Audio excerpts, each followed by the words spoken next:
We're going live. 45 seconds, baby. I always give a minute warm up just to get myself in the zone.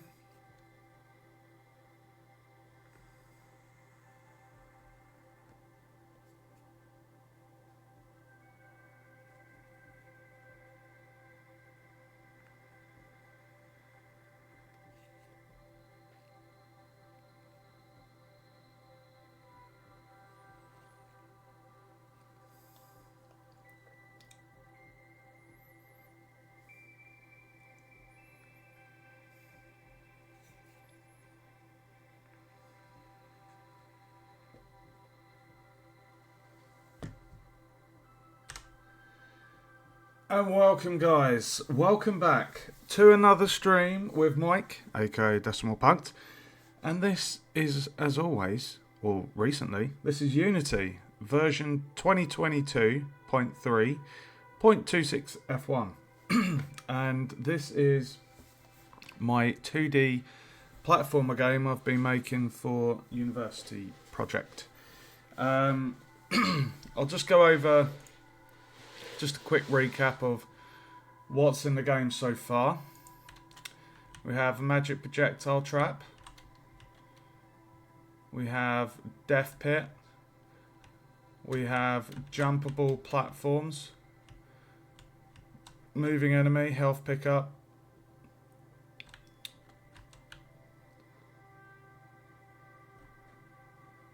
Respawn. And we have a checkpoint, lava hazard, collapsible platforms,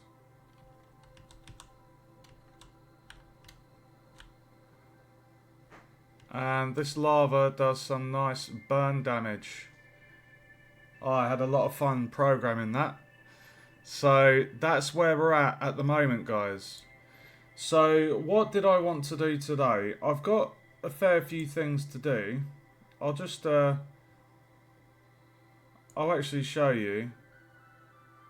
That is the list of what to do. So that note at the top is about my assets, just for the vertical spike trap I want to do at one point. I've got, how many bug fixes is that? 5, 6, 7. I think that's 7 or 8 bug fixes to do. And then the to do are jobs to basically do, things to put in the game. But tonight I want to do a gem pickup and a door.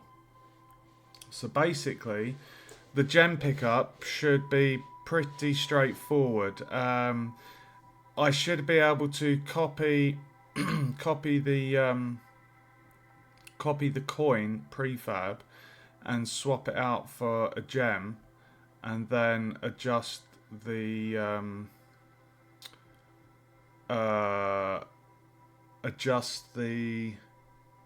score value. I think at the moment it's been handled in here. So this code here is to do with the burn damage. There we go. So yeah, so I'm just going to try that. This should be quite quick to do, to be honest. If I show you the pickup for the coin,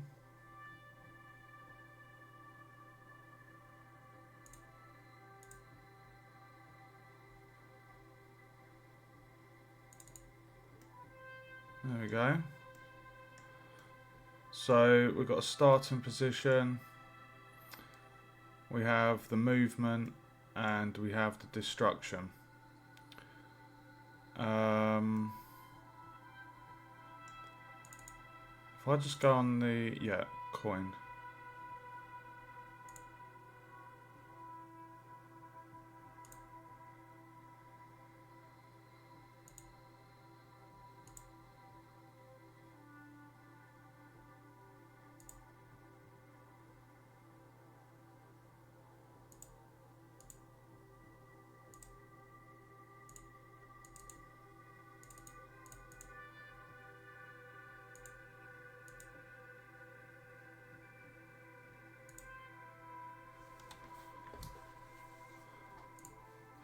That's interesting. Why didn't I...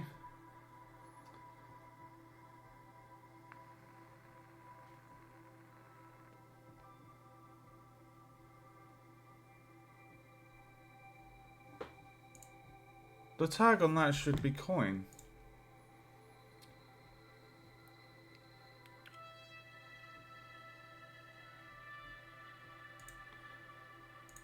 One second.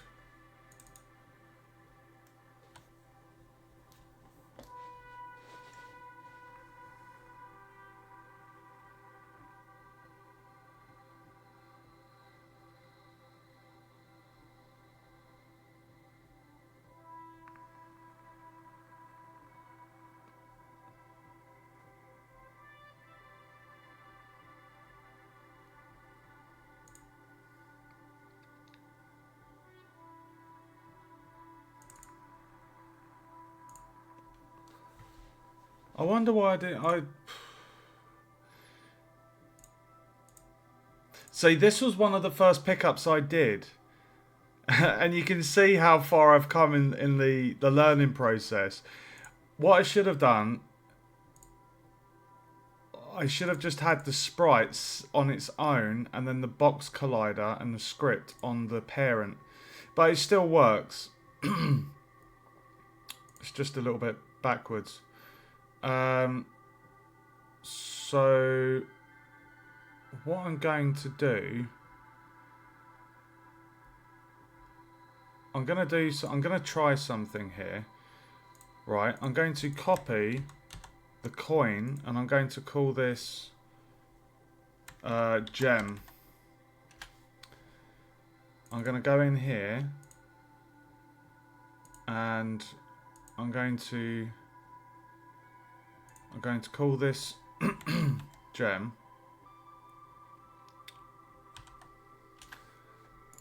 And then I'm going to create a sprite.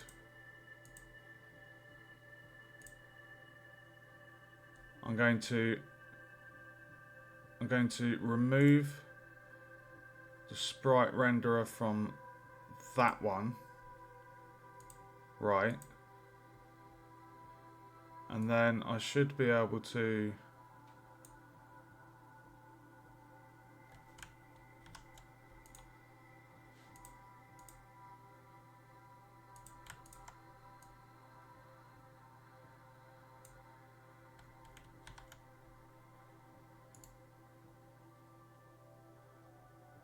how do I remove them from being as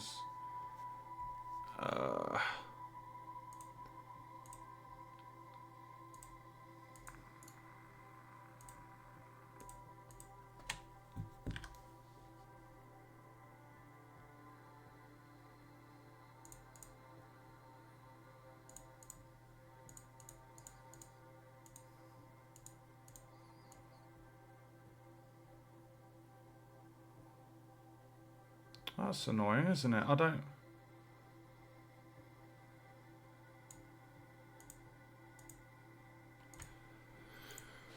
Huh.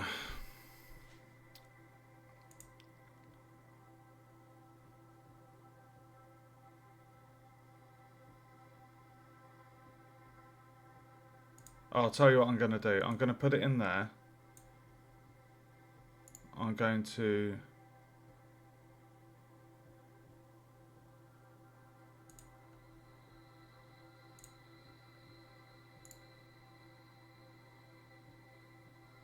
Oh, there we go. There we go. Right, so now, if I get rid of gem...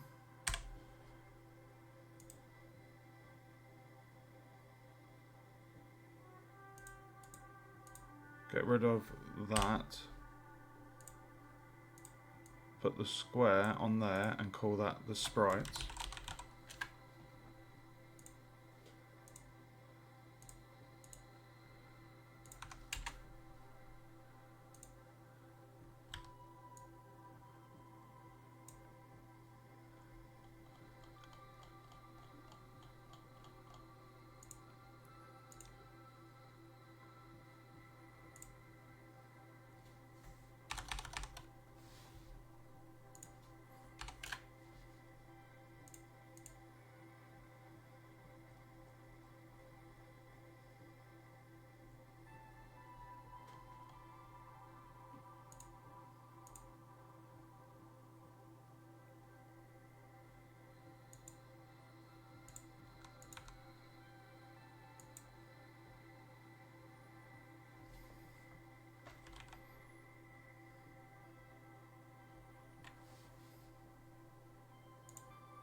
1 second.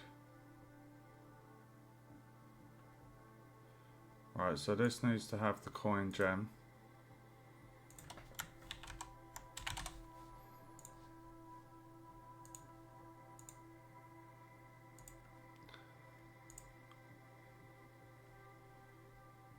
Right, we'll change the sprite in a second.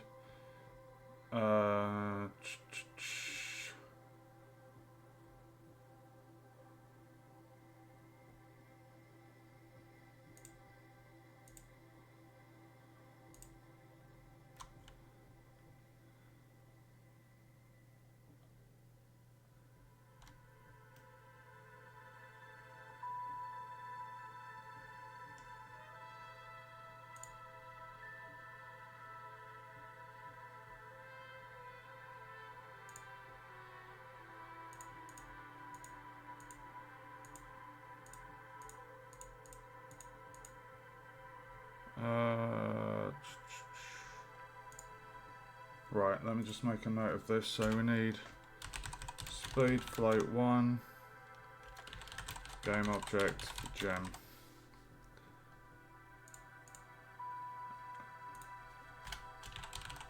Graph variable vector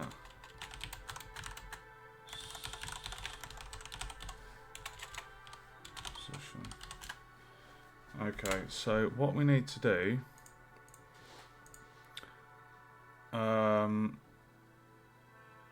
we're going to add script. Oh, hold on, what's the other one called? Coin. Okay. Add component script machine. We're going to call this gem.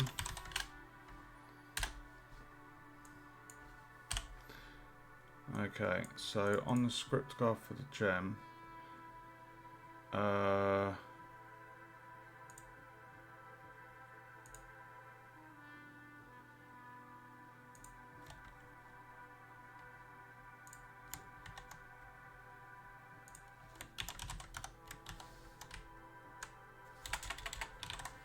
we go. Right, so what we need to do on the graph, we need to have a vector 2 called starting position. Okay, and then we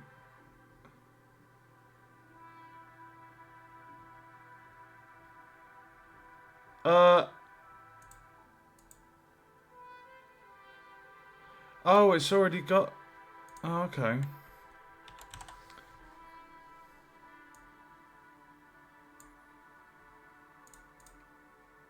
It's because I copied the thing, so it already had the object variables. That's good. Okay, welcome to the stream, viewer. Okay. So I have a speed float 1. We have the game object as gem. And then we have the starting position vector 2 variable. Get rid of that. So now what we do, because I kind of copied this from the gem, the coin pickup, I'm just going to steal the code here. Okay, so it's going to function pretty much the same. So on start, we set the position of wherever this is placed in the scene. We basically get that position, set it as a starting position. The reason we need that is because it's that starting position is going to handle the movement. Okay, so now I'm going to copy this, the coin animation, but it's going to be obviously called gem animation.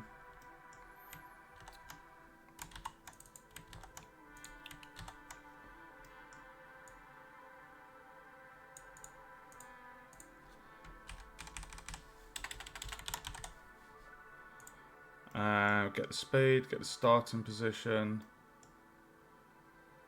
That is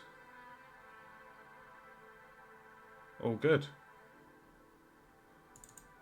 Go back to the coin. So what this does, guys, this ping pong maths basically, it basically will move the gem up and down. It's kind of like a way of animating it, giving it a bit of a, making it feel alive kind of thing. Just, you know, instead of it just being stuck there just as a static sprite, which is a bit pants, you know, having something just ever so slightly go up and down, levitate a little bit, it just adds a bit of life to the object. And then, was that it? I think that was it. Okay, so now I can remove the coin script for the gem. So we have that. Right, so now's the fun bit. Now we get to pick the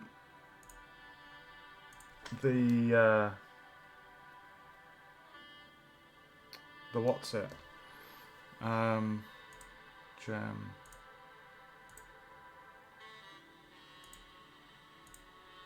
So we've got the tag of gem. Right. So I have some gems in here.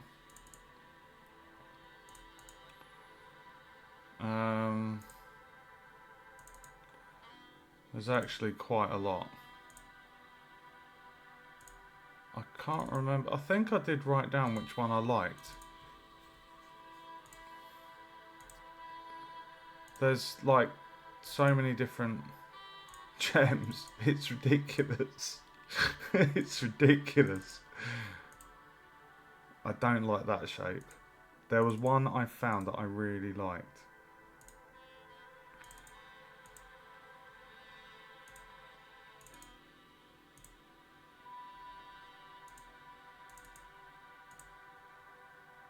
I don't think it was that one.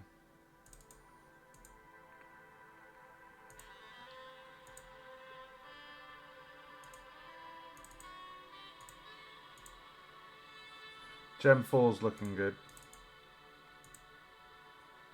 Yeah, I think it was Gem. To be fair, that's a nice one.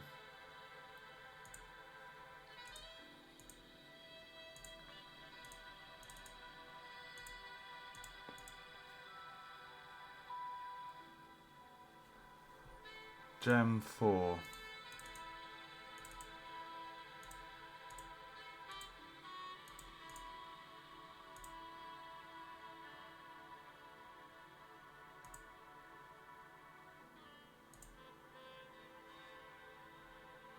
Let's see how Gem 4 looks, shall we? So, Gem 4, so if I get Gem 4,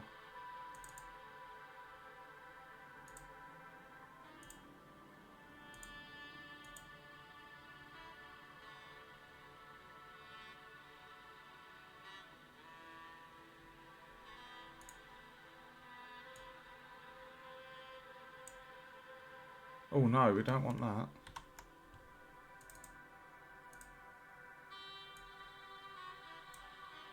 Click on the sprite. Drag that up there. Oh, that's a bit big. Right, so now we need to add animator. And then we can drag on the animation.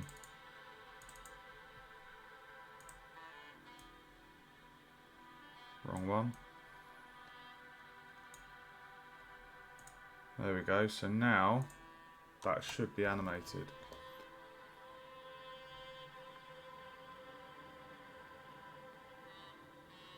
Oh, baby.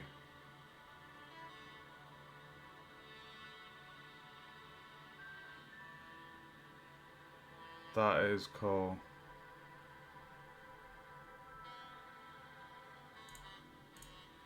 I just wonder. I should be able to change that. No.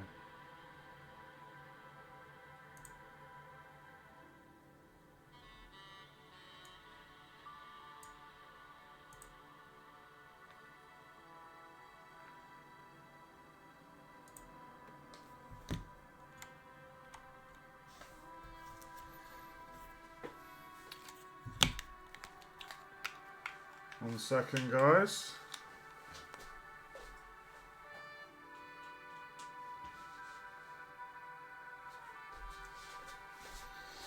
Okay. So it looks by default the animator's set to red, but I'm fine with red. That was actually the kind of colour I was going for.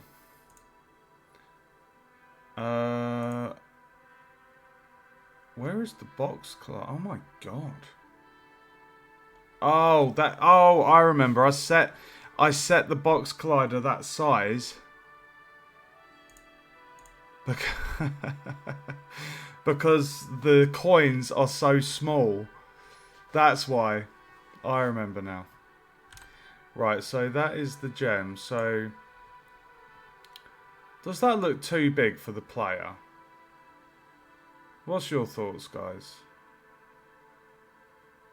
I mean, if we put it next to...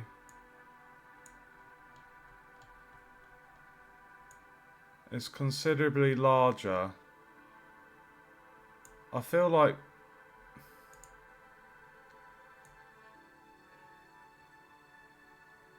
Maybe 0.5 might be a bit...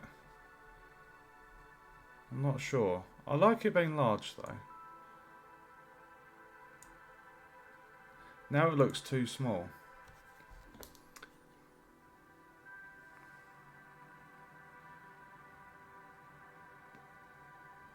Or does it?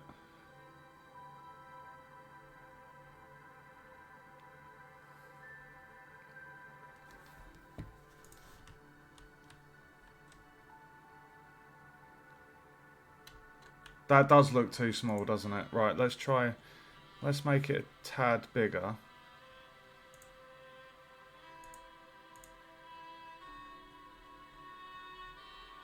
Why is the game object... Oh my god.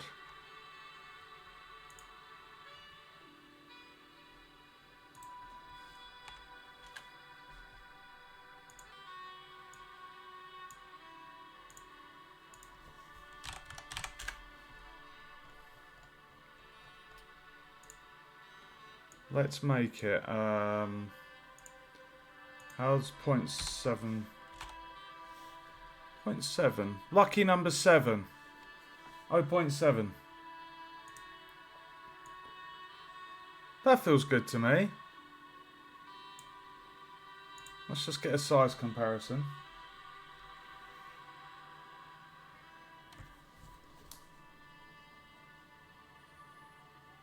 That's a lot better.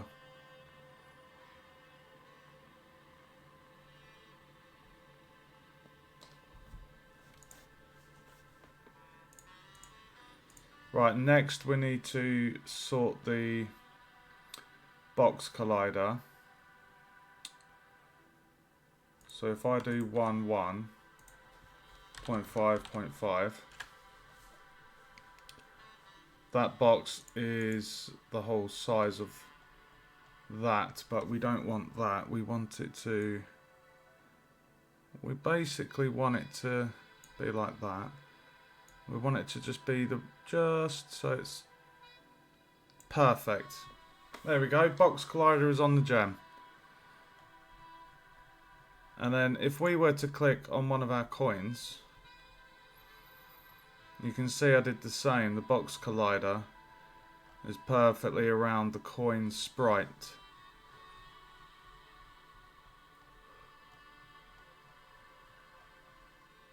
Okay, so we have the sprite with the animator. This is from an asset pack I have. And then the parent handles the audio source, the script, and the collision. And if we just go on the script, that handles the movement. So like I say, the top bit sets the starting position based on wherever the gem pickup is placed. We have a ping pong that's affected by the speed variable, which is a float, and then we set a new position from the ping pong using the starting position of the object. That's how we get it to move. Okay, so I can now make that a prefab. Boom. There it is, baby. And it has the tag gem. So coins. So if I do a new folder and just call it gems, I can move the gem pickup into there. So now that that prefab is done, what we want to do is go into the player script graph. I should have this. I think I do need to set the score as a scene variable, because at the moment the score is tied to the player. It's not a problem. It's a very easy fix just to change that to a scene variable. Okay, so update the score. Alright, so what I'm going to do, I'm going to get these 2 bits of code and just move these down, because we're going to make room to add on the gem. So at the moment we only have coins and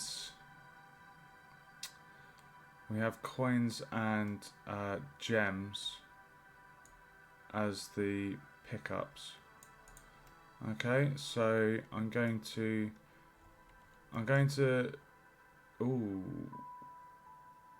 no, that's fine. Right, so we're going to paste that, put that there, actually.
Oh my god, why is it doing that again? Bro. Dude, it really winds me up. Lately, the scripting in here is winding me up. I'm selecting a single thing here. You can see that's highlighted. And it's moving the whole sodding thing. It shouldn't be doing that. I don't know what's happened to the scripting in this bloody software, but it's been a twat. It's been an absolute bastard. Oh, sodden shitty nothing. This has nothing on Unreal's blueprints. Honestly, they could massively improve this. Okay, so let's change that to gem pickup. So what we're going to do, are we going to be generous? I think we're going to give the player 750 points for the gem. Okay. So what we're doing here, guys, we're saying when the player collides with the gem, we basically add 750 to the score. So we can test that just by saving the project first, zooming out.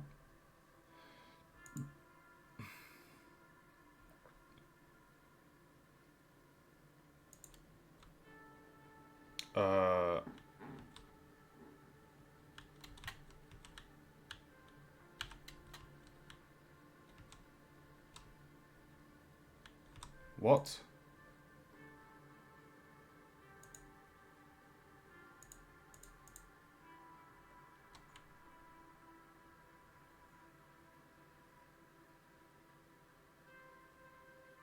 What?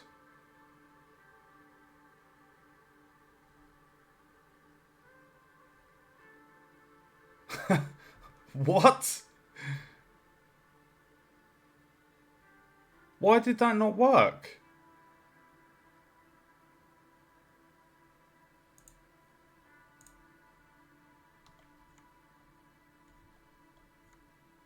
Gem.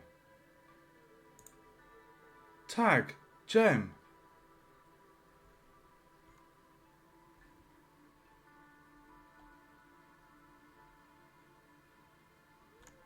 What?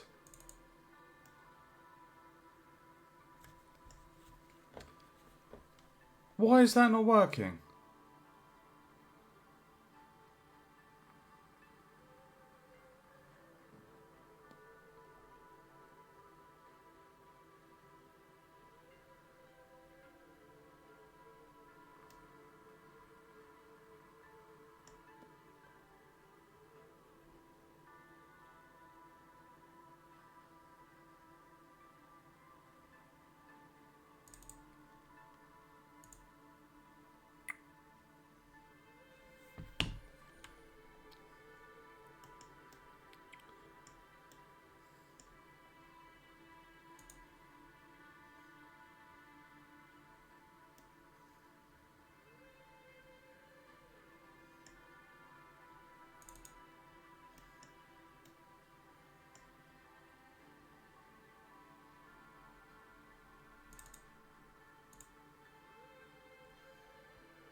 Oh, it is working. It's just not destroying itself. Where's the code?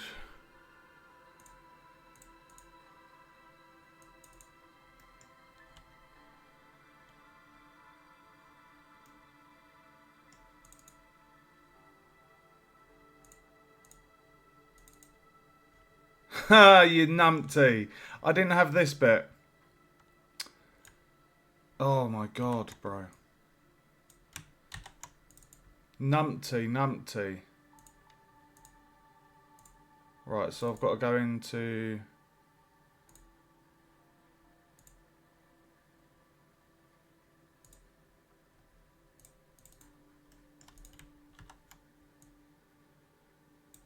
There we go.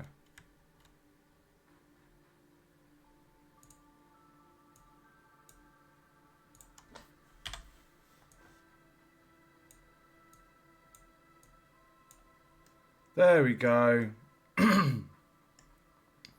Did I have a sound effect for the gem?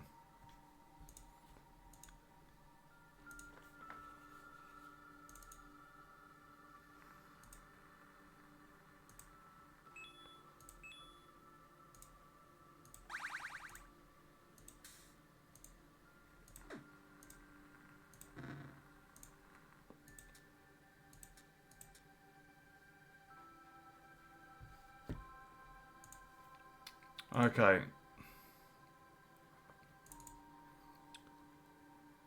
So now we have that. Okay.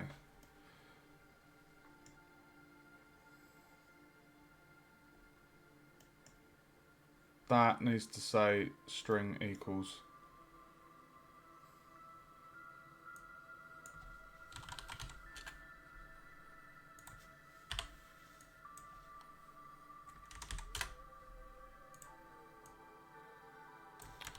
Dude.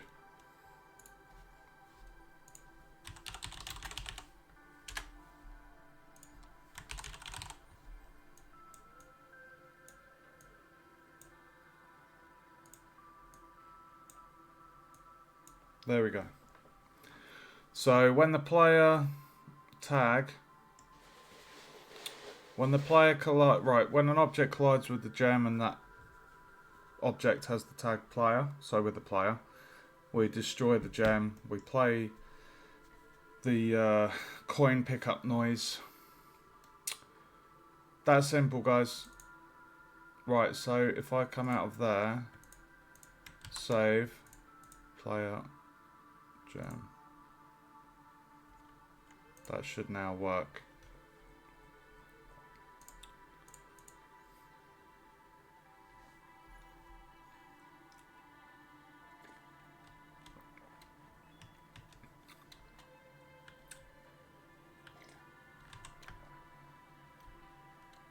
I don't know what's going on, but lately, when my player spawns in, sometimes the jump height is different each time, and I don't know why that is.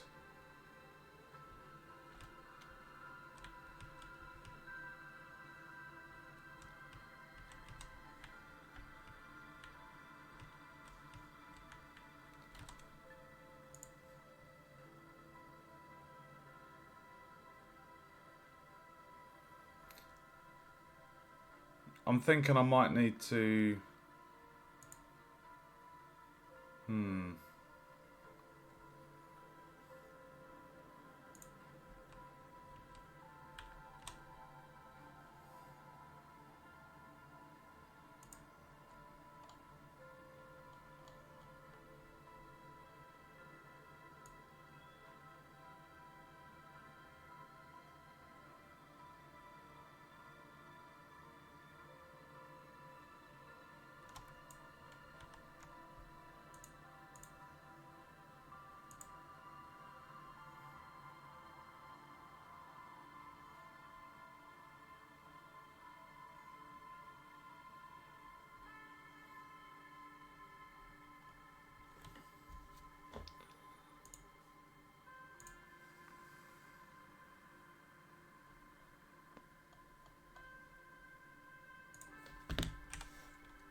Oh, Mike, come on now. Right, so we need to...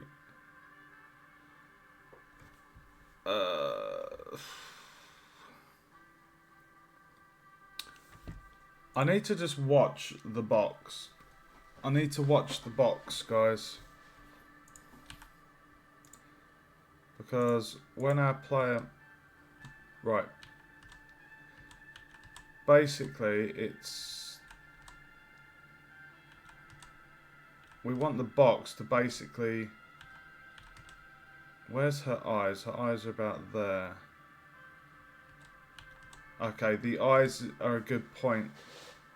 to move the box up to. So at the moment, the box collider, when I started the project, it was literally just a square, which is why it is shaped like a square. So if I make the box collider larger and have it, if I just have it in line with her eyes, so if I do the offset to 0.5, I don't think that should make her levitate.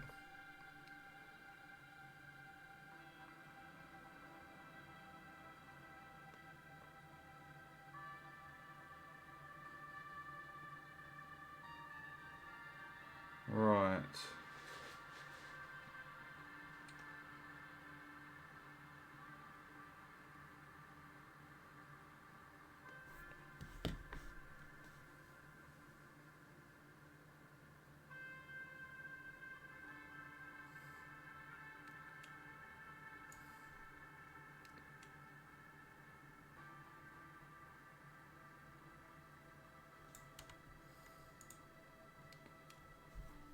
Okay.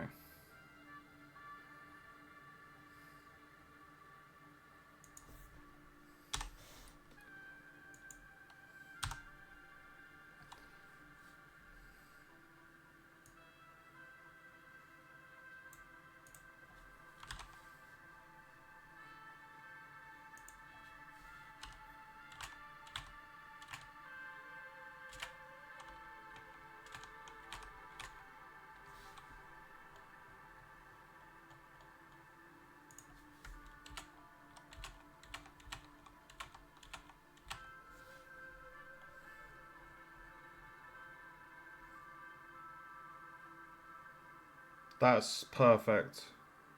But now she's going to have that weird...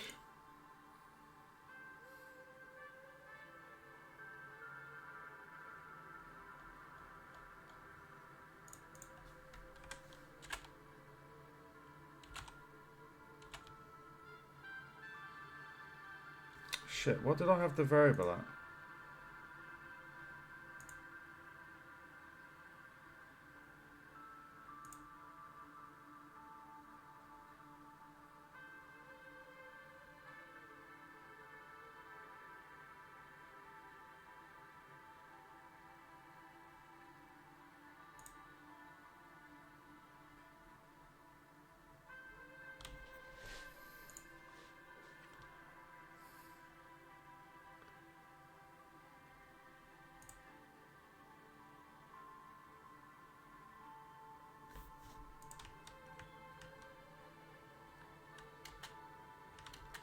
Why are you doing that?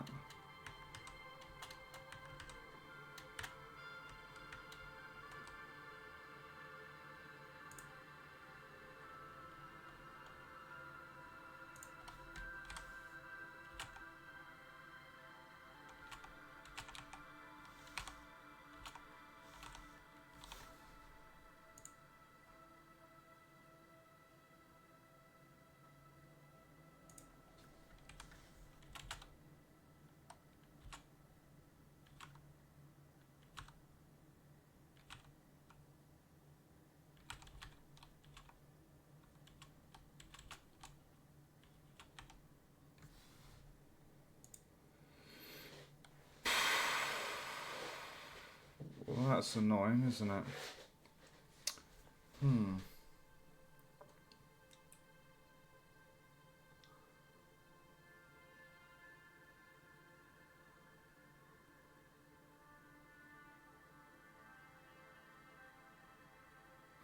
That is annoying.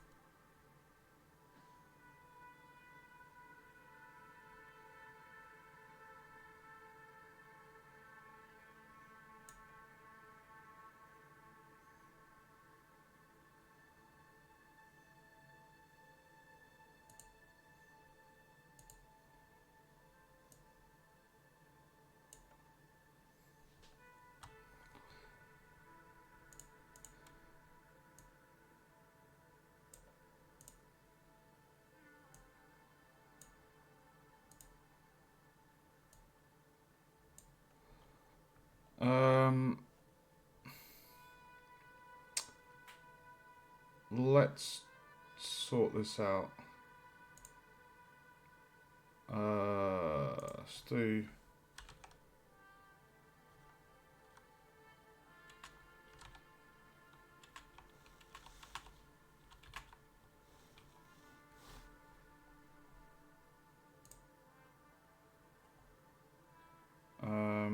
position. The position should be the same as the offset should be the same.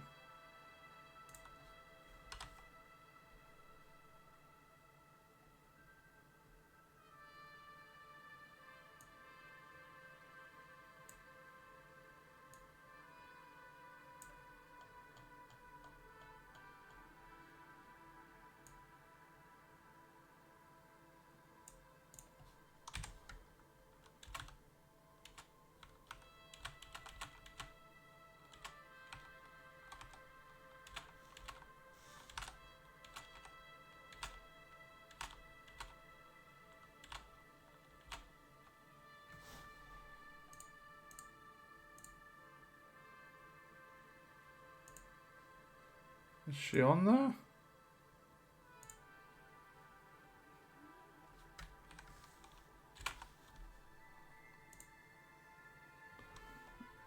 No, she's above it. Okay. Let's bring it down. Oh, she's still off of that. Let's try 0.4. What about 0.5? Okay, needs to be 0.4.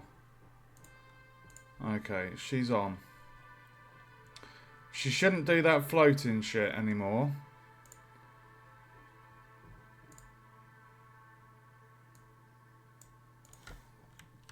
Let's give it a go.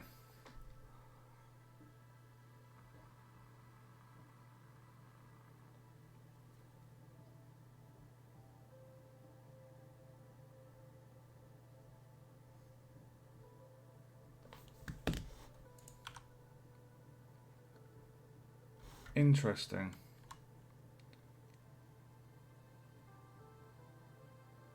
Interesting.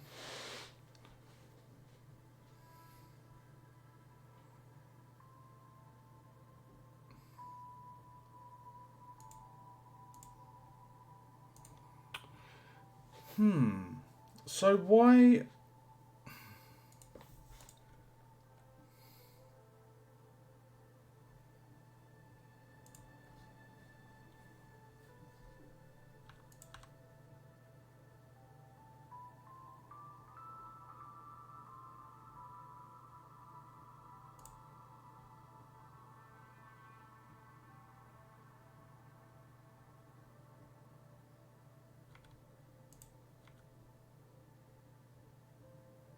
Why is she doing that floating animation? Like, the box collider is on the platform. How is that... How is adjusting the box collider affecting the sprite? The sprite is handled by... Oh my god. I'm just going to have a 1x1. Sod it. How annoying. We'll just have to... I mean, this gem pickup isn't going to be at head height. It's going to be placed in a hard to reach area, so the player would have to jump to get it. I don't understand why the box collide, like the sprite doesn't have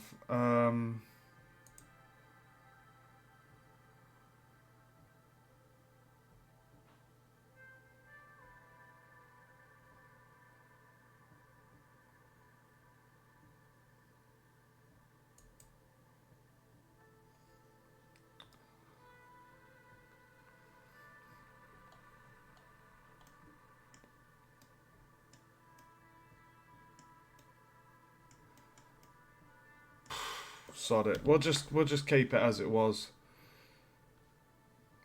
1-1.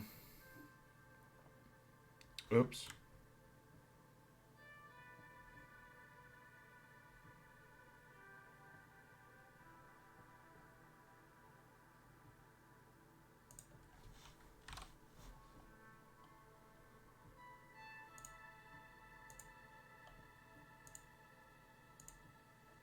I still can't believe that. That's really weird.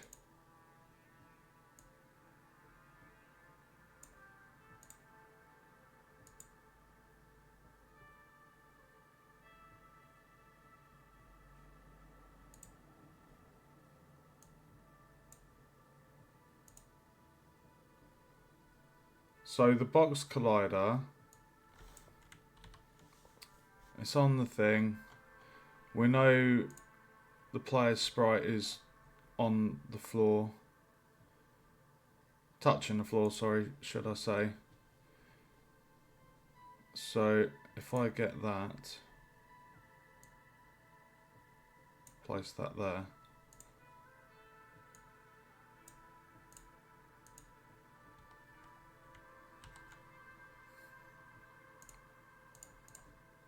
There we go.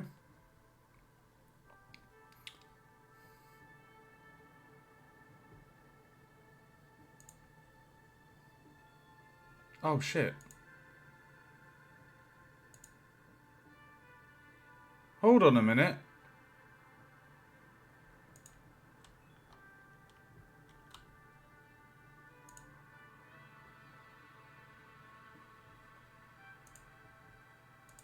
Why is she through the floor?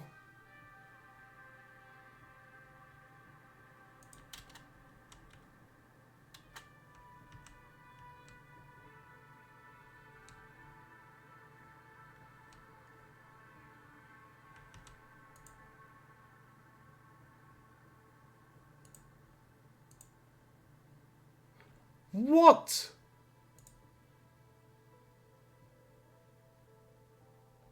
What is going on?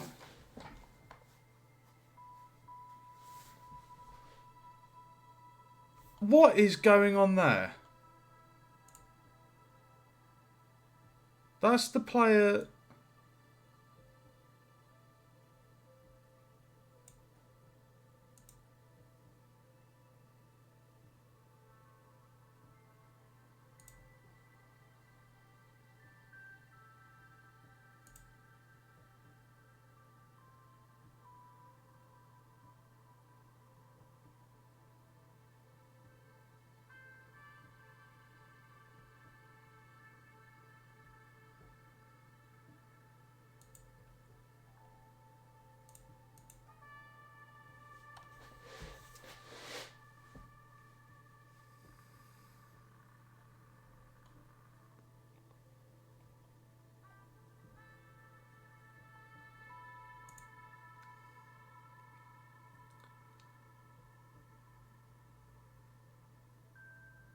Surely it's not because of that.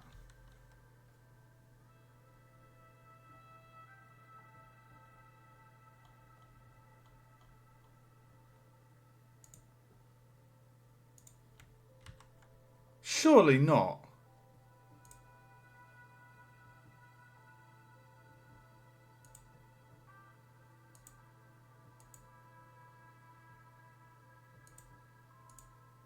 Let's get rid of that and see if that fixes it.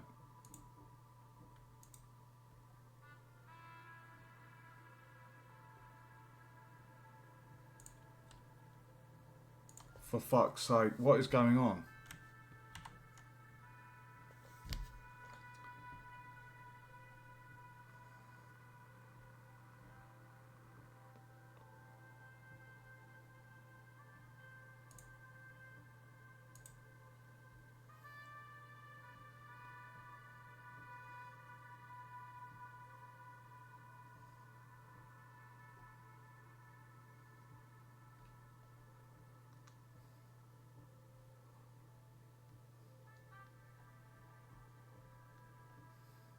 I don't know what is going on.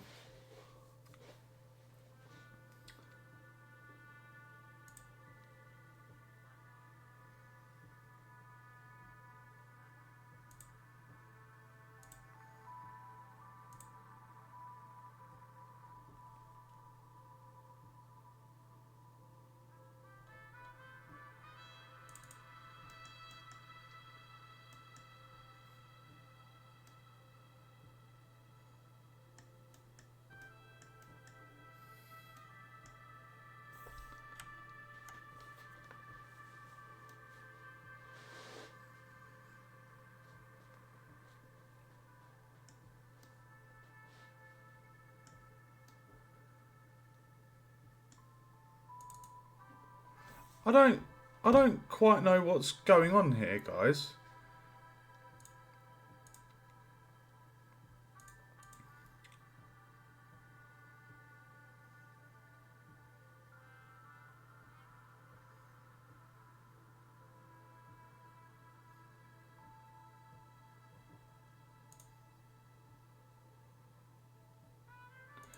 It's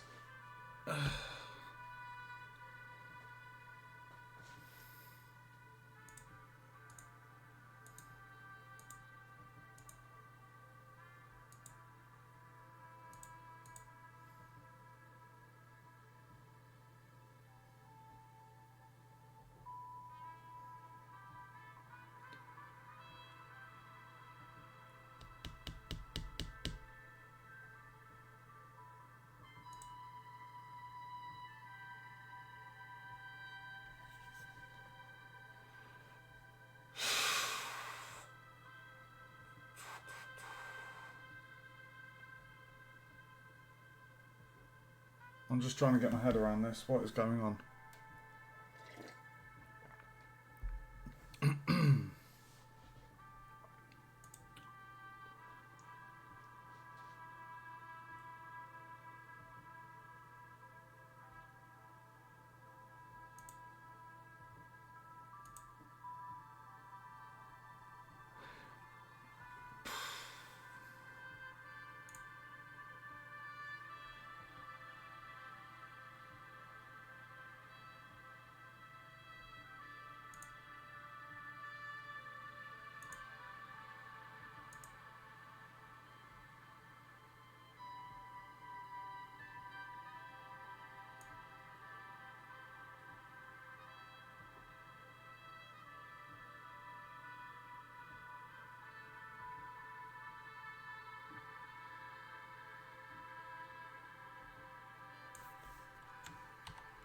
It's to do with this.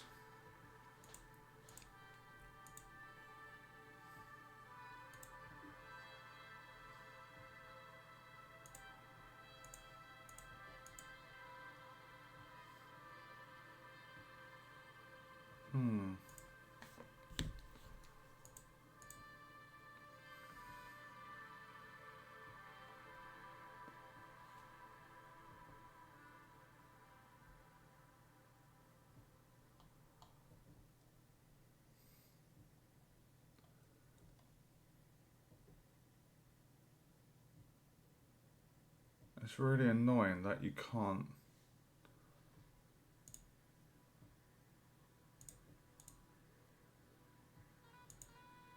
Like, why is that? That's what I don't understand.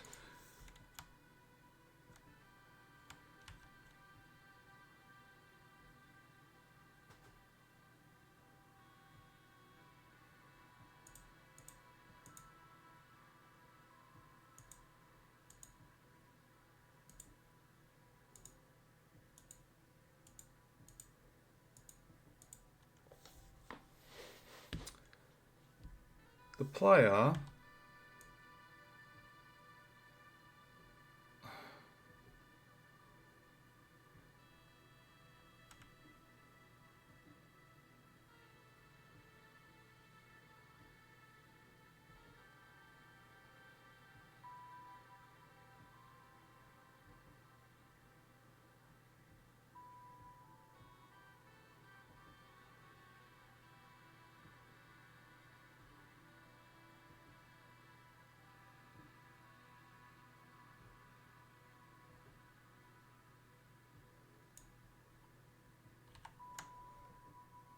I get rid of that sprite render.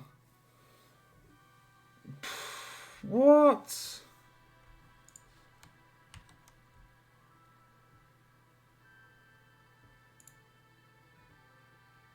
Remove the component. So then we've got a player empty. Right.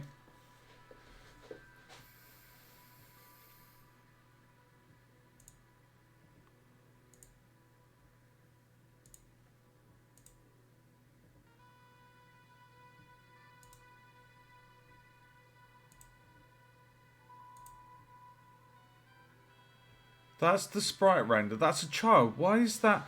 Why is removing the square sprite I had? Why is that being a bastard? Why is it doing that? Why is removing that not making this sprite overwrite that? That makes no sense in my head.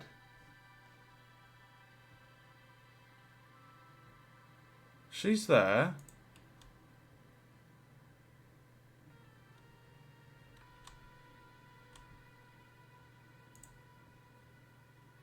What?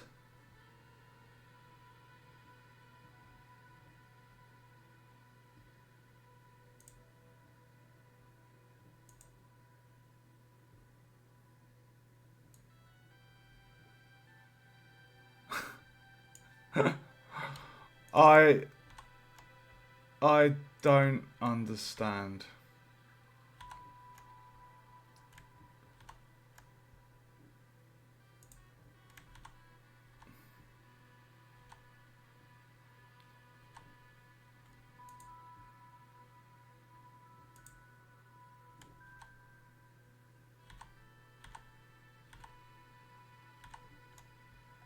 That's...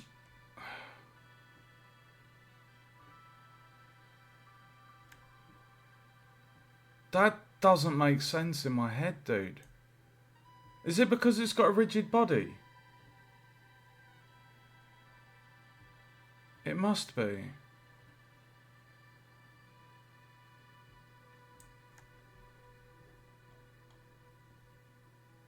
What? It's got to be the rigid... It has to be. That... Oh, man, this... Oh, what is going on?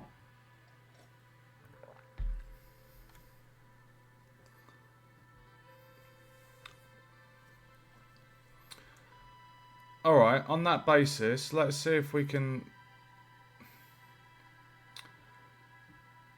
That is such pain in the arse. So now I've got to put that back.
I'm really, really puzzled by that, guys.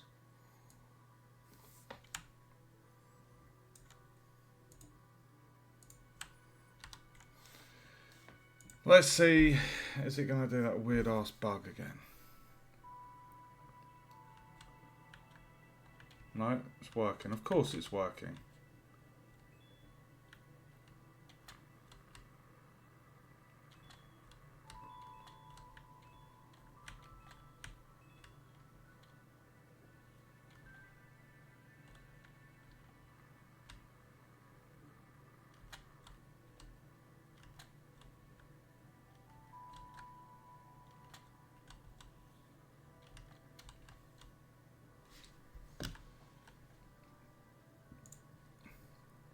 Okay, right. Let's get that collider.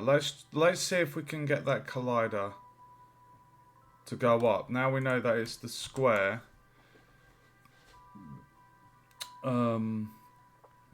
Let's see if we can do that collider again.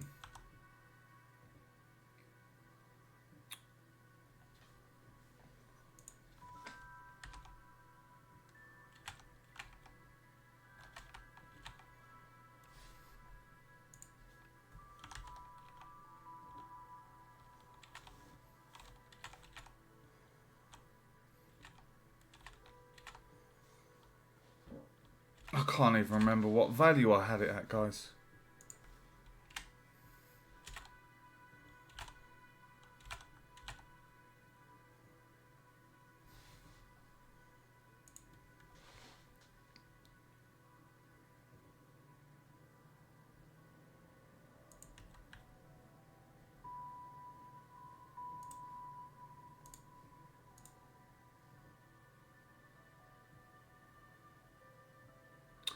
That's why she's floating. The block is not on the floor. That's why. That is why we know it's not working. I found the problem. Okay, so if I hide that.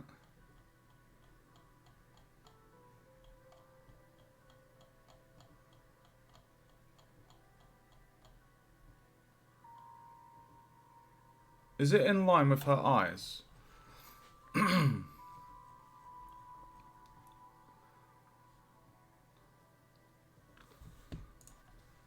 Oh, I think it was 1.5, wasn't it?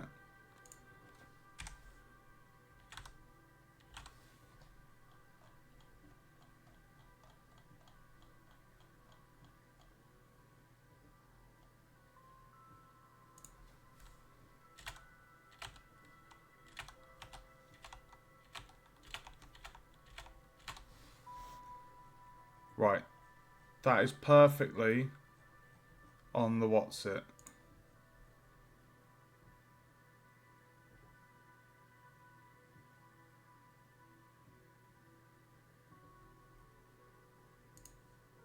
She shouldn't float.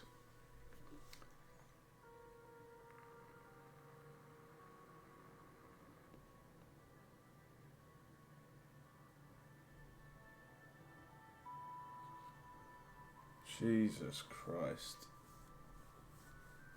She's floating because... Look. She's not touching the platform. Even though the box collider is perfect.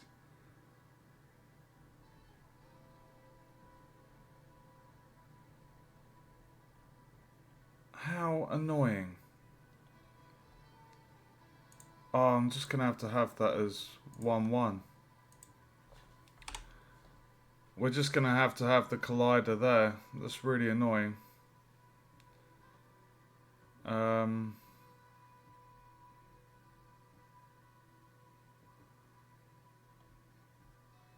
How annoying is that?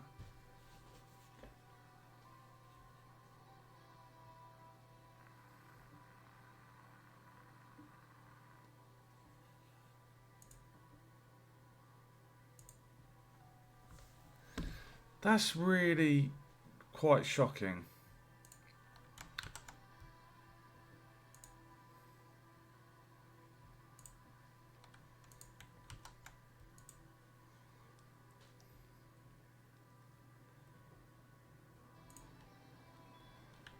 Okay. Alright, well, we've done the gem pickup, guys.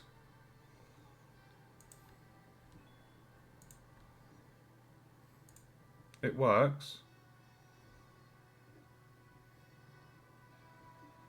It's animated.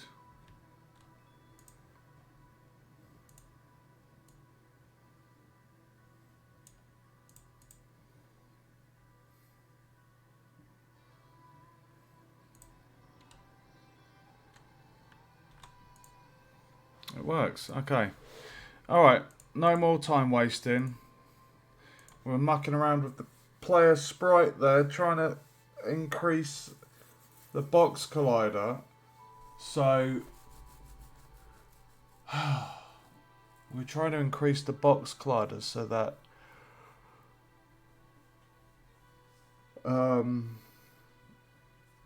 well, if the player, that was all due to the gem being at head height, and the player could walk into it and not pick it up because the box collider was basically at her waist to her feet. That's what the problem was. So it won't be noticeable to the player when they're jumping in the air trying to get the gem, unless the head clips it, but we'll place it so they can get it. That is so frustrating. Okay, gem pickup is done, and we have the prefab for the gem. Alright, I can tick that off of my list. So gem pickup. Gem pickup done. Okay.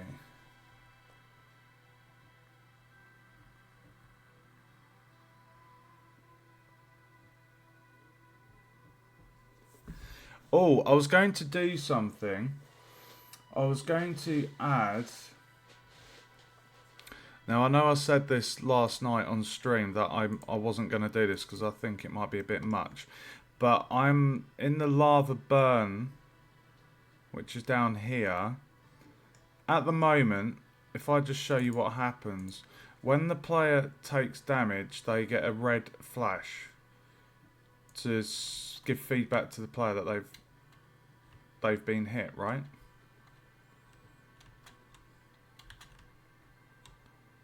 Yeah. If you jump in the lava,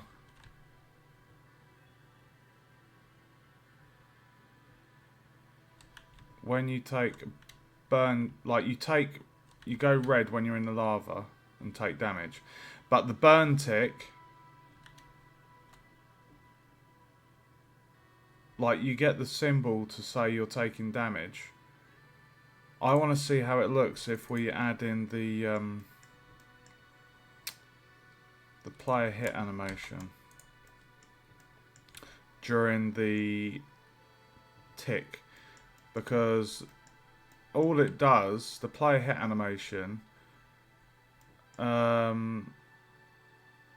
it's like a third of 30% of a second.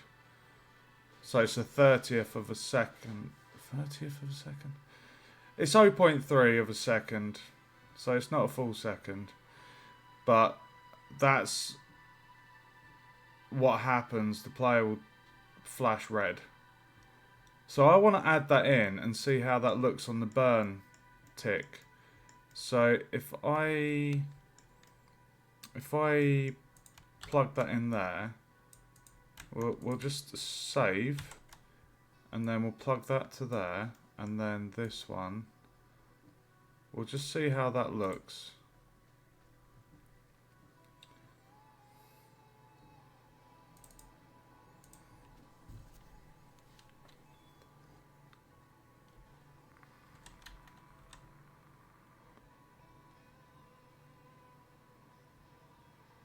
Interesting. It looks shit. She stays red. I don't want her to stay red.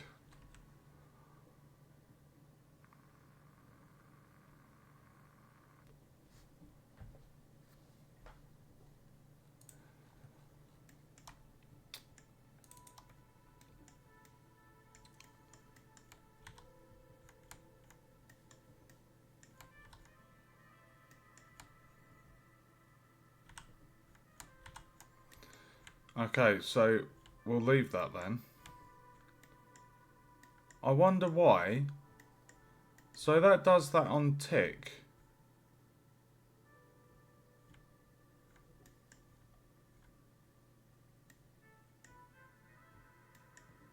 Play hit animation.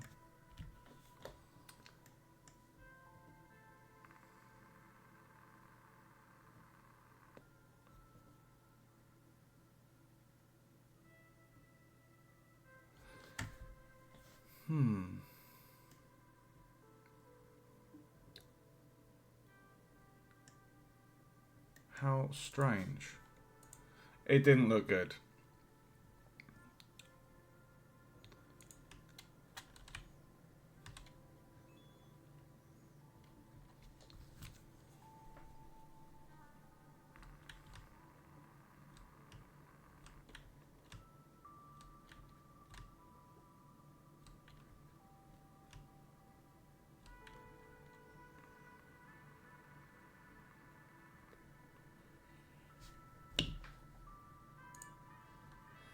Okay, so call the custom event hit animation to burn damage. See if it looks good. No, it doesn't work how it should.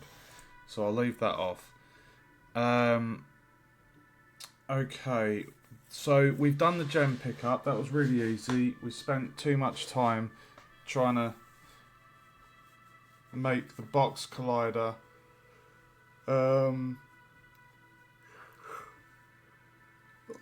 Trying to sort that out. So what we need to do, I want to do a lever.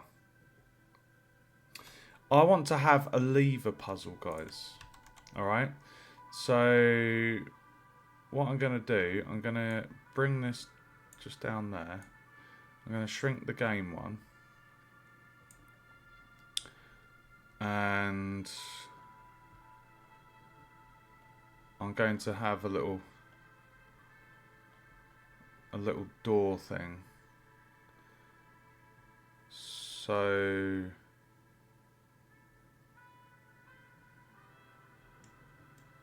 where could I? I'll tell you what, I'll put it over here.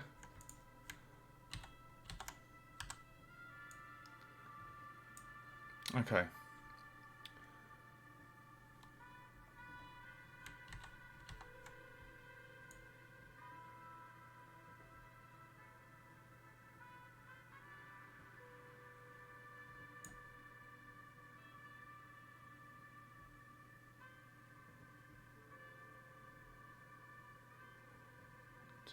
Sorry, I'm just counting. 1, 2, 3. 1, 2,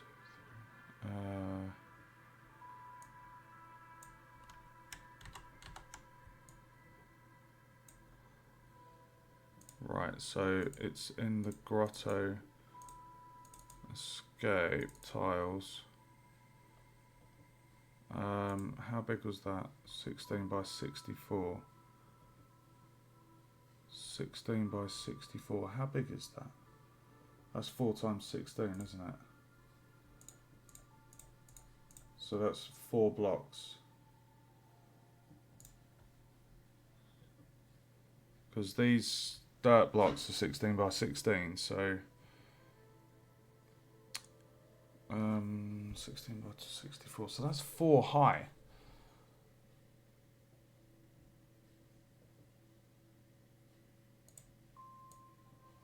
Okay. Let's just do that. Okay. Right, so let's minimize that. So everything's all good. Right, so the door trap, basically for one of the things I need to do is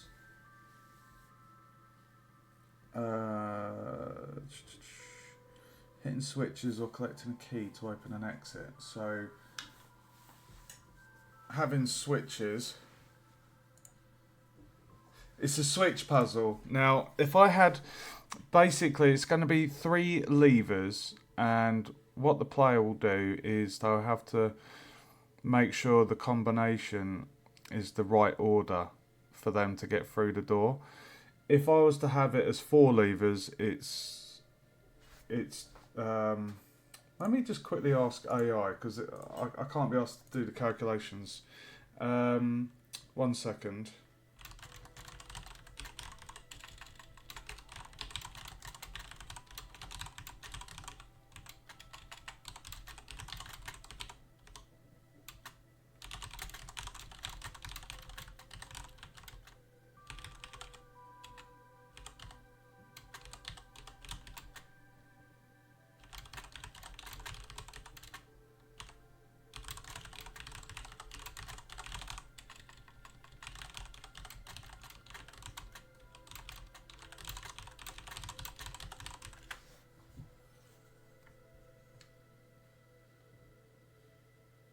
Eight possible combinations.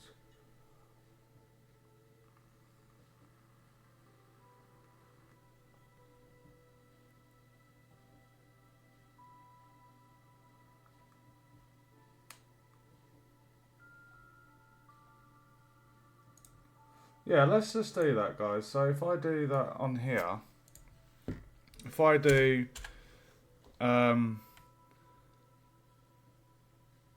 So down, up, and then down, down. So down, up, down, down,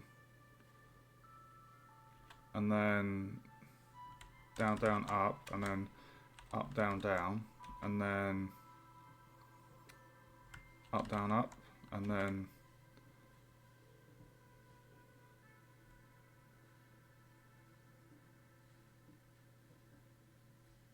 what? Down, up, down, down.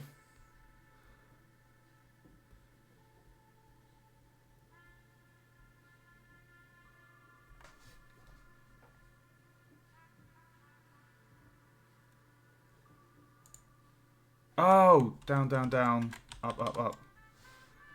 1, 2, 3, 4, 5, 6, 7. What's the 8th one?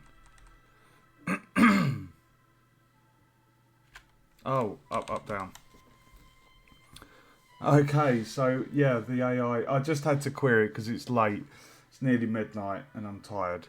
So I asked the AI. I said, how many possible combinations can I have if I have 3 levers?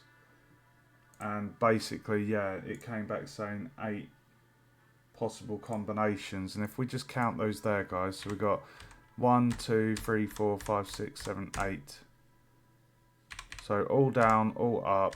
So we have down, up, down, down, up, down, down, up, down, down, up, down, up, down. Right, so I think I'm going to go for down, up, down, because it spells dud. I think that's quite funny. So what we should do, I think, to make it mix it up a little bit, I think what we should do,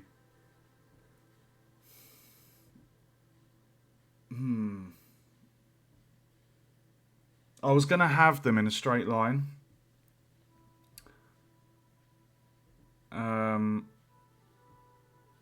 This shouldn't take long to do. Right, what we're going to do is magic test area, projectile wall. Hold on. Okay. That was funny.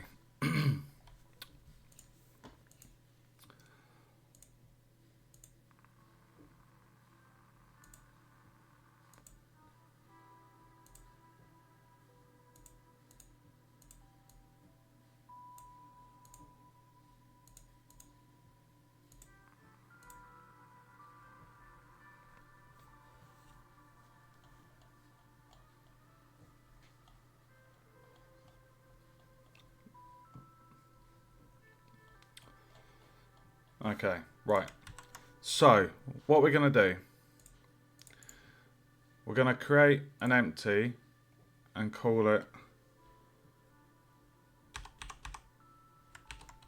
puzzle.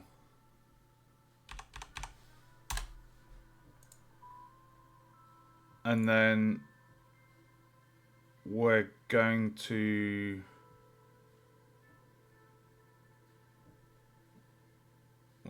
create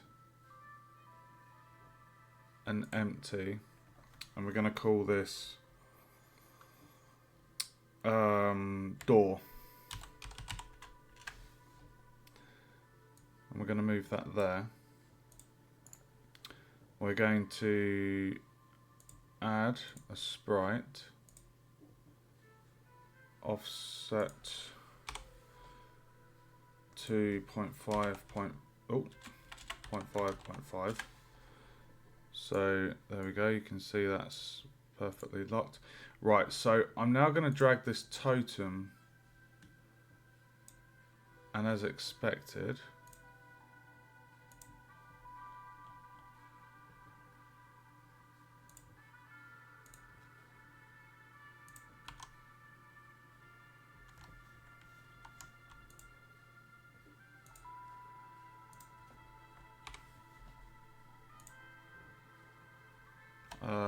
needs to go up 4.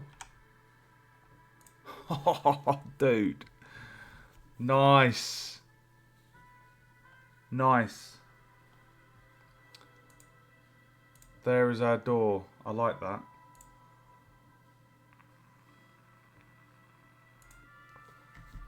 So we need to give this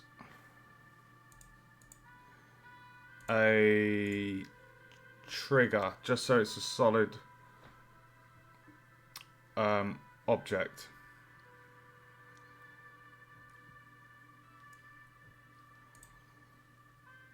Because at the moment the player can pass through that.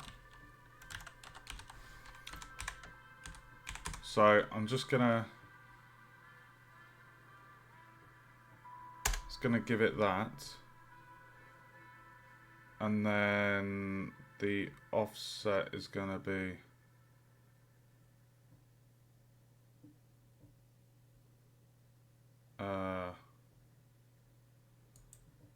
hold on, size needs to be 4, offset 0.5,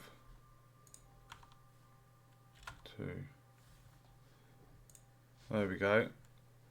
That is our door. We have the collider on it and we have the image. Let's just test that. So you can see the tiny game screen over here.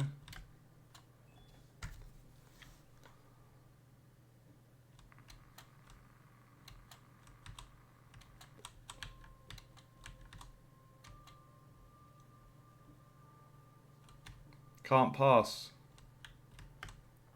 You shall not pass.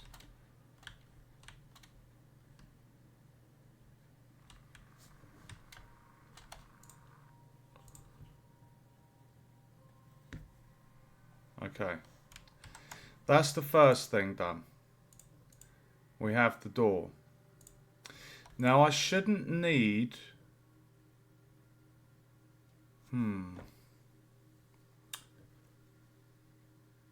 Actually, no, I can. Right. For the levers, right, this is where it's gonna get a little bit tricky.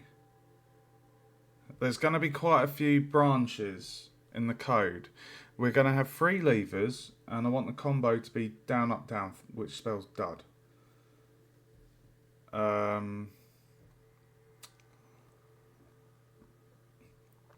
So essentially,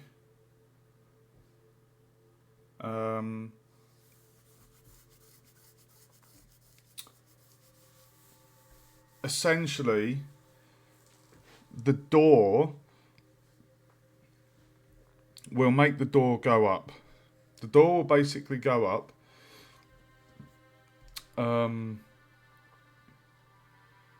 Now, because we've not done the level yet, essentially the door will it will retract into the ceiling. I'll make it go up into the ceiling. Now, in this playtesting area, it's just going to go up. It's just going to look odd. But when we actually design the level, what we'll do is we'll use layers. So the decorative background, it will kind of look like it's just disappearing into the ceiling, but it's actually kind of being covered by a layer, like the environment layer. Okay, so we have the door. I don't think I need to add code to it. Oh no, wait, I do, but not at this second. Right, let's create one of our levers. So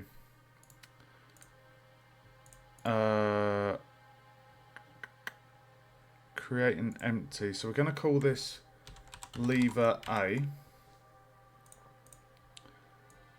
Put that there. And then we're going to add a sprite. And it's going to be offset to 0.5, 0.5.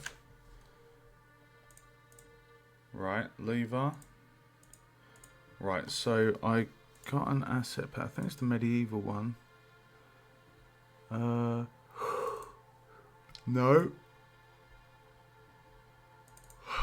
There it is.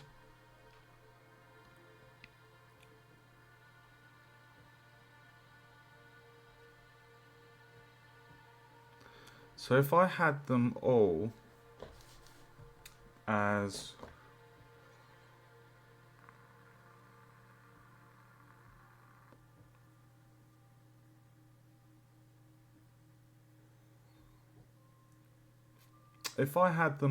up, up, up, then it's down, down, down.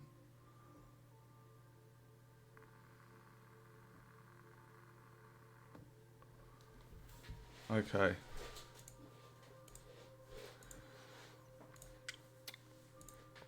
Okay, right, this is where it's going to get tricky. We're going to have two. Right, pay attention. We're going to call this sprite up, because essentially we're going to have a boolean. So we're going to have a up and down boolean for the lever. Okay? And then what we'll do is we'll give each one a tag. So this is sprite up. Okay, so the default size for that is, it's a bit of a weird size. It's 29 by 37. Really, really weird size. So I'm going to increase the scale by, whoa, too big. Let's do 1.5, 1.4, 1.3. Does that look? That looks good actually. 1.3 looks like that's perfectly within the thing actually. How big is that compared to the player?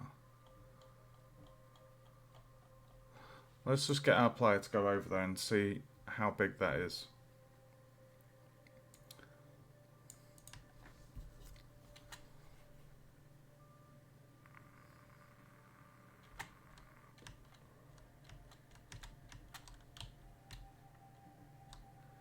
Oh, that's perfect.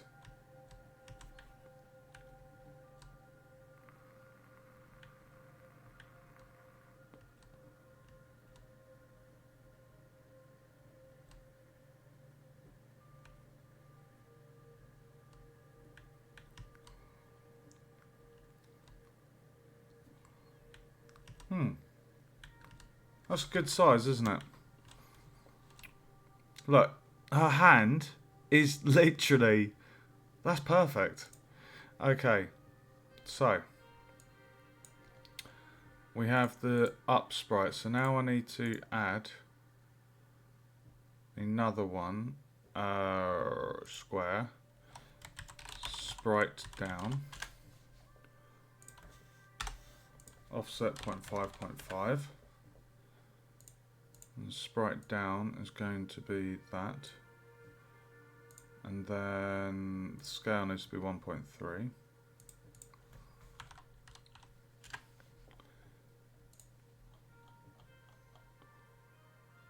And then the offset needs to be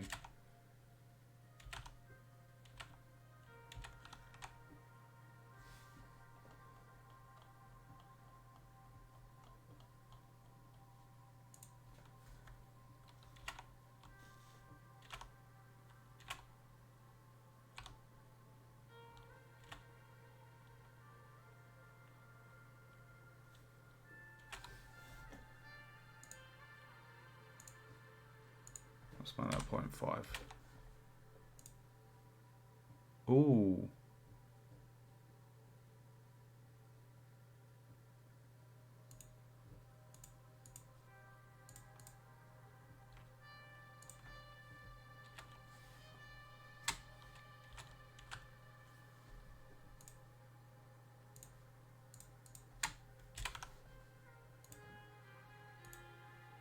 Sprite down.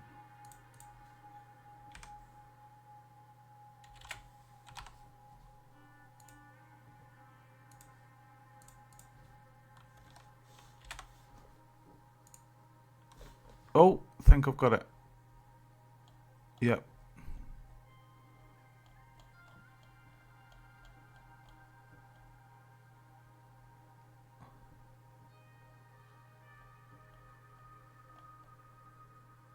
Oh, dude, it's ever so slightly off.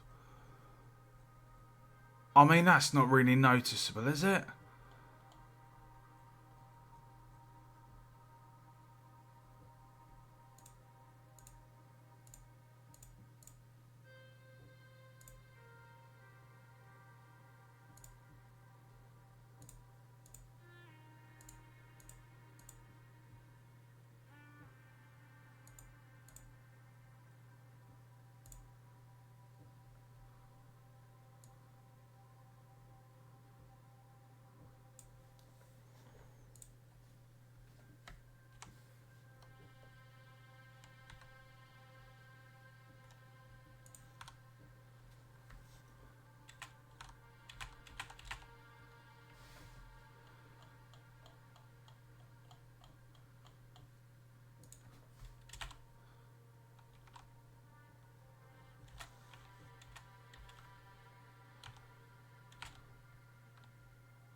I'm wondering if that's the scale.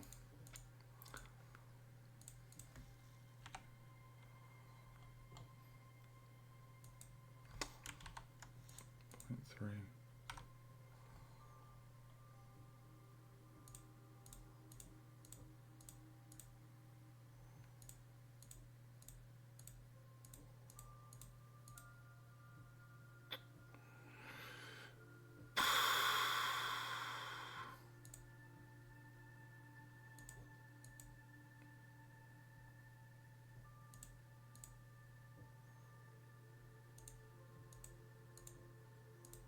Yeah, so the down one.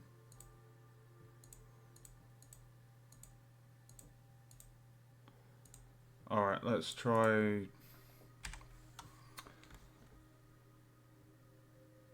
let's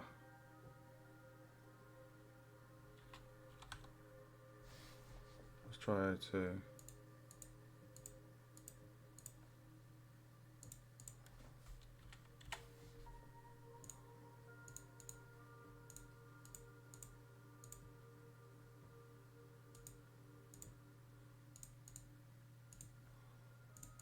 Try 2.9.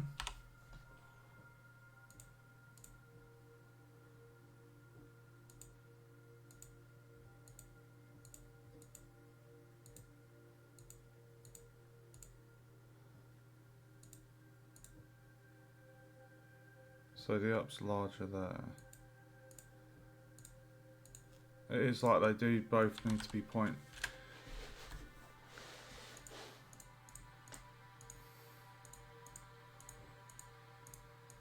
That's such a badly designed sprite. Like, the person that made this...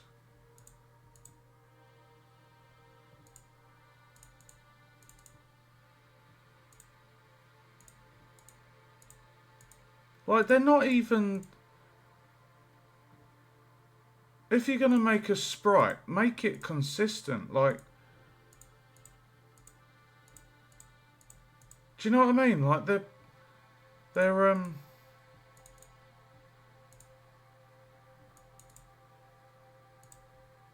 completely different ratios. Like, I don't think I can make that any more better than I have. Like, it's the smallest. Like, if we zoom out,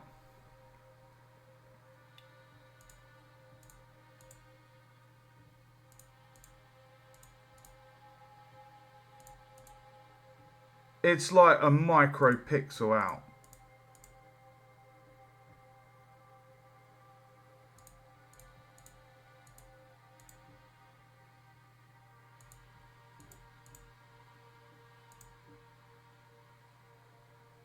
Like, this is what I don't get. If they were going to make this, right?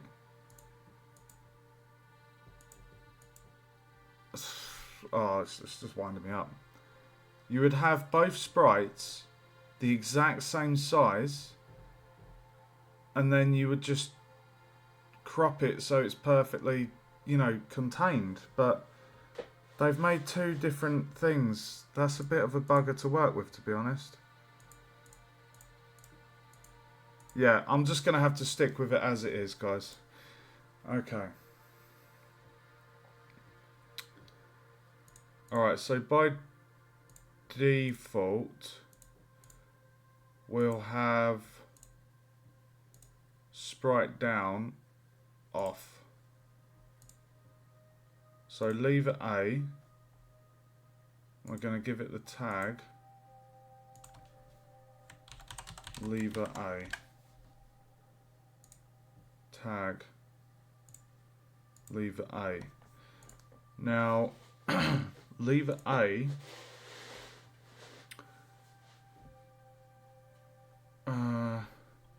yeah, so we will have a boolean for the door, and it will be sorry, a script machine, and basically for the door it will be something like on tick if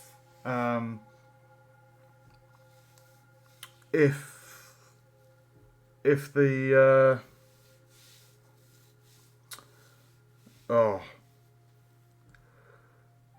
we'll have to have the booleans as scene boolean so that the door can access those variables, and then yeah, okay, so the door will need a script, right?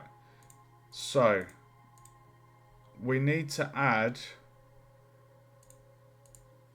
why have I called that square? That needs to be sprite. Silly Billy. Okay.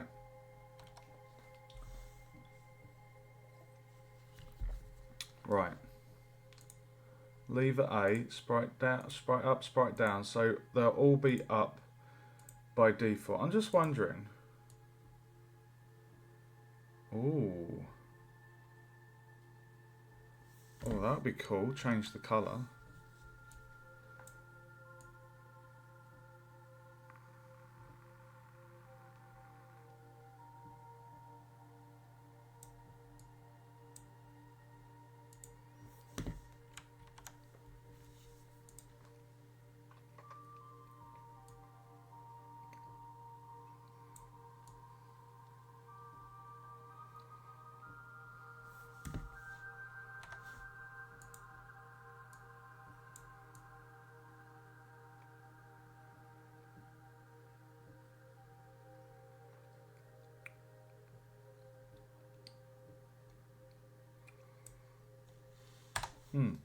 Maybe we could change the colour. If that colour doesn't fit, I mean, it does stand out, we can always change that colour so it's a bit more fitting to the environment. Okay, so we have two sprites, one for up, one for down. We have that. So we're going to need to add... I don't need to... right. I'm going to make this a...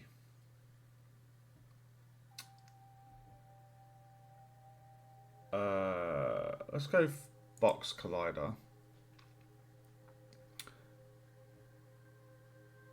Is a trigger.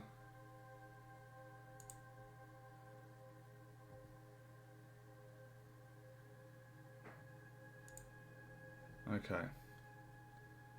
Let's do 0.5, 0.5, and then we're going to shrink the size.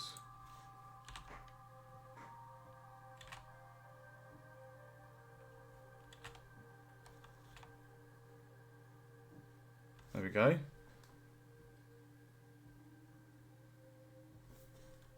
I'm actually going to do it as 0.4, guys. Now, the reason I'm doing that is we know that the player's block takes up a whole square. If the player's cube was half across this and half across that, it would essentially trigger 2 levers, and we don't want that. The other option is we space these levers apart, so 1, 1, 1. So there's like a block apart between them. That's an option we could do.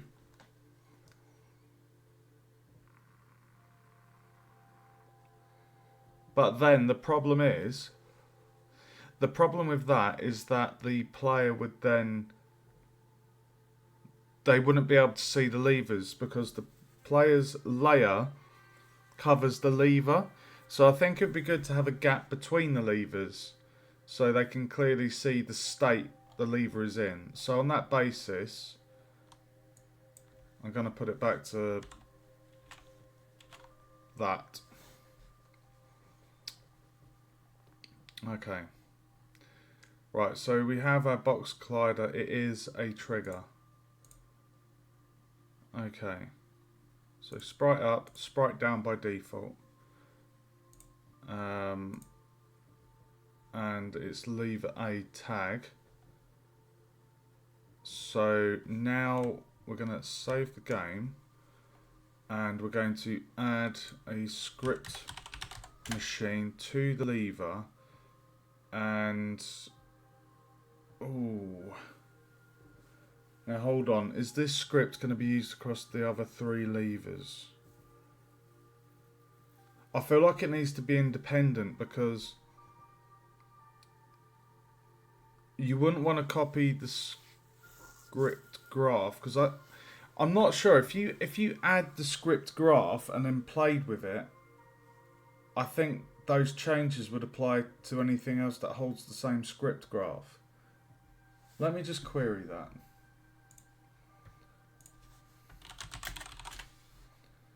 Bear with me.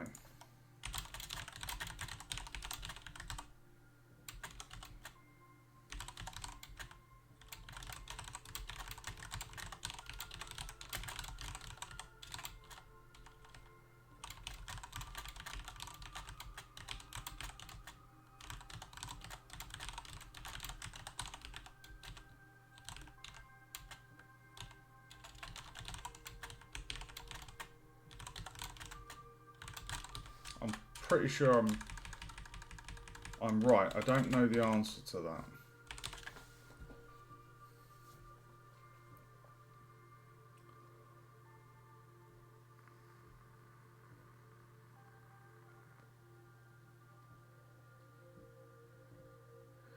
Yeah.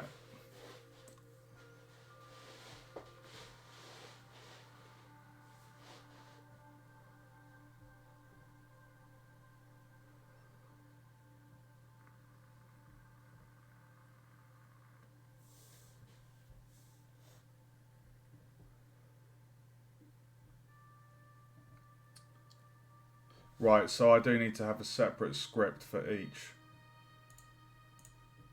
That's not too bad, guys. Okay, so on that basis, we'll call this lever A.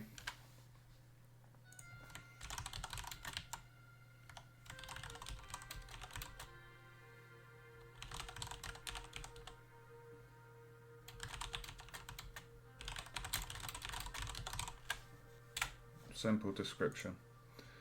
Okay, so first off, we're going to want to get the code for overlap. So this would actually go under as an interactive, guys. Actually, no, I think I'll keep it nested within the puzzle because it's all puzzle related. Interactive, I mean, the lava block is interactive.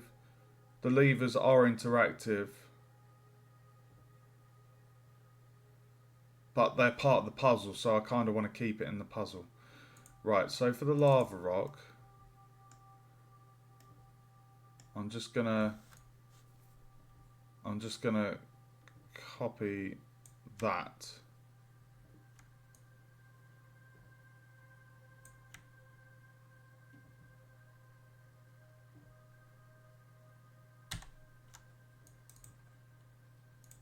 Okay.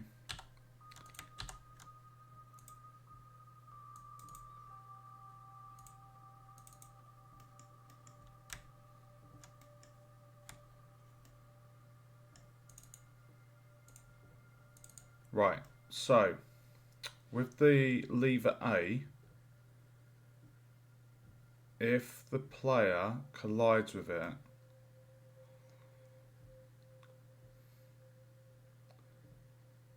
oh my god, how is this going to work?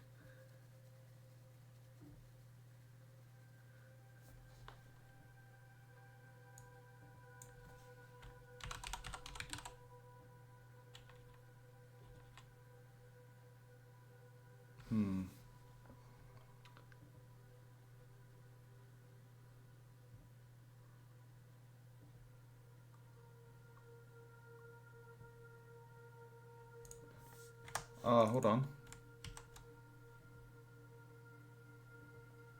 Oh, input. Was it input machine?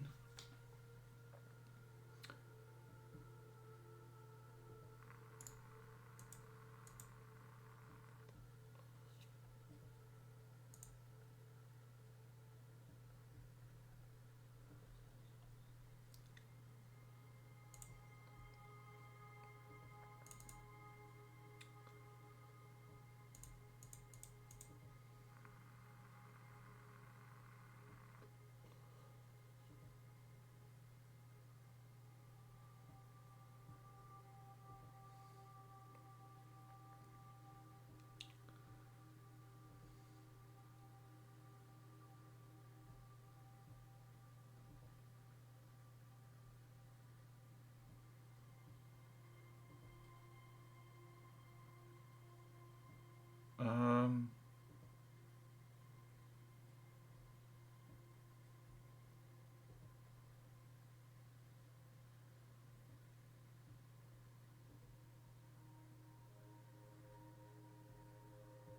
where's the input machine?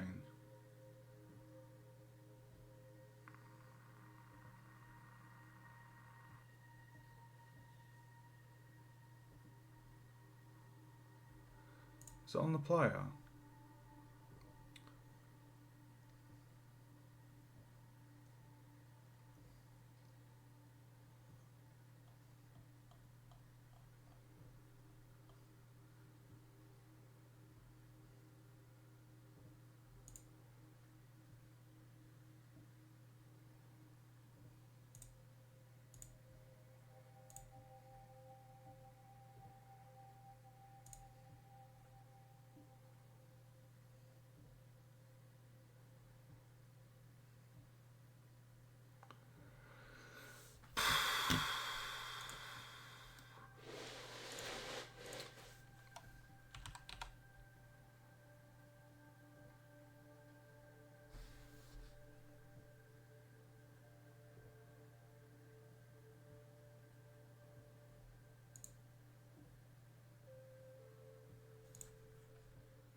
Hmm.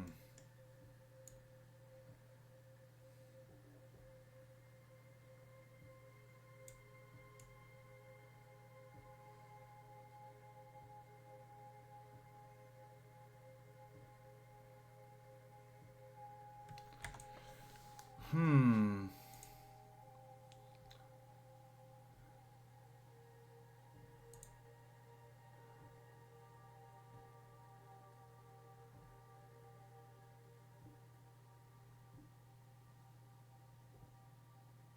Okay.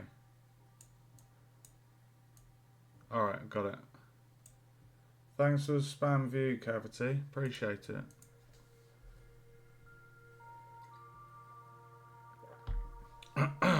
Right.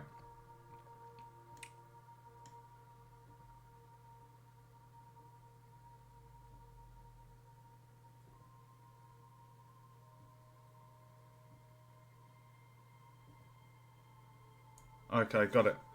Right, so on lever A, we're going to say when the player, if the player's in the trigger box, we're gonna add an object variable, and we're gonna call this can use lever.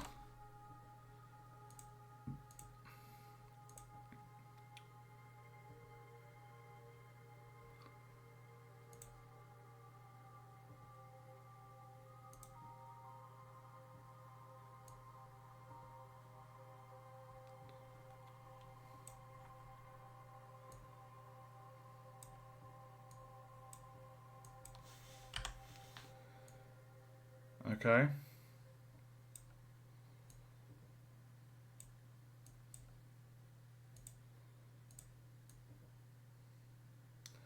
Right, so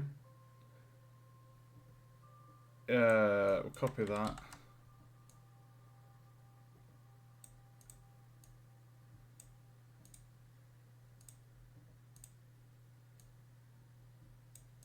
Fairly straightforward.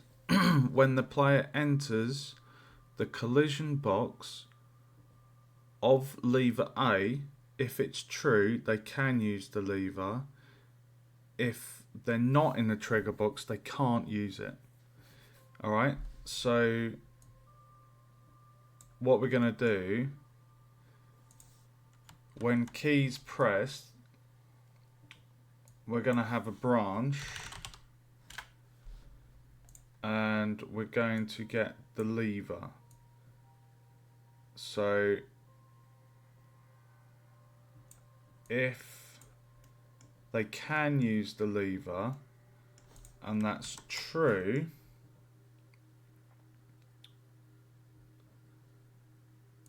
oh my god, hold on a minute. Oh my god. Right, how am I going to have the variables for the lever?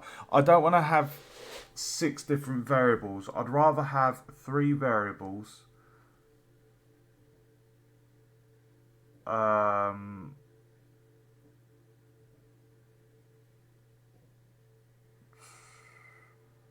Just call it like up. So if it's up, it's true. If it's false, it means it's down. Okay. Right, let's create 3 variables here. So lever A,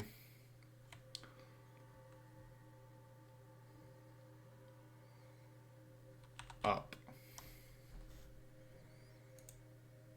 That is going to be, so that is a scene variable.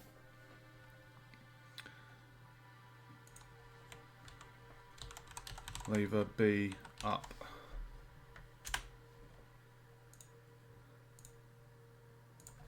Lever C, up. Okay, we have those. Right, okay, so on trigger, can use lever. And that is an object variable. Perfect. Okay, if they can use the lever,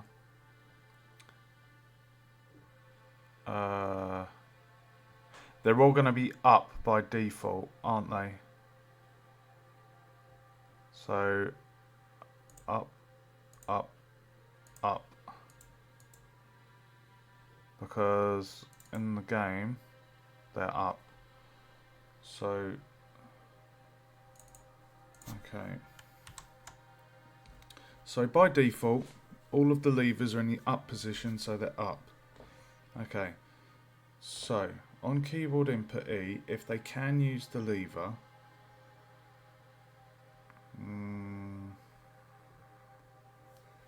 and they press E,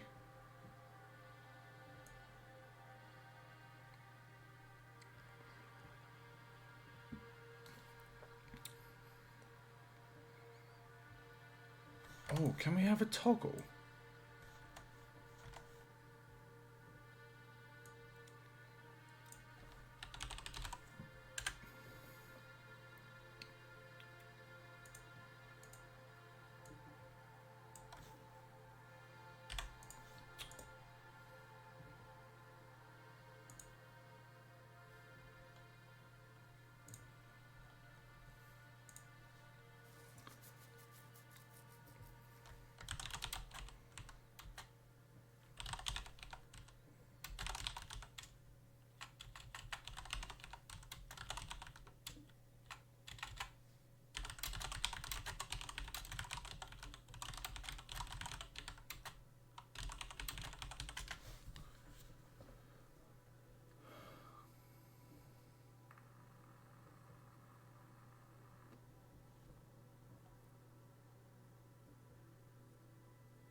Apparently there's something called a switch.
What?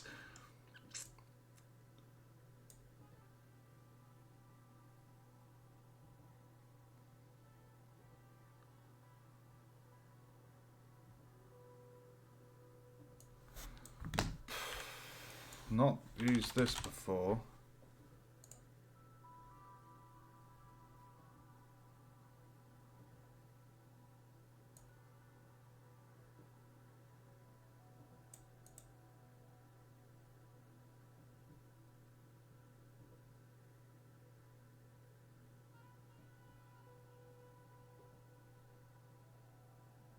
Start on.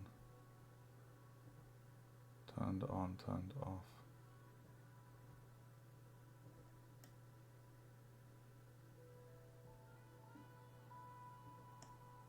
I mean, that looks like it could do the job.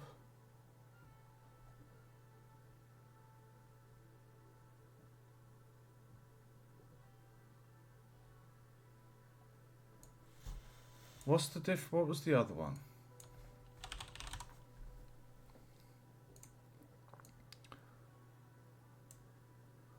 Toggle. Ah, okay.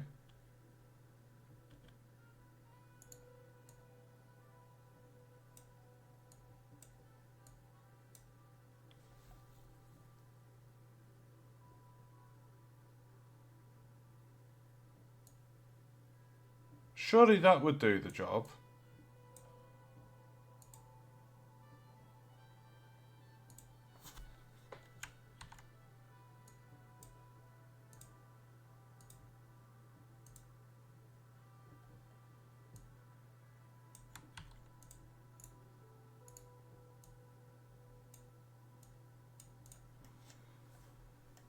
Right, so if they press E, if they can use the lever and they press E, we toggle. So if it's on,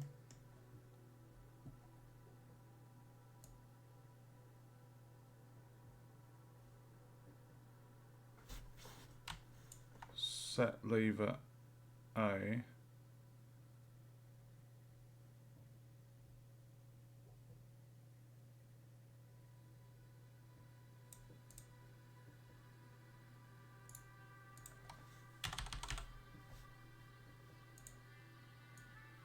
So, hold on.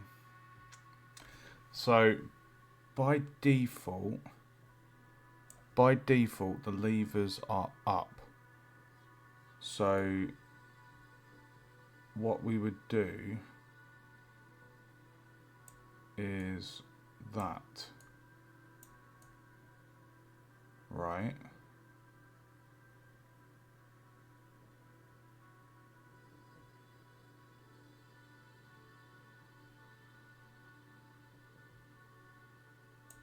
So, when they press E, if it's on, right, so it's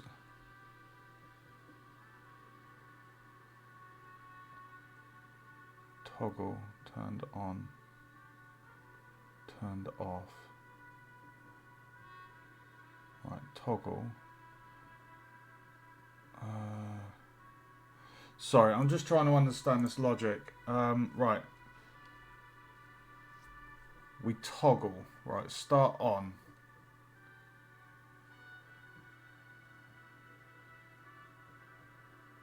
Start on, so...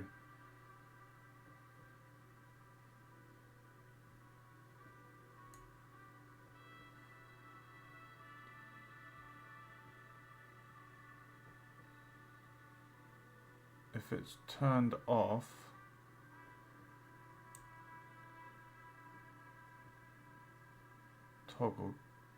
Toggle, on, off, turned on, turned off.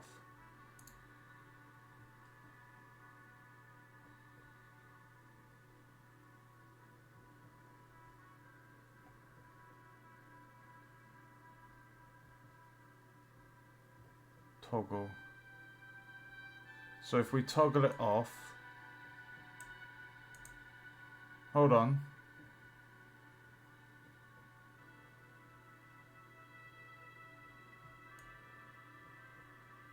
What? Why is that because the Boolean's not... Why is that... Hold on a minute, why is that...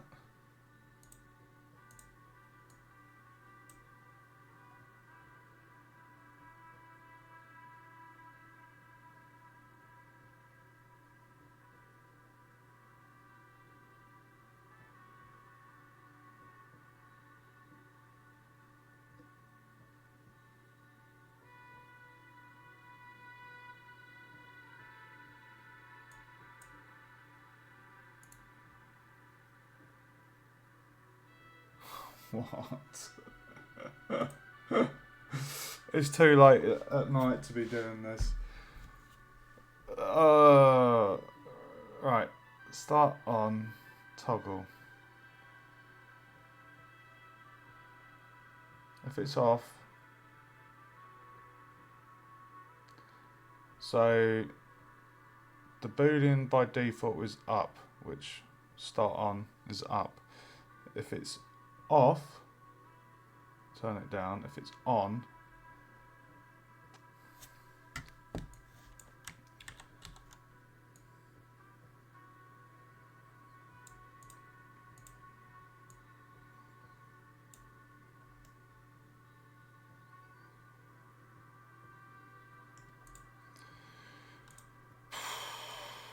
I have not worked with toggles before. We're just going to have to test it and see see if it works. Right, so now if we go... Oh, what do I need to go to that has a toggle? There's some code I've got where there's a toggle. I need to find... Toggle... Collider. That'll be the lava block.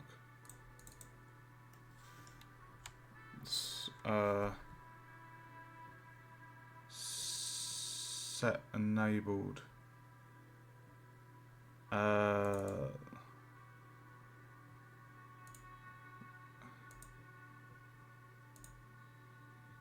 Game object.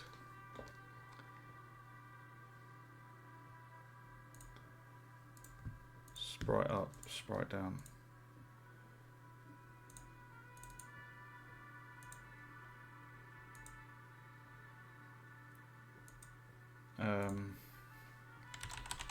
Sprite up.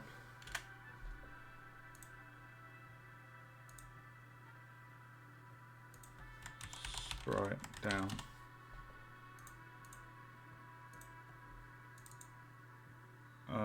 Variables. Right. So sprite up, leave it A, sprite up is for that, sprite down is for that. Going back on the lava block, so we need to look for set enabled. And that was, so we need to look for game object set enabled. So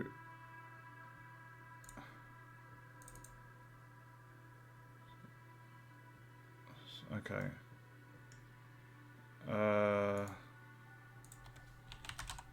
Game object. Oh, dude. Game object set enabled.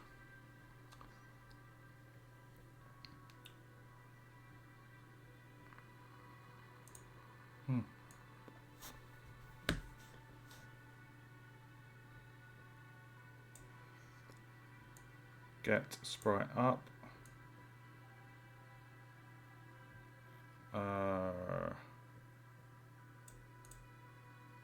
Plug that in there, plug that in there, set active.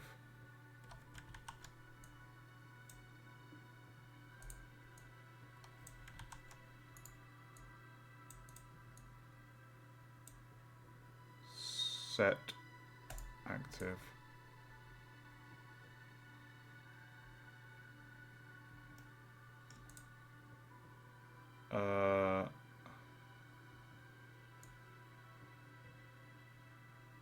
Hold on.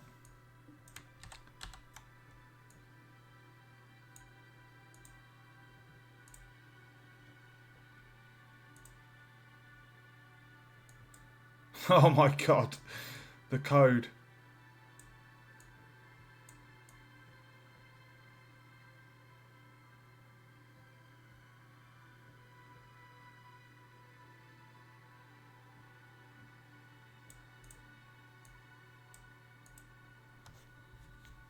Okay, right.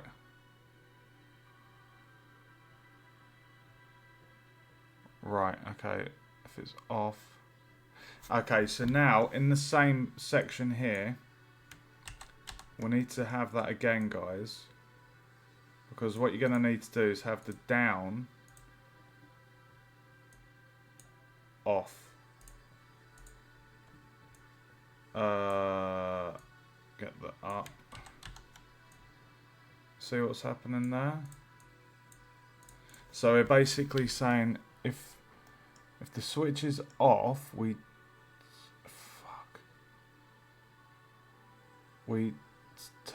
show the lever down and we hide the lever up. Same here. If the lever's up, we show the up and we hide the down.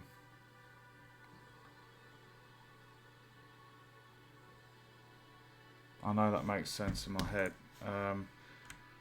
Right, let's watch this in action and see what happens. This should work. I hope it does.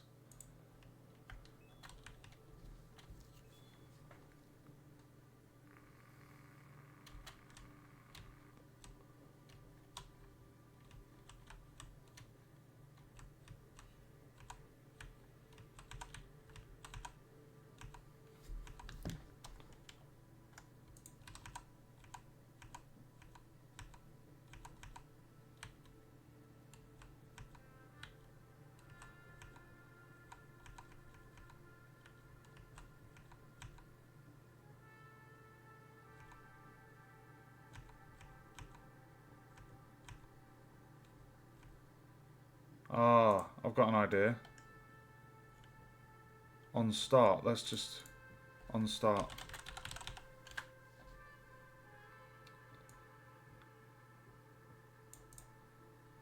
Let's plug that on start to there and toggle.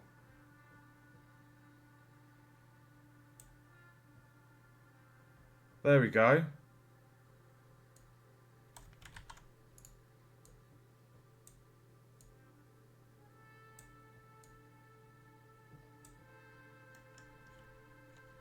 There we go. Right, that should work. So, right, so we had to kind of give life. Think of it like a bit of a life machine. Like we've said at the start of on start for the oh, it's not doing it. Toggle flow. Toggle is going into the toggle What's happening?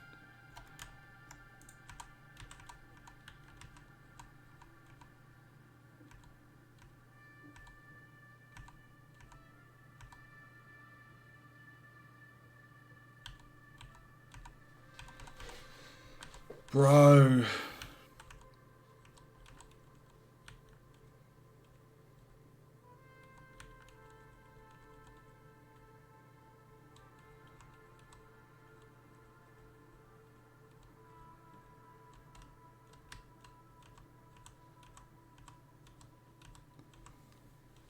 Why is it not toggling?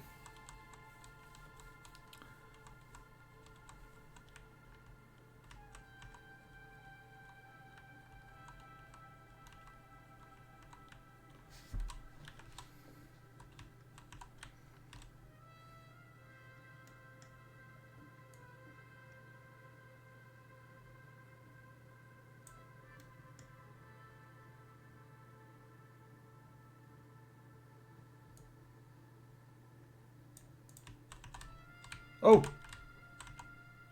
Oh.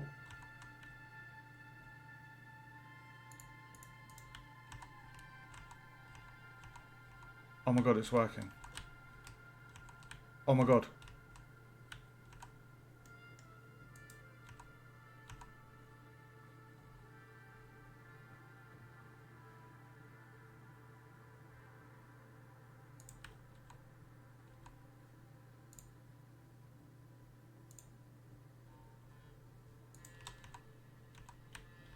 Dude, it's working! Oh, I did it.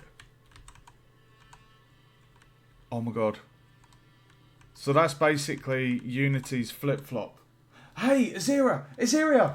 Oh my god, thank you for tuning in. Dude, I have been waiting for you for like the last couple of days, dude.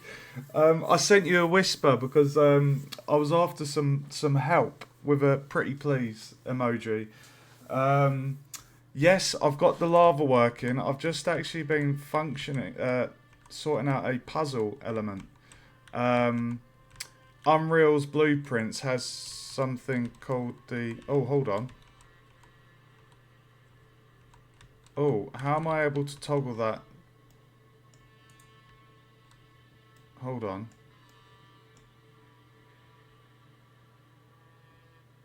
Oh, no worries, dude. No worries. Sorry, 1 second. I've just got to... 1 second. What's going on here?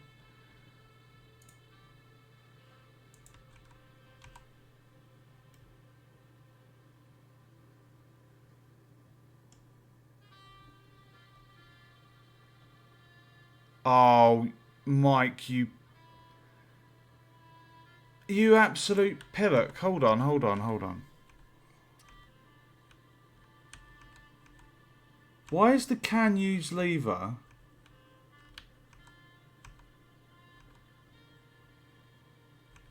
One second. Why have I put... Hold on.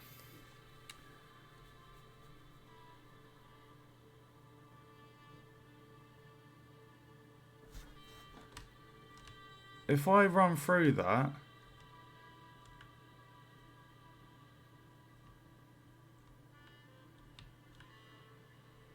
For fuck's sake.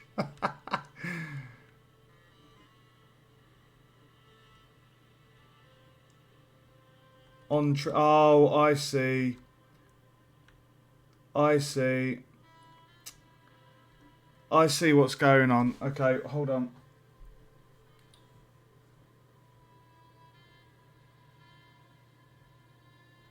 To be fair, I don't mind seeing the odd bot message. I don't really get that many viewers, dude. So when I do see a bot, I always say thanks for the view. It's nice to know that at least someone's there. If I didn't have the bots, I would be very lonely seeing an empty chat screen. God.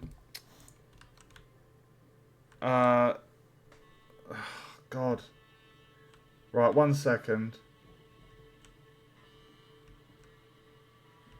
Yeah, no, there's quite a few of them. Right. This is working. The only problem is when the player, I need something for when the player leaves. I've got the boolean set as an object variable on the lever. Essentially, when the player enters the trigger box, we can use the lever. But then you can see I can run away from it. I'm triggering it. The way that was meant to function was... Oh, actually, if true...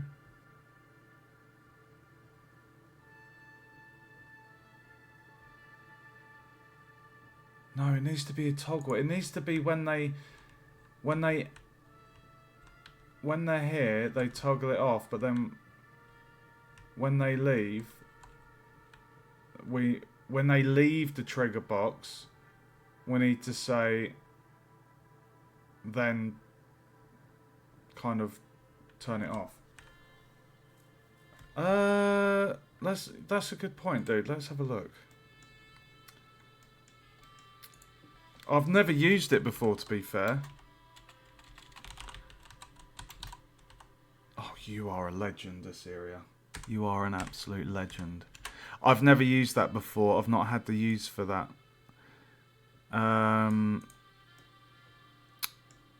Right, let's move that down there. So that's my... Oh my god, look at that. Look at that. It's tidy. It's tidy. It's just a lot of code. Let's move that up there. So that handles the switch. Nice. You're the dude that's made your own engine, wasn't it called the Insanity engine? I'm pretty sure that was you.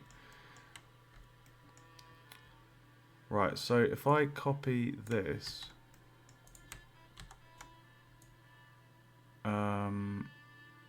that went in there.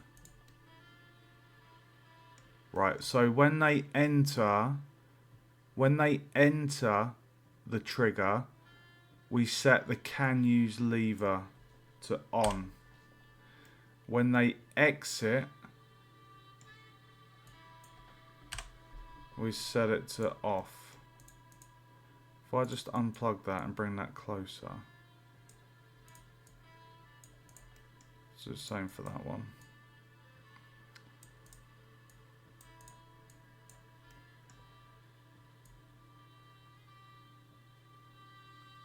Perfect. I have a query with you. I'm really hoping you'll be able to help me out. Honestly, dude, I've been waiting for you to tune into the stream so I can ask for your help on it, because I know you really helped me out with the timer displayed on the HUD, converting it with the... oh my god, what was that word called? It was a not Devolo. Begins with M. Modulo. That's it, Modulo. You helped me convert the time to string using modulo function. I'll show you in a second. Let me just get this. Let me just quickly make sure this is functioning. Hold on. Why is that squidged? Why is that squidged? I don't like that being squidged. Okay. Alright, so hold on. So enter trigger. We say they can use lever. Tick. Exit trigger. They can't use lever. Okay, let's test this. Do you want to see what I've done, dude? Yeah, I'm pretty sure there's a lot in the game since you last tuned in. Let me show you. So you can see the map. This isn't the final level. This is all getting the mechanics working, by the way. Once all the mechanics are done, I've got a graph paper plan for the level design, and then I'll be able to smash it out. So I've got these magic trap shooting projectiles on the wall here. Obviously I've got the insta-kill spike pit. I've added in jump through platforms. I've added in a ruby pickup. It's worth 750 points. I've got a checkpoint feature now. So when the player passes through that, it sets their spawn point, and it's got a really cool little soul-like orb that I made. I've got a movable block. It doesn't work with the rigid body because when I put a rigid body on the block to use the simple the gravity kind of function, the rigid body of that block clashed with the rigid body of my character, and it created this really, really weird, just glitchiness. So I opted for a different method, and I basically just, I added a capsule collider and got it to move a different way. I've added in a lava hazard. The lava deals 20% damage, and it also applies a burn effect. That's what I needed your help with, the burn effect. I'll show you that in just a second. I've also added in collapsible platforms, which shake and then fall down. And what I'm working on at this second, when you tuned in, was the lever. So this is basically a puzzle, a lever puzzle. You have the puzzles in a certain combination, and then this door will open, and then you escape the level, basically. Let me just quickly test that lever's now functioning properly, and then I'll show you what I need help with. It's actually two things, but they're related. It's to do with health. Right, here we go. This is the respawn. You see that? So when you pass through here, that's your checkpoint. I was thinking about this there's so many different ways across all games that have different checkpoints. Sonic the Hedgehog has the poles with the flags, Dark Souls with the bonfires, Tomb Raider with the save crystals, Titan Quest with the rebirth fountains. The list goes on. There are so many different ways, and I thought it'd be really cool to have like an angelic statue. And obviously the statue itself is like from an asset pack, but I made that orb with the little particle effects. And I've placed it perfectly over the hand, so it looks like the statue's guarding our character's soul. I thought it was really cool. Anyway, these are the collapsible platforms. So jump on those, and then they fall down. It's really cool. I'm so happy with that. Right, so if I can toggle that switch.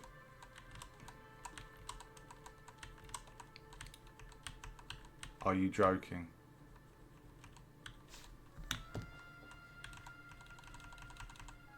Why? What?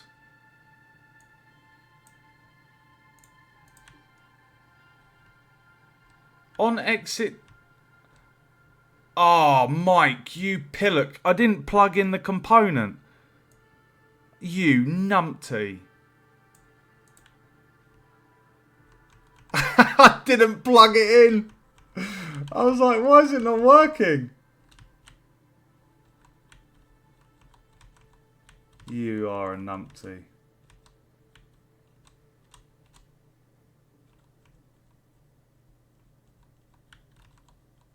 I didn't plug it in, guys.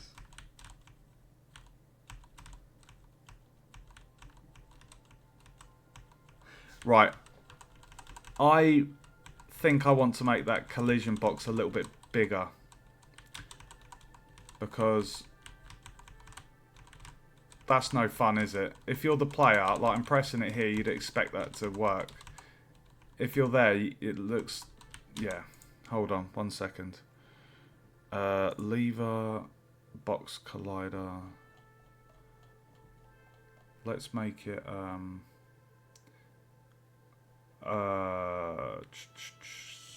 size.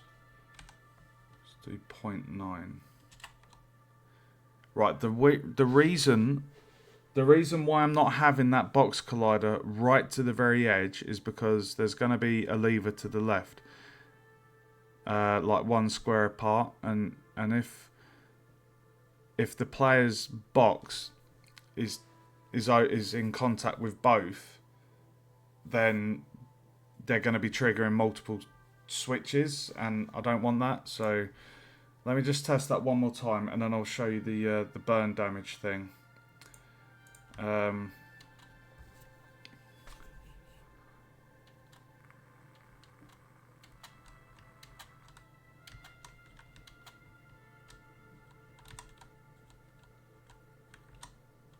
If I click on the player, there we go.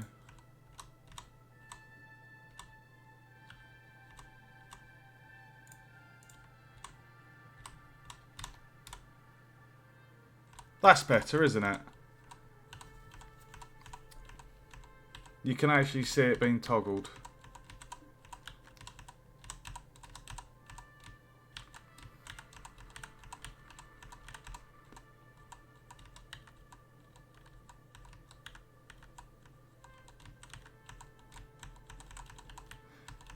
Dude, thank you for thank you for that tiny little bit of help there with the trigger exit 2D. I've never used that function before, so that's perfect. Thank you for that. That's really handy.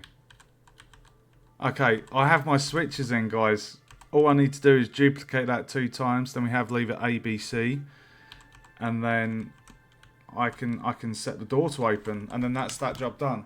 Right, let me show you the burn damage that I need help with, because you are an expert, dude.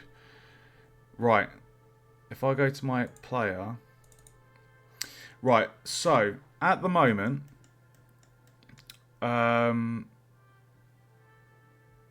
actually, before I show you the burn damage, let me just show you, if I just unplug that for the time being. Right, my player health, you can see here, global, I've called it global health because it's a scene variable. I've just called it global for my own reference, right? The global health is set to 1. It's clamped 0 to 1, right? Now, 1, when the player hits the lava, it subtracts 0.2, right? Jumping in the lava 5 times would subtract a total of 1 from the global health. Now, at the moment, I've got on update to display the global health variable at the bottom left, so I can watch that, okay? So I should theoretically be able to jump in the lava 5 times and then it will kill me. Watch what happens.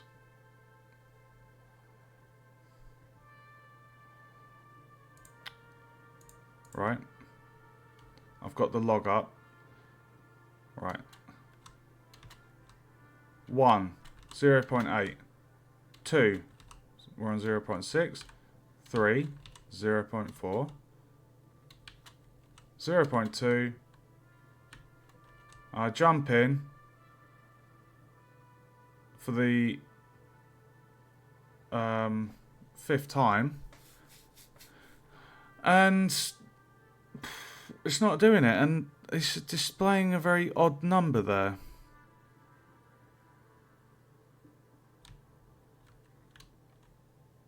Like, I don't even know what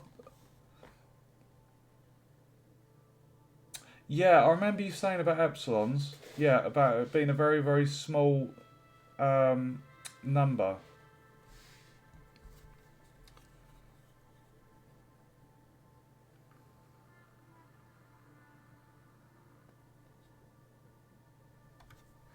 But I don't understand why that. Like, at the moment, I have a death pit, right? I've got the spike trap, and the spike trap, I have set that to deal 1 damage. Like, if I show you the graph for the spike trap. Spike trap. Yeah, subtract 1. So, with these epsilons,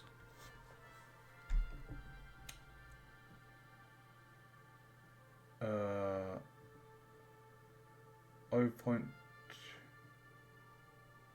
I've seen that before. What is that?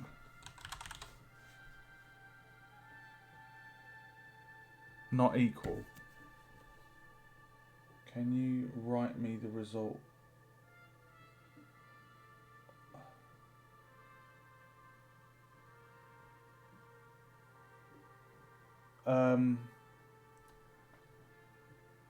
Sorry, what do you mean? Write you the result of a third.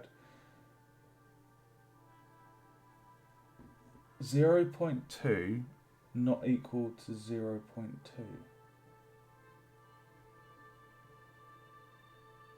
I don't understand, sorry. What is 1 divided by 3? Well, it's 0.3 recurring, isn't it? Like 0.33333, it goes on.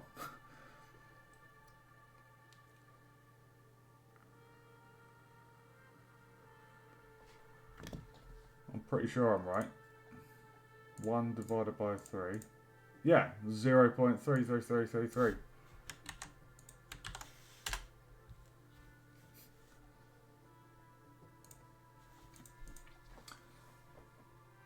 Imagine that you need to write 0.3 recurring in a limited amount of space, but recurring doesn't exist.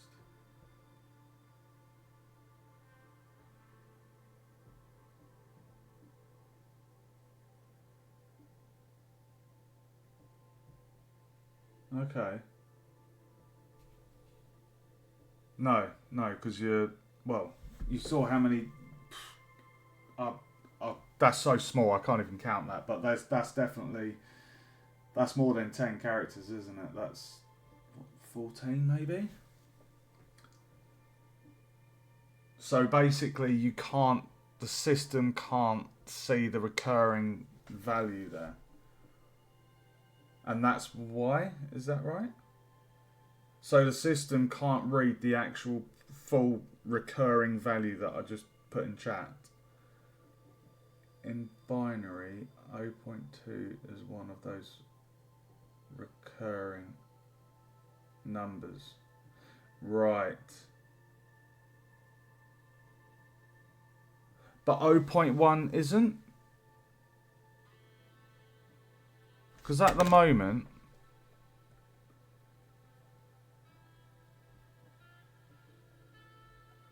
right. Because at the moment, I have, one second. My magic trap subtracts 1. 1 wouldn't cause a problem, would it? This is annoying because in Unreal,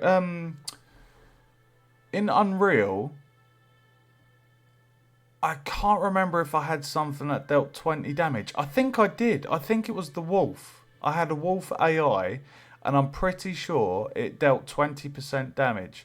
I had that coded using Visual Script, and I'm pretty sure that didn't cause a problem. So what's the solution then? If the 0.2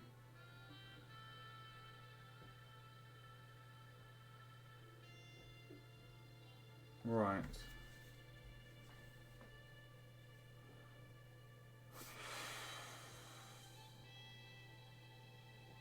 Yeah, that's annoying, isn't it? Because obviously health needs to be a float, and because float's a decimal. What?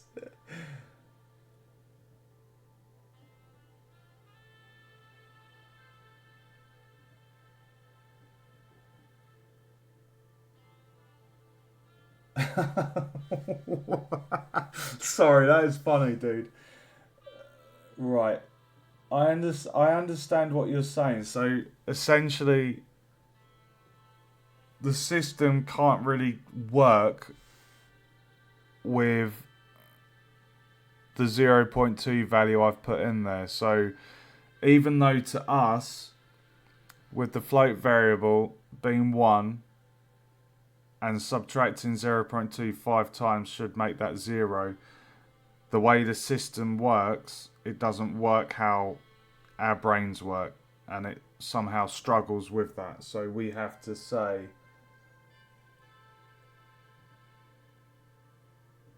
Right, so what you're suggesting is instead of over here, where is my def sequence?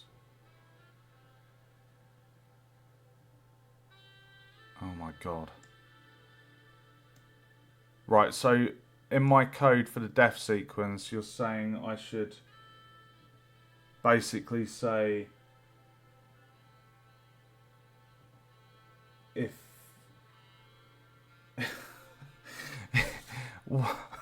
sorry, I'm laughing because it's madness, isn't it? It doesn't. Why should it? It's. I don't know. In my head, I don't. Yeah. Less or equal.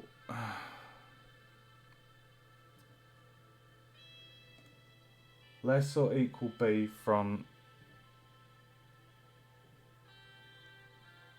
Right. So you just change the b to 0.0001. Right, 0.0001.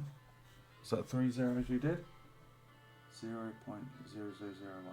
Essentially, it's the same as the third with only 10 characters issued. There isn't enough space. Right. Okay. That's so annoying though. Don't you find that annoying? Like, I'm not a programmer at heart. I don't know hard coding. I know Visual Script. I can do Visual Script in Unreal. I can do it in Unity. But as someone that isn't a hard coder, I find that mad.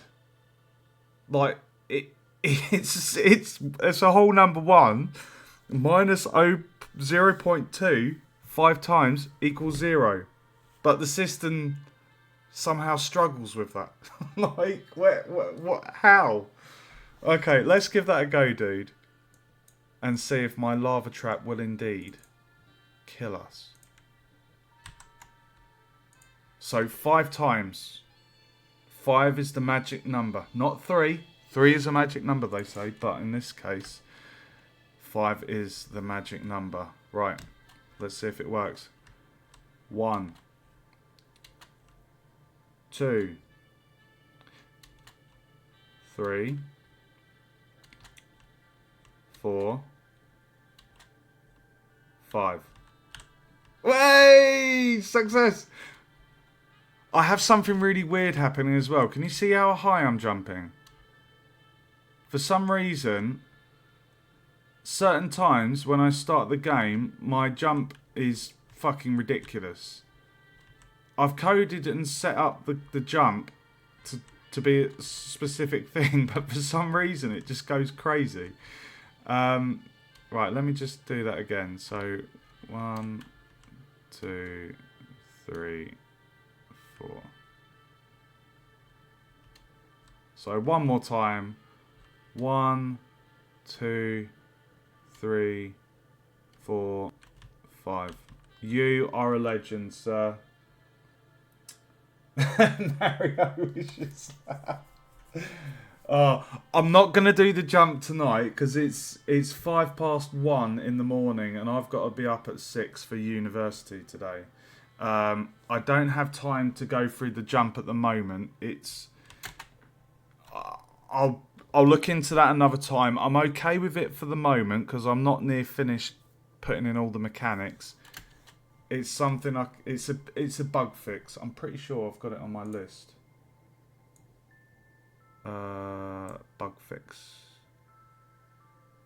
Okay, with the bug fix, I'll add jump height seems an issue. Okay. Yeah. Right. So that is the. I've just got to do that one more time because I'm happy that's fixed. 1, 2, 3, 4, 5.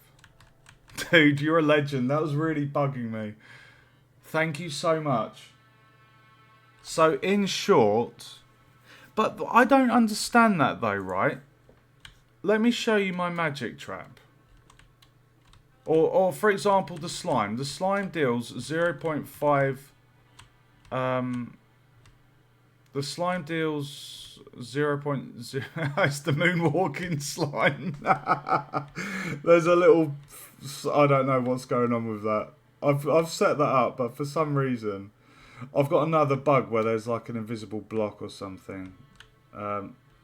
There's a couple of bug fixes. I've got them jotted down. Right, so this slime deals 0.05 damage. Would that cause the same issue as the 0.2 value that I put in? This is the magic trap. This deals, I think, 10.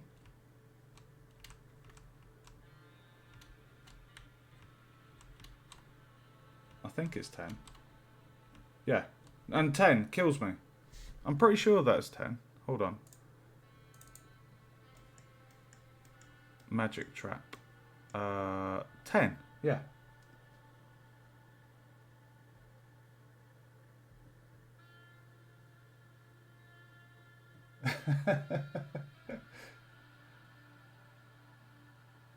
Brilliant. Oh, FYI, the whole jump stuff is pretty much all of this section,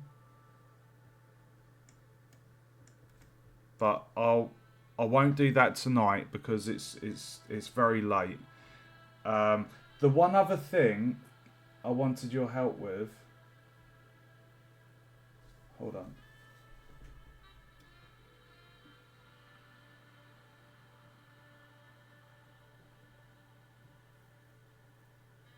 Right, okay.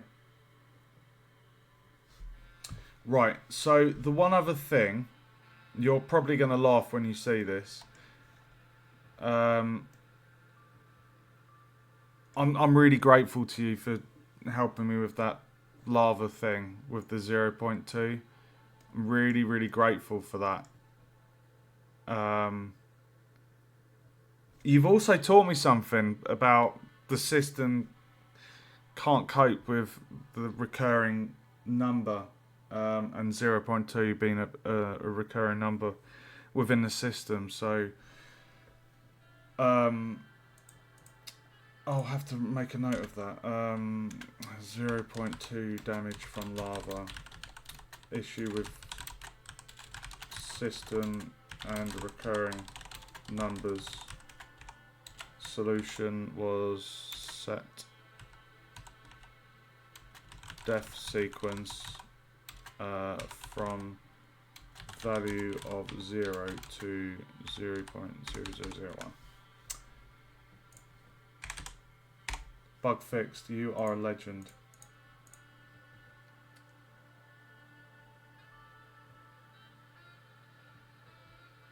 So epsilon isn't like a symbol or a kind of like on here, for example. I mean, like if I put oh.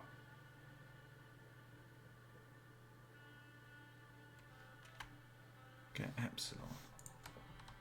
So an epsilon is basically a very small number, as opposed to kind of like a little symbol similar to the less or equal. It's just a very small value. Right, the one other thing I wanted your help with, pretty please, was this section. Okay, I'm really hoping you will be able to look at that and say, there's your problem, there's your solution, because I spent about 2 hours setting this up, and for the life of me, I couldn't get it to work. Right, so essentially, if I just explain what happens with the lava, I think I've got 2 or 3 things to fix with the lava hazard, because the lava, if the player stays in the lava, like they could take more damage. No, they don't take damage, but that's something I can fix. I haven't fully fine-tuned it. But at the moment, you jump in the lava, you take 20% damage, and then you will take a burn you will take a burn effect. I've plugged that back in, so let me just show you how it functions. I did this all myself. I'm really proud of it.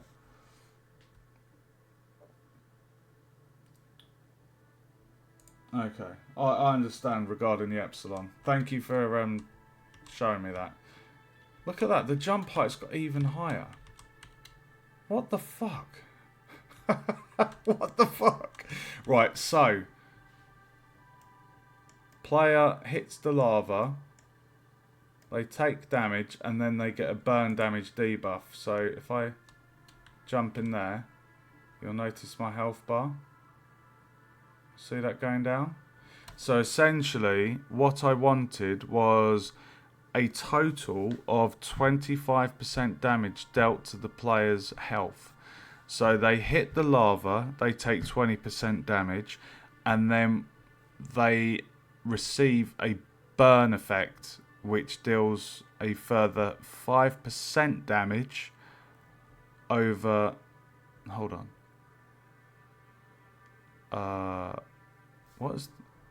What did I... Oh yeah, it was 5 seconds. Sorry. So they would receive...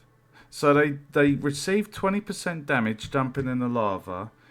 And then over a 5-second timer, they take a further 5% damage to health. Totaling 25% damage for hitting the lava. Right? So you jump in. You see that health bar going down? Jump in. And it goes down.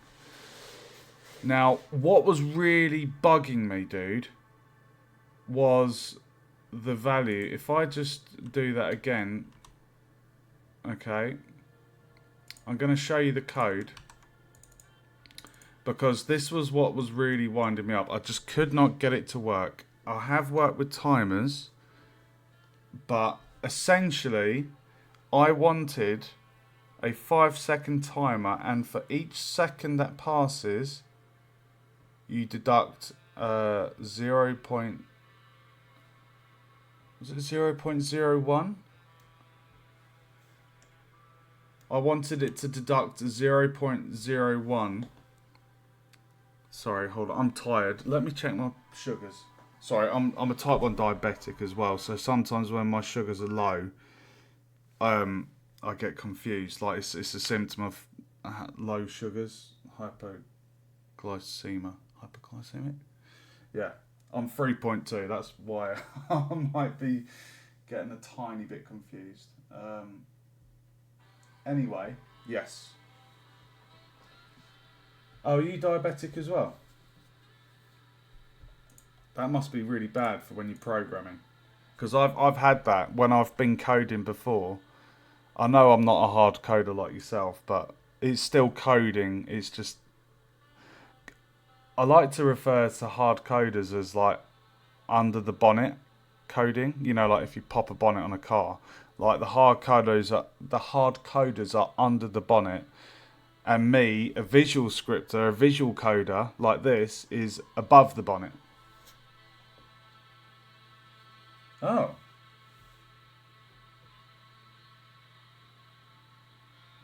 That's strange. Well, I've gone through they call the hospital, the specialists.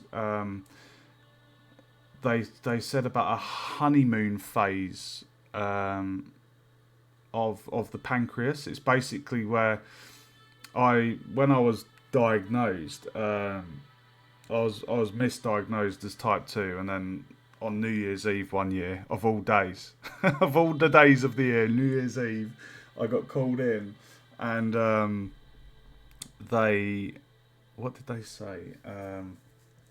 Yeah, they said I was type 1, and essentially my pancreas is on the way out, basically, and they referred to that phase of the pancreas still producing the smallest amount of insulin, and the body basically, or the pancreas, just the way it kills off the insulin producing cells. I'm too tired to even remember. But essentially, that phase where your pancreas is still producing a small amount of insulin is referred to as the honeymoon phase. And I'm wondering if that's what you might have. Like, maybe. I don't know. I'm not a bloody specialist. But I've lived with diabetes for... Is it 6 years now? 6 or 7 years? Maybe 8? I don't know. Anyway, sorry. We've gone off on a tangent about blood sugars. Oh my god. Right, so this was the thing, okay? If I just explain it, I think I did explain it and then I started talking about blood sugars. Right, so the burn effect is meant to deal 5% damage to the player, and that is done through the use of a timer, a 5-second timer. And all I wanted it to do was for each second of the timer, subtract 0.01 from the player's health. Because the float is a value of 1. So 1% would be 0.01. I couldn't figure out how to get this to work within this, what you can see right now. Can you see what I've done wrong? Obviously, this was the temporary fix. This was the closest I could get the health variable to be as close to possible as 75% health. Well, I wish you all the best with it, dude, when you, when you do get it. I don't know, to be honest. It's when I was trying to play around with it to get it to work, this was something I found. I've never used it. It's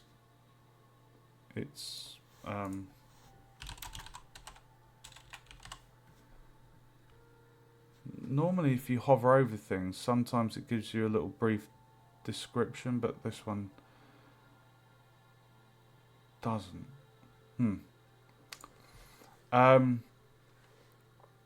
Can you think of an easy way to do this? Because all I want to do is subtract 0.01 from the player's health per second. I didn't know if the modulo function would come to use here.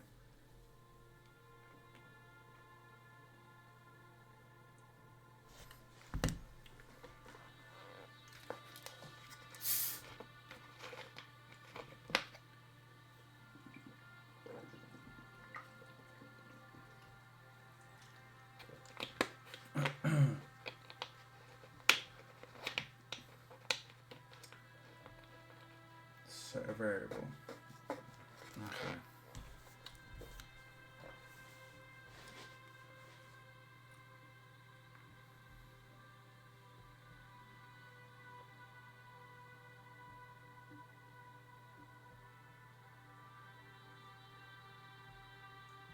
Okay.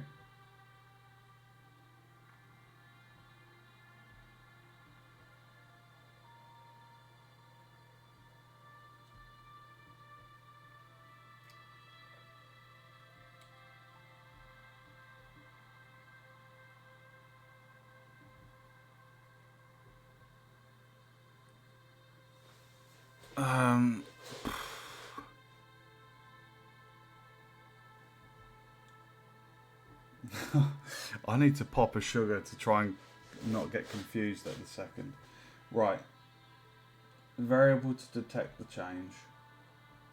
Set it to the number of seconds left. If it changes, subtract 0.01.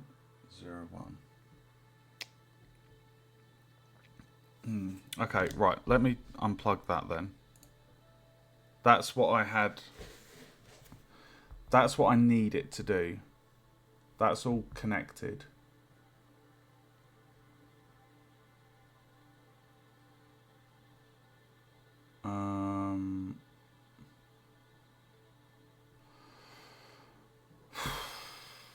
Right. Which nodes would be best to handle this then?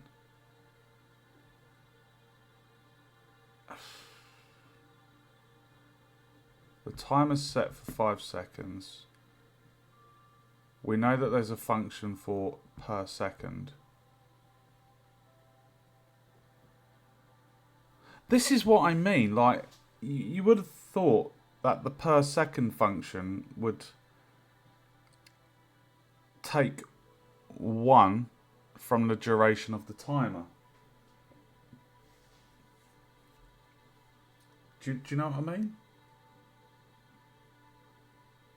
Looking at that function, you would think that's what it does. Like, per second, deduct, subtract 0.01. But I can't plug that into this. But you would think this would handle it.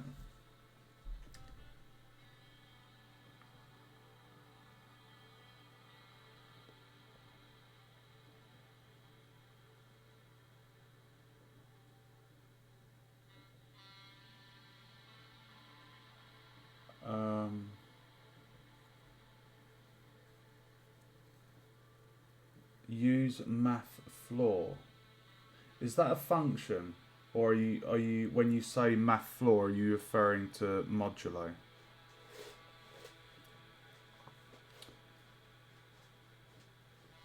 I see what you mean though. You kind of when you got to bear in mind that there's still a lot I'm learning. Like, I only started game dev and learning, studying video game, computer game design in September last year. And in that period up till Christmas, I was heavy in the Unreal Engine in blueprints. And now I'm in Unity this trimester since 20th of January. So I'm still learning. Do you have a delta time variable? Yes. Do you mean what you're suggesting is overcomplicating it? I mean, I can get delta time.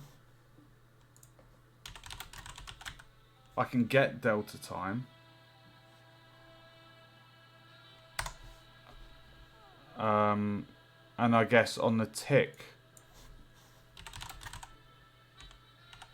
no.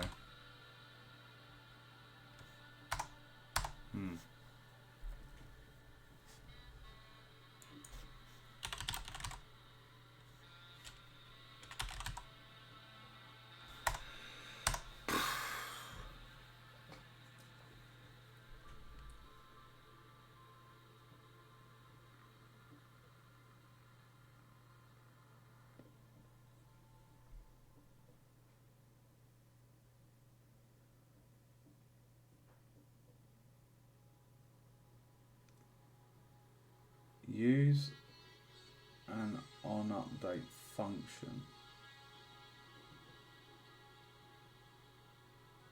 0.01 times delta time. Not 0.1.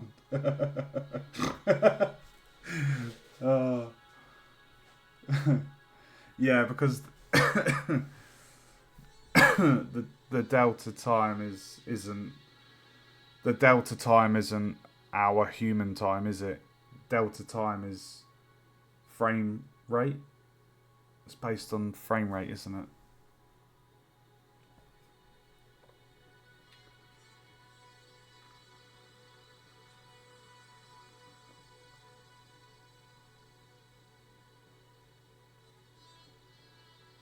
Deal 0.1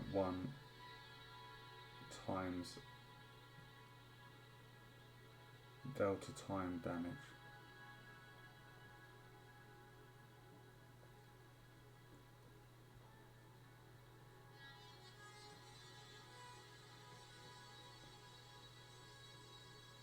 Fixed update. So how would we do that? Because this part I've done here, like what you're seeing, this section, ignore the other shit that I've done. This is for my sprite and burning boolean. It's this section here. This, at this point,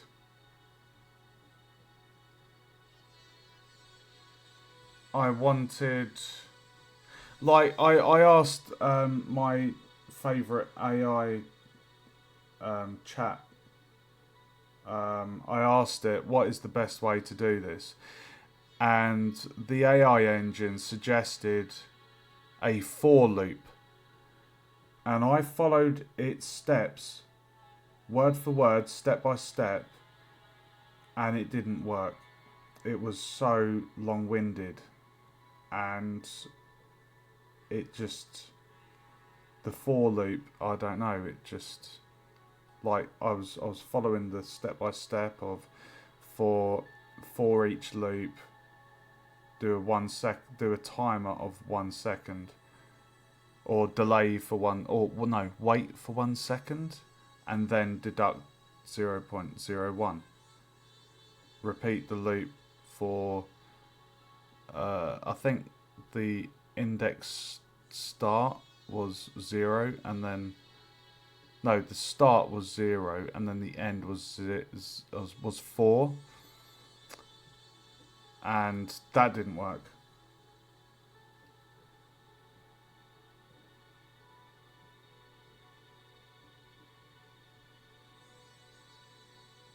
Make an event for, okay, on fixed update. But the problem is,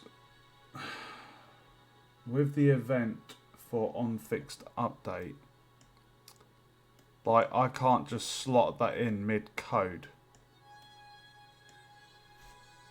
I've already got an on update there. I don't think custom event on trigger.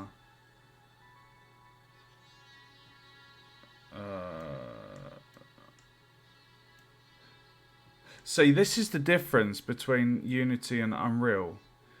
Unreal, if you've already used one function, such as on player collision or on collision with, it would not let you, it will not let you have more than one instance of that function multiple times. It will only let you have one. Whereas Unity seems to not have a problem with you using the same function like multiple times. So for example, I've done it here on trigger enter 2D, but what I'm doing is I'm using that for different different things, whereas what I could probably do is use a sequence instead. So on trigger enter 2D, and then for each step of the sequence I could have a different thing. Maybe a more efficient way of doing it, I'm not sure. But you're saying just drop it in next to the existing. Okay. Right. Sorry, I'm going off on long-winded tangents, and I'm wondering if that's because my sugars are low. So I apologise. Right. Let me move that one off because that was for the health debug. Oh, to be fair, I can get rid of that. That was just.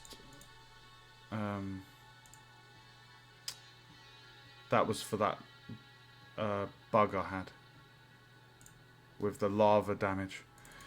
Okay, save. Right, let's go back. Right, so you're saying fixed update.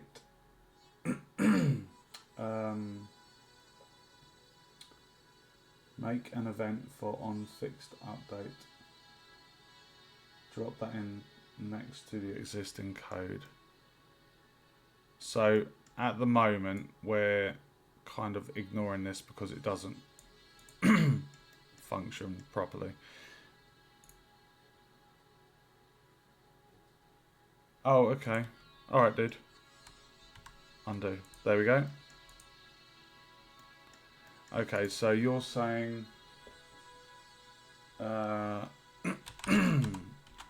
sorry, my throat's getting a bit rough. On fixed update. Okay.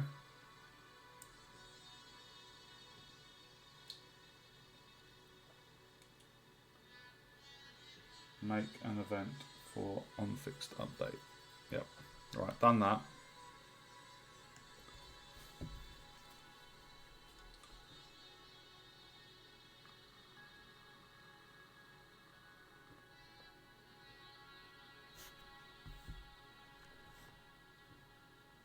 Get time.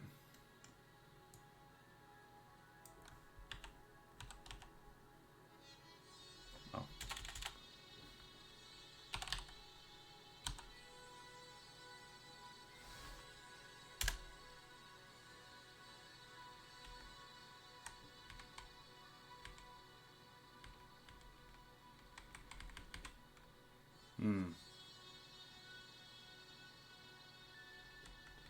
Doesn't look like it.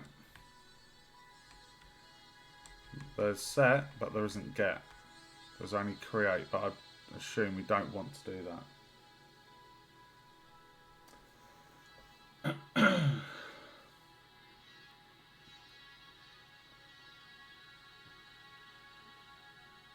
Try doing it not from the execution pin.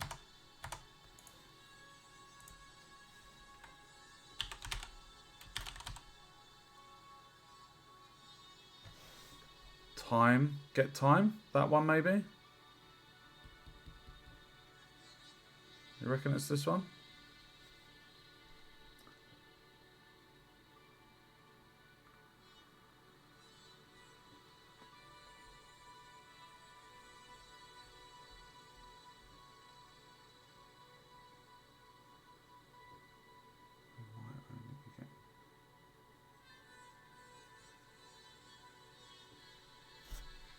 Try get fixed. Oh, okay. Sorry, I didn't even see that. I do apologise.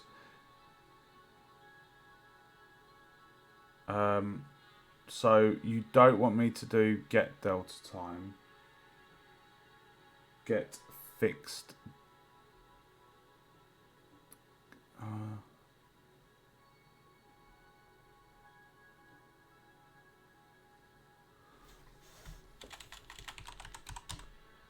Oh, there we go. So you want me to do get fixed delta time. Okay. So what's the difference between getting delta time and getting... So essentially the normal get delta time, we're not doing that, we're doing get delta time but it's fixed. So what's the difference? Whenever I follow tutorials or get help or assistance like you are doing, like you're helping me, I don't want to just be shown this, do that, there's the solution. I don't want it to be done that way. Which is why I always ask for an explanation or always ask questions, so I actually understand or try my best to understand what you've done to help me and how it's working, so that I'm actually learning, you know? That's why I always ask these questions and try to understand.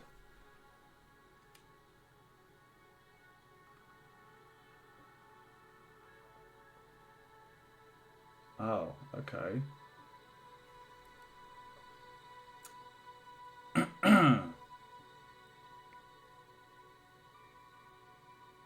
So, when you're saying respects, you're basically, in other words, delta time runs by the frame rate, whereas fixed delta doesn't, right?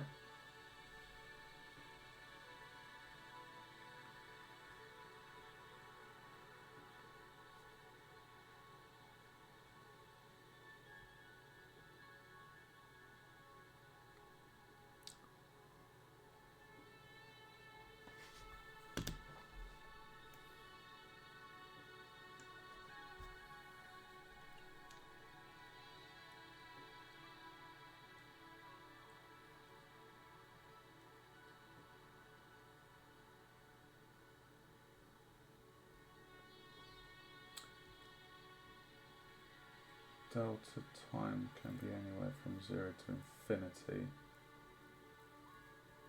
Fixed delta time is always 0.02. Okay.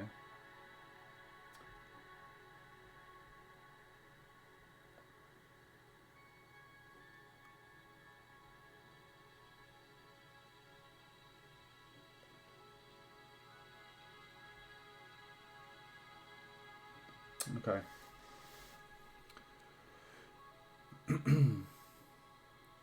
So on fixed update event and then getting fixed delta time.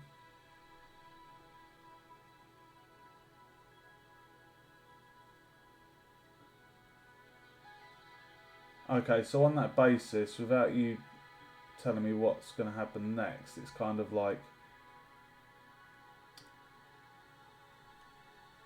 I'm assuming we're going to create a variable, and on the basis that fixed delta time is called 50 times a second,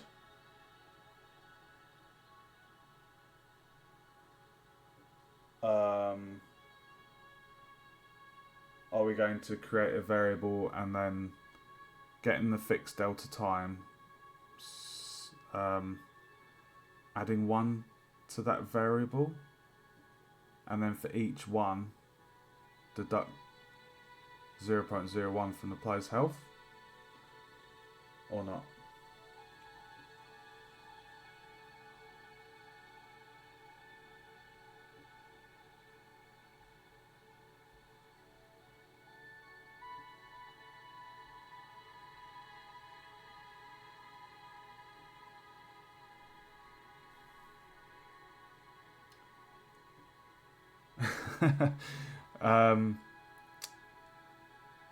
Sorry. Right, so what I think what I just said was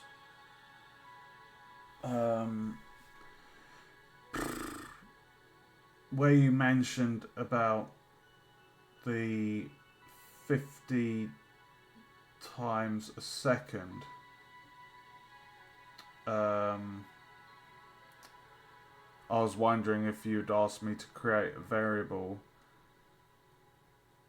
and drop that in so that where we're getting the fixed delta time on the basis that that's called 50 times a second, would we then off that execution pin say +1 to the variable that I thought you might be asking me to create? We would add 1 to that variable. Sorry, that sounds really confusing.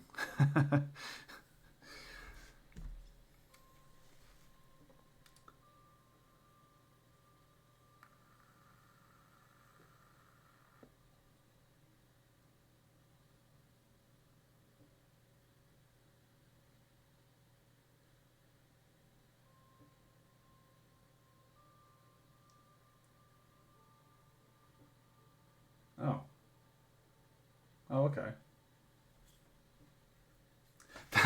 What I did there was just trying to second guess. No, not second guess. I was trying to, I guess, use foresight to guess what you're about to ask me to do, or what I thought you might. asked me to do.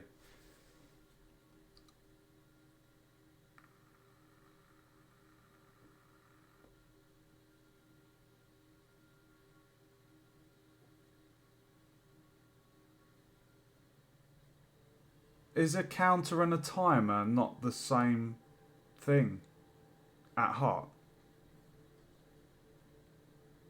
Or at core, should I say?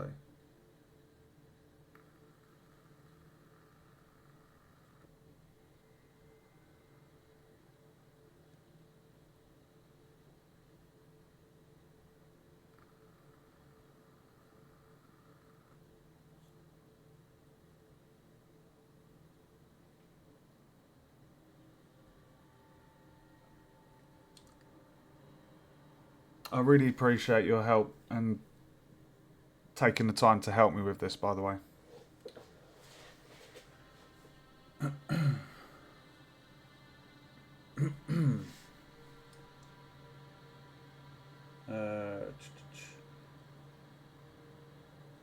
Set a counter to 250. Deal. Oh, just out of curiosity, can you hear my phone playing the music? Ever so faintly. I have that on the window ledge, windowsill. Windowsill? Yeah, windowsill. I have it there. If I was playing that in my YouTube web browser, YouTube, my stream or YouTube, or sorry, when I export the stream to Twitch, it would probably get muted or monetized because it would pick up that audio. Sorry, let me get back to reading. Let me get back to reading what you were saying. Sorry. Set a counter to 250. Deal 0.01 times 1 divided by 250 damage each tick. And when that counter is disabled, turn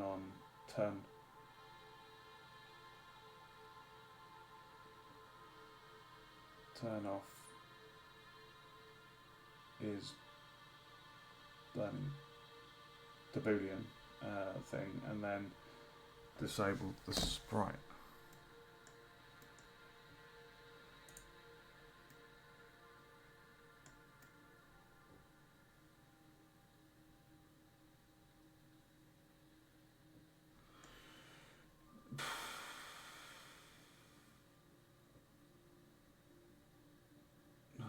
Sorry, dude. Well, if your brain's turning off and my blood sugars are low, that's a recipe for disaster, right?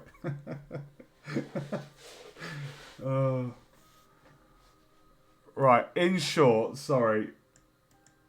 I've done that, like you said. And then we've gone on to this counter that you're suggesting.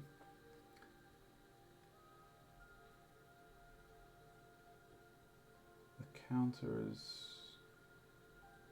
how many ticks left to deal damage.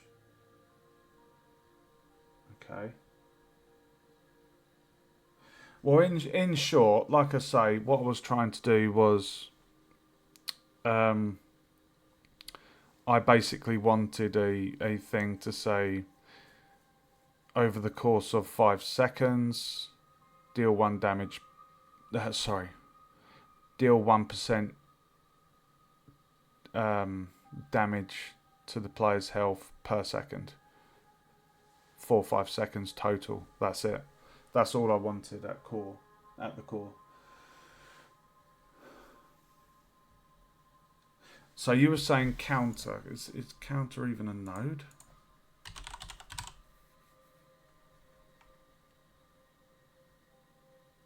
or is that just a term you were referring to?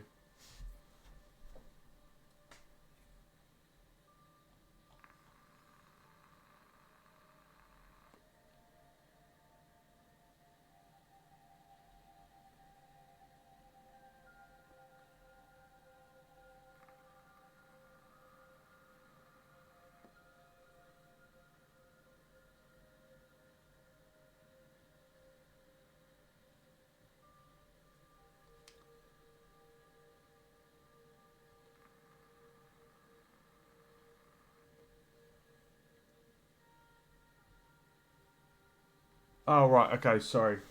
So counter isn't a function to search for. Counter is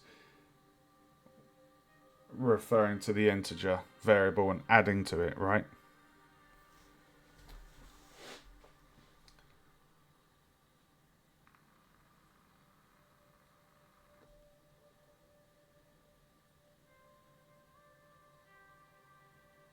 That's exactly what I said earlier.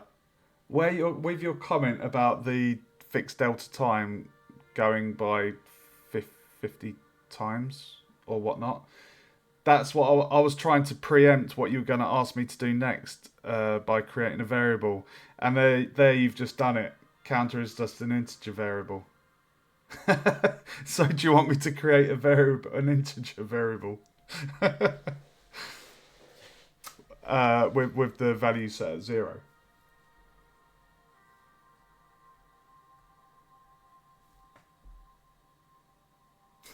So I did, right? Was I right?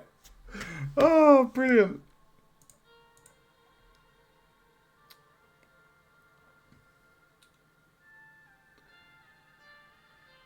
Should that be an object variable or graph variable? I'm assuming graph variable, maybe.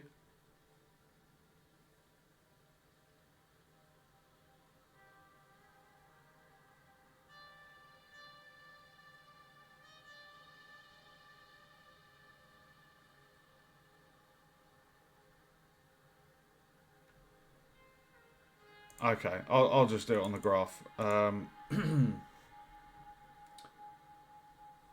What should I call it? Sorry, should I just call it? I'm sorry, I don't know what to call. What name should I give it for our reference? Would that be? I don't know. um, burn counter maybe. Okay.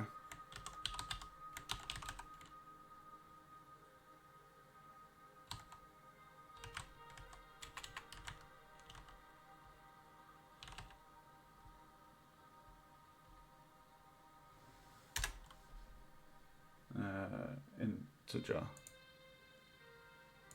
Okay. Integer set an integer variable. Ah, okay. And my next question was why 250? That's not because I did this silly ass thing of divide by 250. Oh, hold on. Hold on. I'm about to ask two questions. The first was here. Divide 250. That's what I was going to ask, right? I was like, that, and that, the reason I did that was here, before you even joined the stream, I did this last night because I was playing around trying my closest to get to this whole thing dealing 5% total damage, right? That divide by 250 here was the closest I could get it to, right? And then my question with what you just said about setting the variable to 250, my next question to that was, is that because or related to your comment about the fixed delta time. What was it? Being capped at 50 or 50 times a second. Is that why you're asking me to set the value at 250, and then from following on from that, 250 divided by 50 equals 5, I think. And then boom, there we have my 1% damage over 5 seconds, right?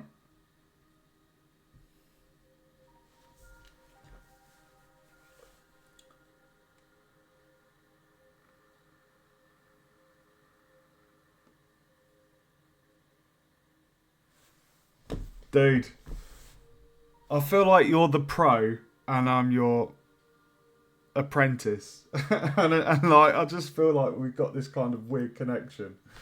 Sorry, it's not a weird connection, but I don't want to weird you out, kind of thing. But what I was trying to say there was, like, I feel like I'm learning a lot from you at my pace. So that's what I meant. Okay, 250. Boom.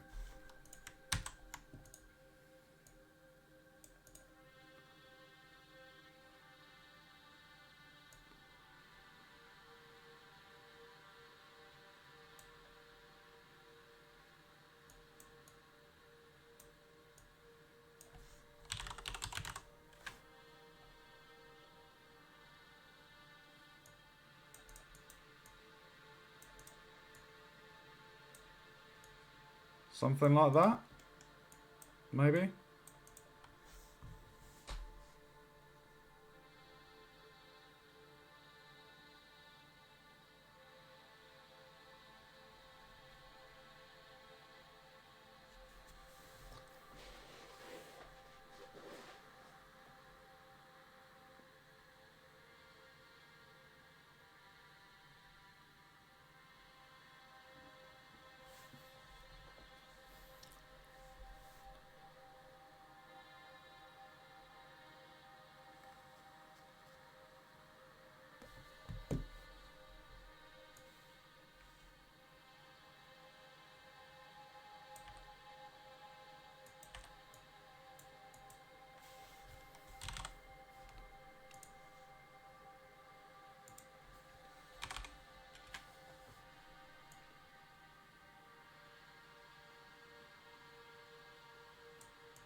Sorry, hold on. Let me read that.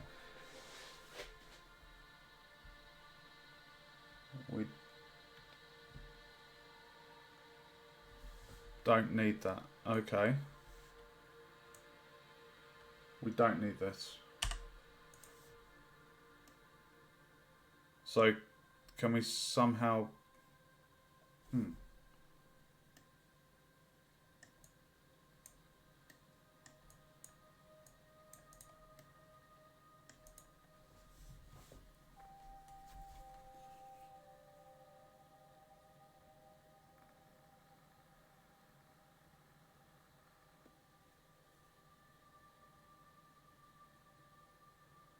Would you say I'm a fast learner based on our like last half hour of conversation?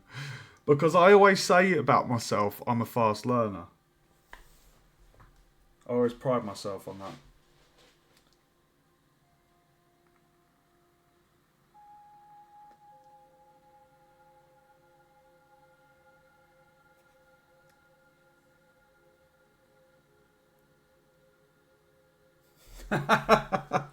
Yes, dude.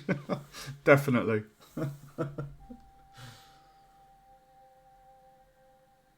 Oh, Well, I because I'm diabetic type 1, I always have sweets. The diabetic specialists always recommend high glucose sweets and high glucose sweets because they or sweets that are high in glucose because the body breaks them down quicker. They go into the bloodstream quicker and get your sugars back up. And that my go-to is not Jelly Babies, because Jelly Babies are coated like they have that dusting, that horrible dusting, and that just they get sickly after eating a few. It's their consistency when you chew them. They're like, ugh. Whereas wine gums are my go-to because I just like them. They're a nice one to just chew and eat.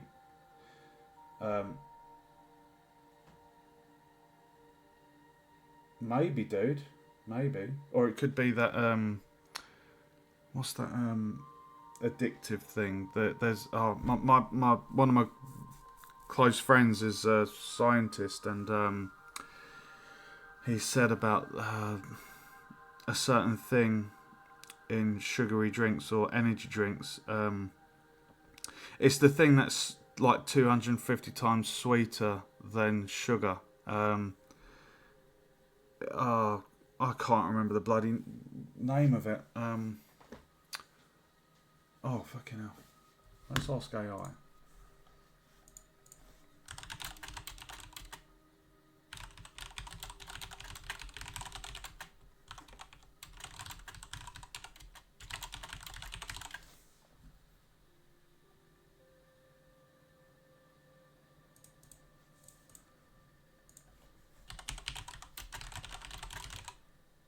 Oh, aspartame.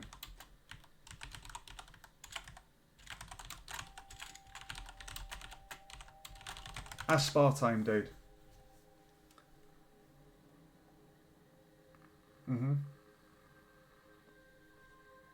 Artificial sweetener.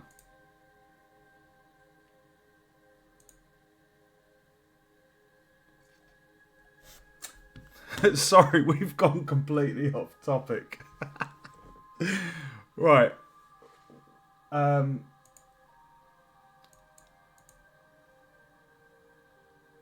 really have to go to bed. It's 2 in the morning. I've got to be up in 4 hours. Right. We have the integer, burn time remaining, 250 value. Are we still going with the on-fixed update, or can I still somehow stick to the timer thing here?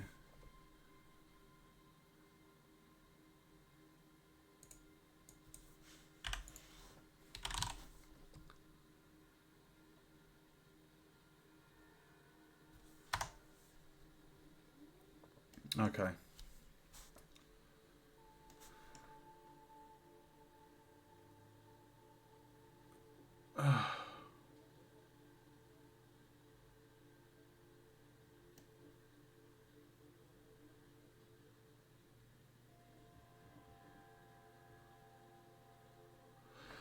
But then how's that going with the on-fixed update and the integer we've made? How...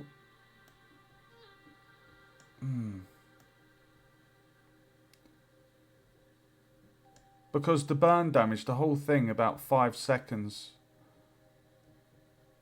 total and 5% damage dealt, that was like an additional tick thing that I had to follow on from landing in the lava. And because it runs on a separate line of code, like this custom event I made, the burn damage is called after the player lands in the lava. I'm just worried that the on-fixed update, because it's a separate, we can't just drop it in mid-code. That's what I was worried about. Okay. So what would we do here then? So on-fixed update.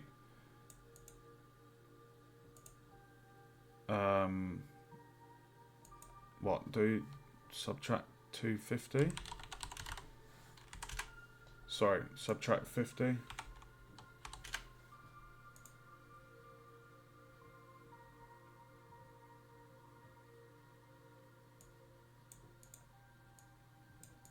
Like that.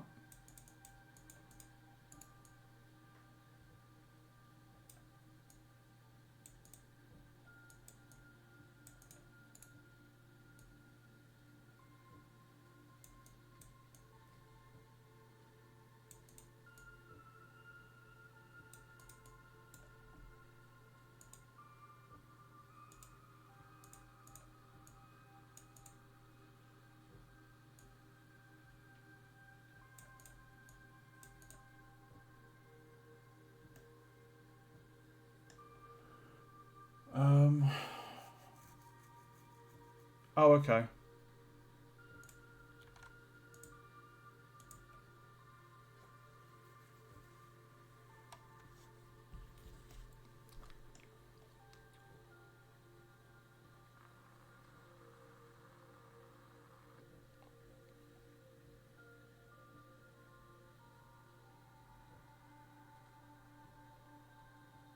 Oh, what? And then would we do this bit here after that? Is that right? Would we then copy my code here for the affecting the player's health? So do you want me to copy this and then after the... Hold on.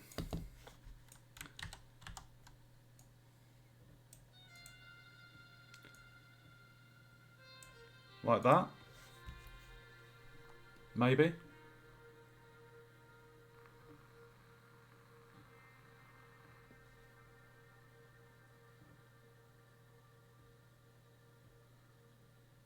Is that right?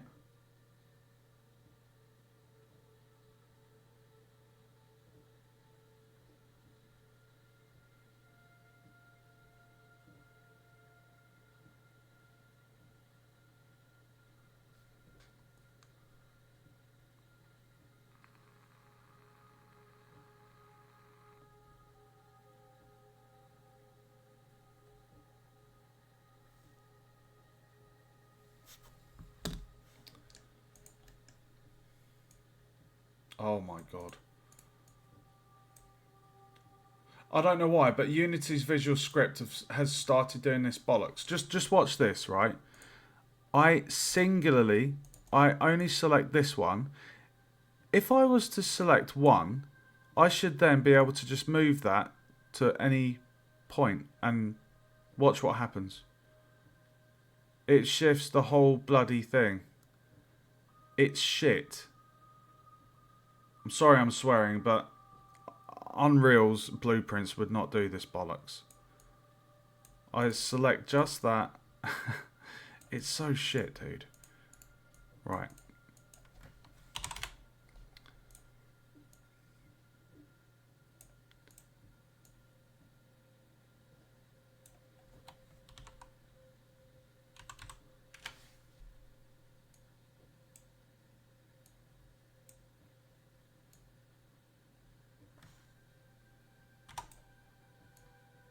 Was that right?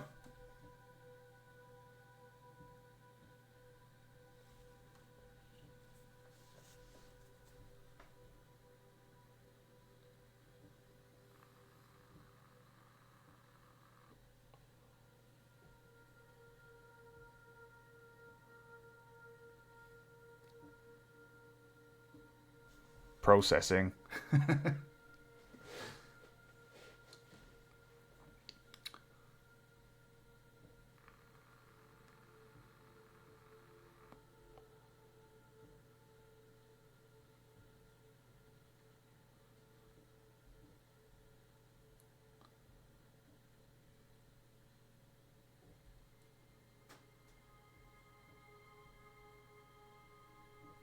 Really?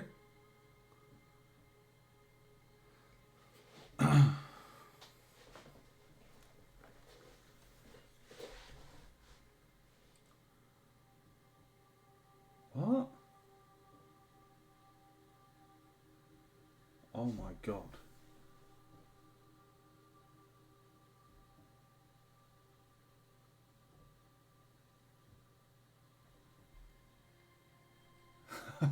What? Oh my god. 0.0002.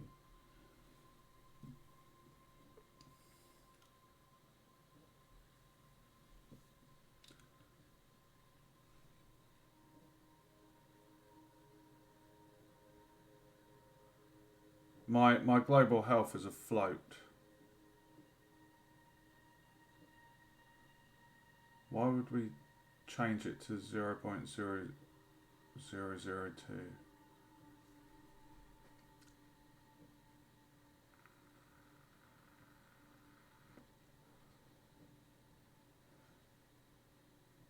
So that wouldn't be equal to 1% of the float. That would be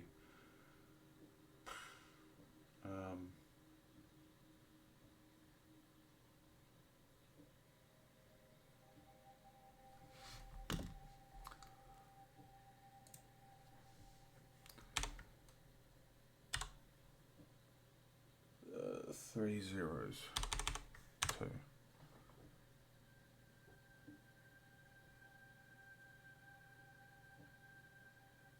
Oh my god. It's 2 in the morning and we're doing this kind of maths.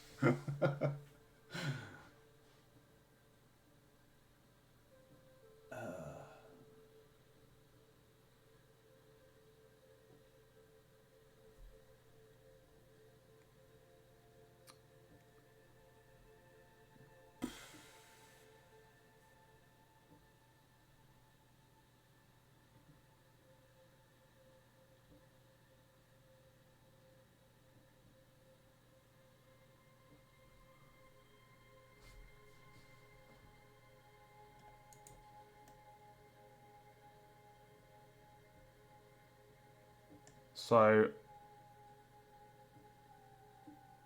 oh my god. Okay, so what you want me to do is delete this chunk here and then what? Get the variable for burn time remaining and set it, right? Do you want me to delete this out and then do what I just said?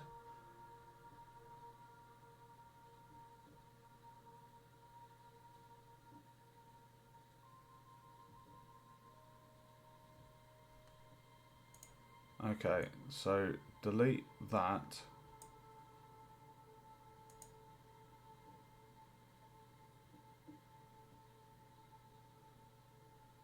Oh, hold on. 1 minute. Hold on.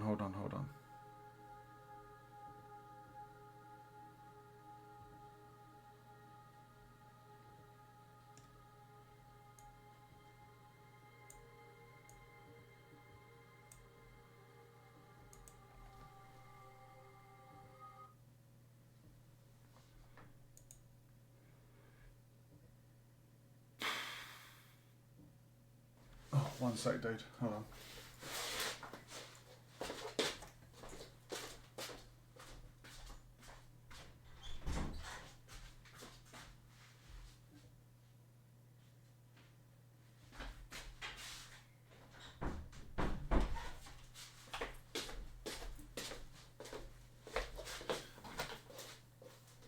Right, sorry. Right, so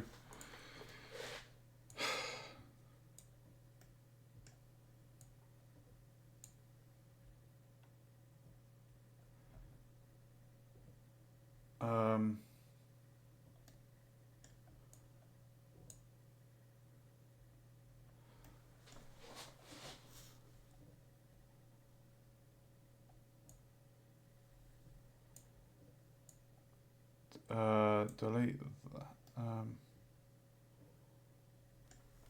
Oh shit, hold on, because I've got different stuff happening here.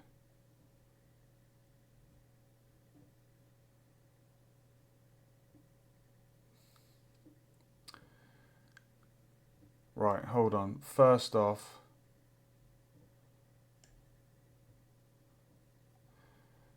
this on fixed update.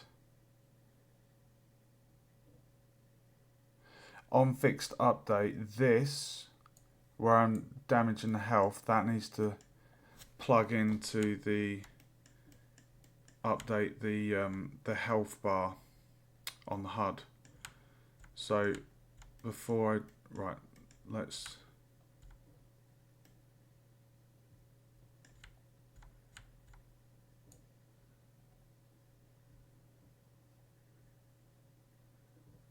plug that in there.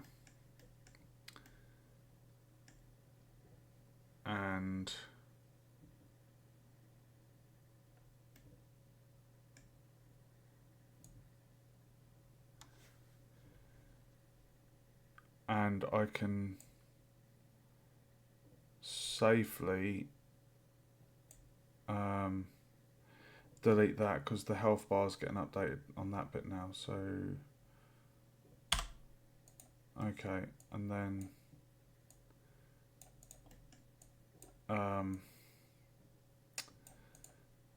you were saying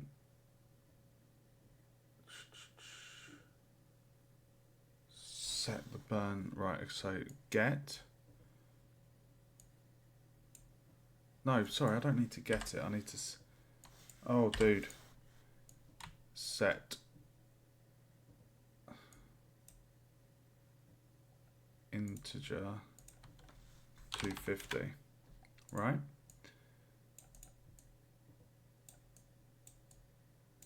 Oh, dude.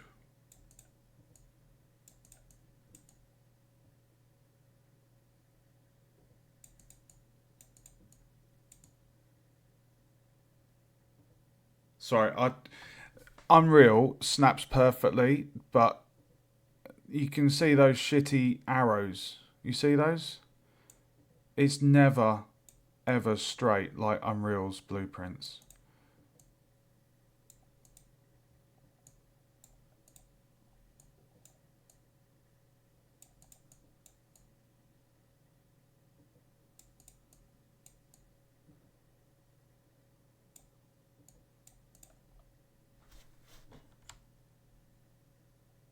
Is that all done, would you say?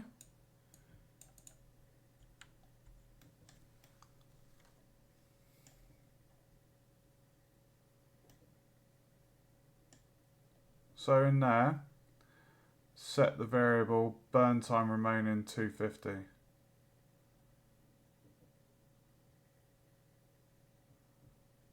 Yeah? It is infuriating. Unreal, I prefer Unreal's blueprints in many ways, but what I do like about Unity's scripting is all of this. The variables, like you can create variables that are essentially obtainable at a drag and drop on different graphs, script graphs. So there's pros and cons between both visual scripting of Unreal and Unity. You've connected the final of the burn event to the wrong path.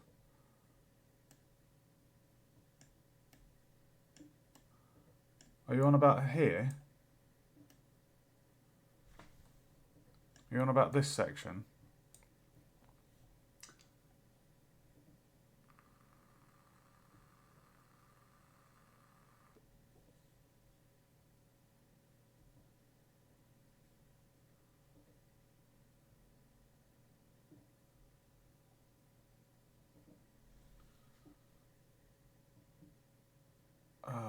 What? Set active.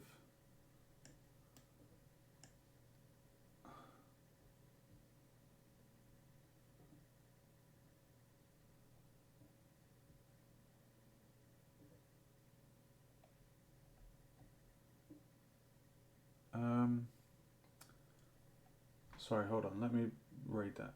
Set active above should be on your true branch of if.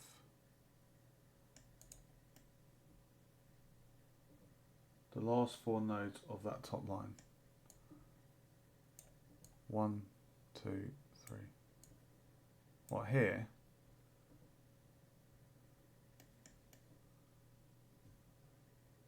Are you on about this burn damage custom event? Sorry.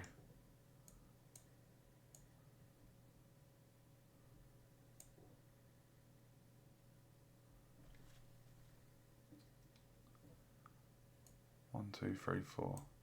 This section here where I'm circling with the mouse.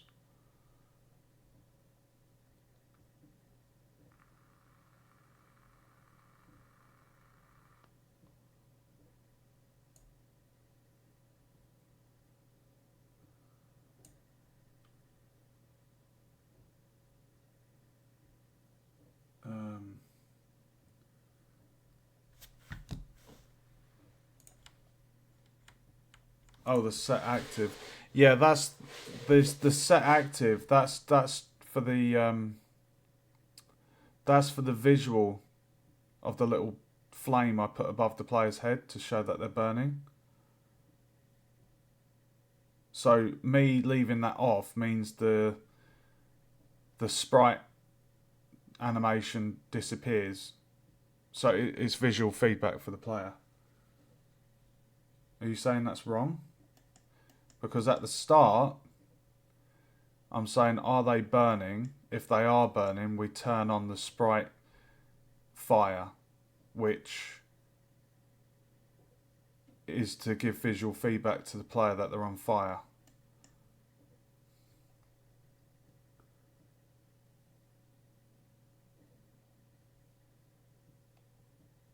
Yeah, that's right. And then when the burn counters run out, we turn it off to say that they've stopped burning.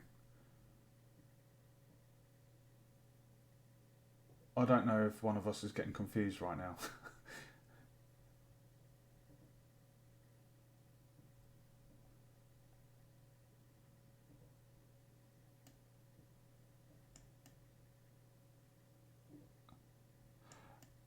Oh, I see what you mean. I see what you mean because technically should that be in this part of the code then, on the fixed event?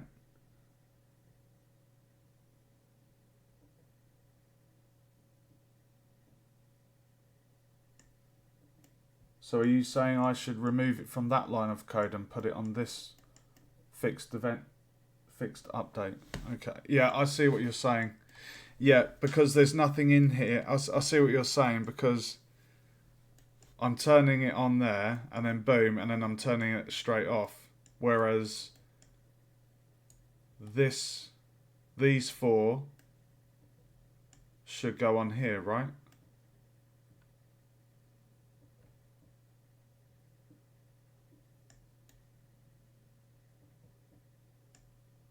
If true.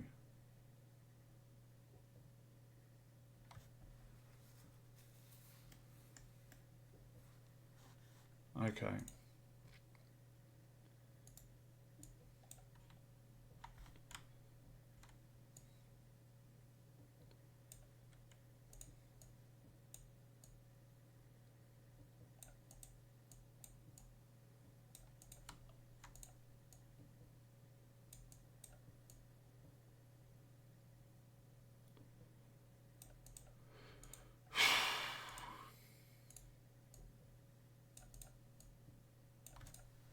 Is that right?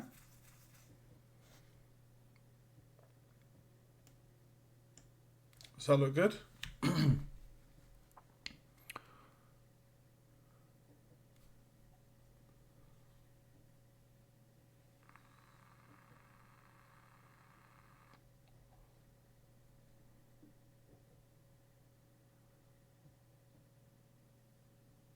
Are they burning? If they are burning.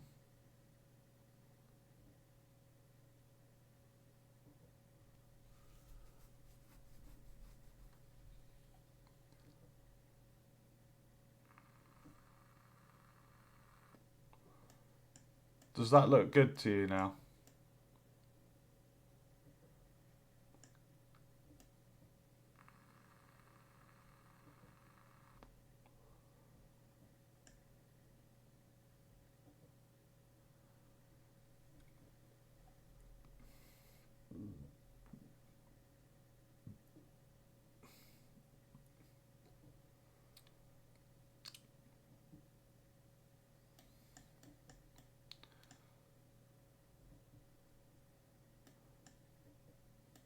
If they're in the lava, we trigger the burn damage. So if they're in the lava, so basically when they hit the lava, oh I see, you mean,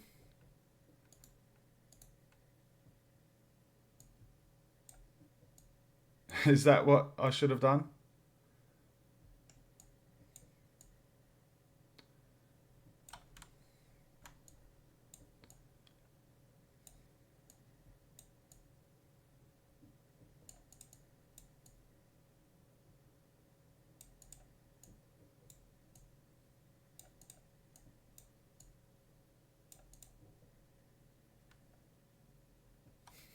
Oh my god, what have I done wrong?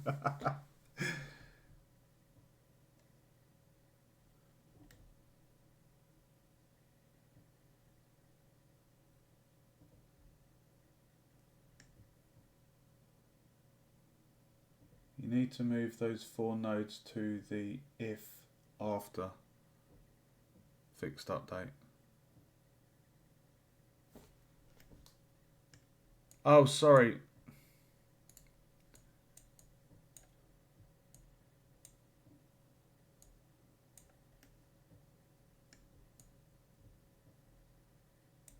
Here.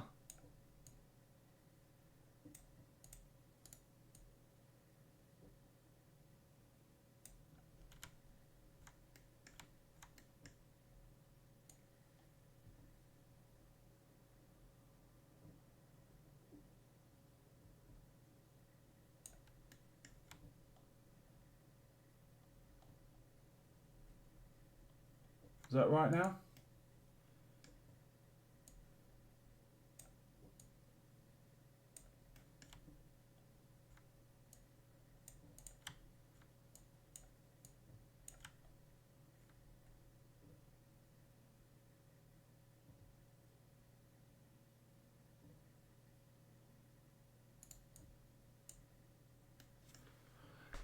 Oh my god, I'm getting so confused. Those 4 nodes are for the true, are the true ones. Hold on, burn damage. Are they burning?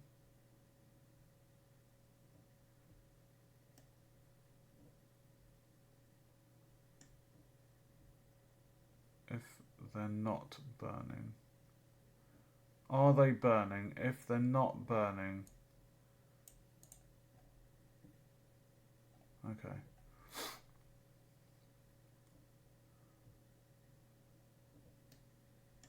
Is that right? Have I done it correct now? So these 4 you're saying need to go on the true.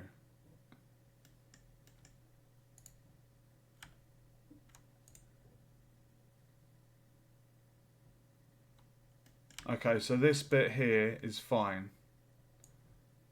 You're saying.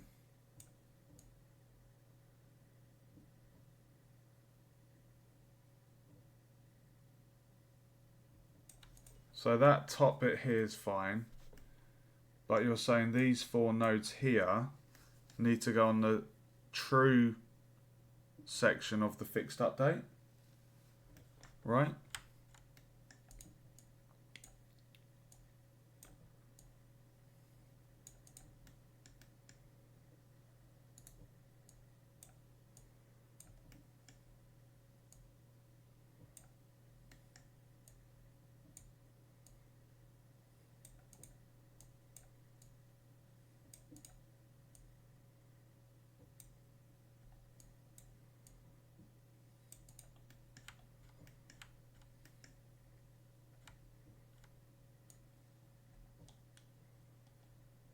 Oh my god, what the fuck? Whoa! What? Why are you moving? Dude! What the why did that move? Oh. Didn't like that. Oh my god. This is what I mean about the fuck. Why is that fucking all moving, dude? I am not. Okay, this is starting to piss me off with Unity's shitty visual scripting. Oh my god. Oh, it's shite. It is shite, dude. Little things like that. Like, look, if I select the... Oh,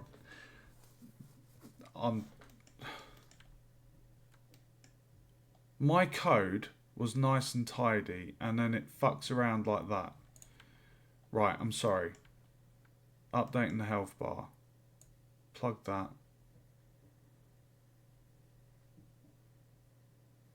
Up to there. Okay. Right. Do you think we're good to give this a test?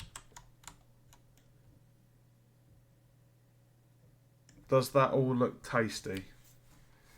Let's have a look. Let's assess the code before we test. Play test. Right, so at the top, the burn damage custom function. If the player isn't burning... So, right, sorry, hold on. So when we're calling the burn damage event, we're checking, are they on fire? If they're not on fire, we're going to turn them on fire.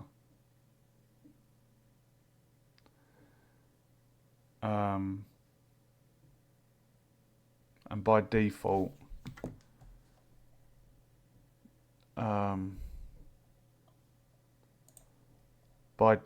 the player isn't on fire. So if they're not on fire, so basically on the when they enter the lava, we're checking if they're on fire already. If they're not, we're going to put them on fire. And does that look good to you, dude? I'm nervous. I'm nervous to try this because I spent 2 hours. It was either last night or the night before, and I was going out of my head trying to get the deduction of the health to work. Can you try clicking that carry button?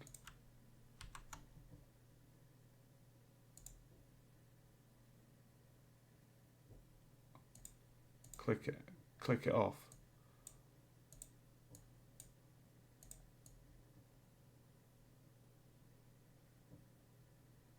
Ah. So if I click carry, and if I did that, so if I click carry off, do you think that's fixed it, dude? So that carry toggle, if I now click that, what a bastard. What a bastard. All good. So that carry thing, that carry option here, moves it.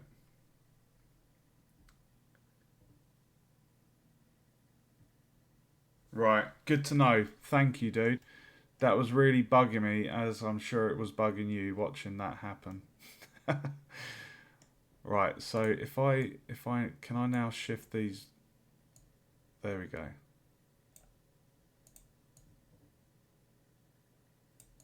Okay, shall we test it? Moment of truth, the make or break. Is Azeria Dev, the man, the myth, the legend? Has he solved another coding crisis? Oh, shall we try it? Sleep paralysis demon. Oh my god. Okay. Shall we test it, dude? I'm nervous. Oh, I didn't get to finish my levers. I can't stay up to do that. It's 2:30. Dude, I've got to be up at 6. Oh, sorry, I just let one rip. Okay, here we go. I'm really nervous.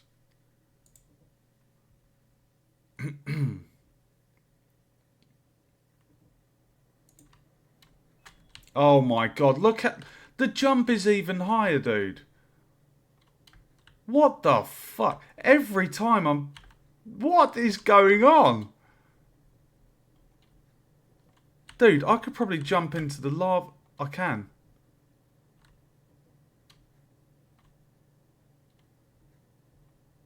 Is that value, that jump value somehow...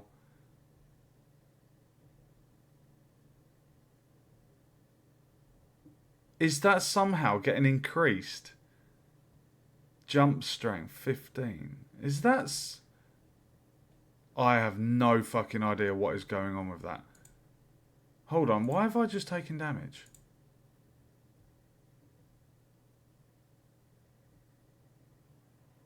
Oh, I'm burning. What?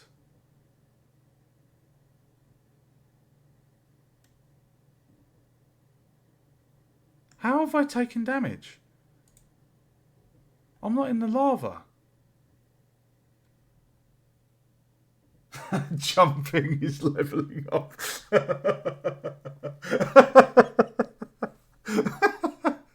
I think you're right. Oh my god. It's funny as fuck. How is it?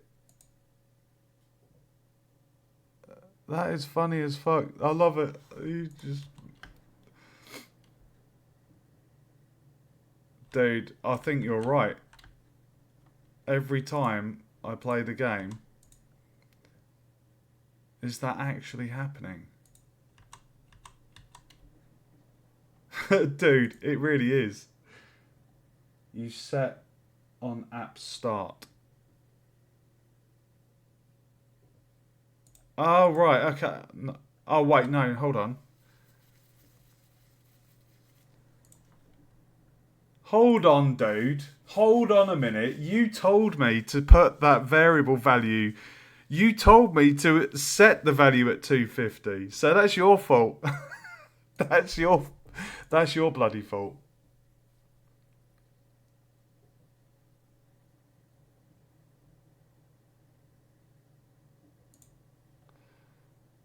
So hold on. If I put that value to 0, yeah, the default value of the burn time remaining is 0.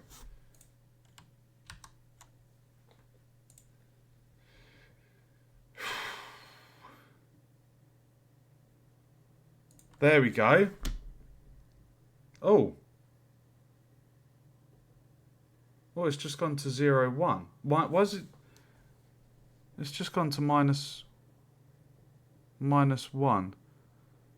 Why is my health 0.9998 and not 1?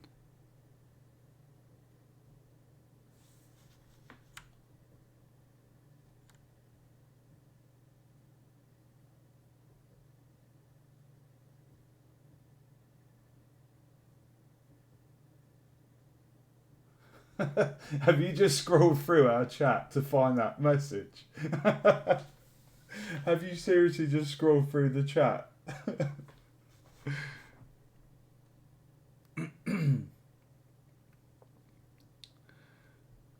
I'm a little bit concerned. My health is... The float is 0.9998. Why is that?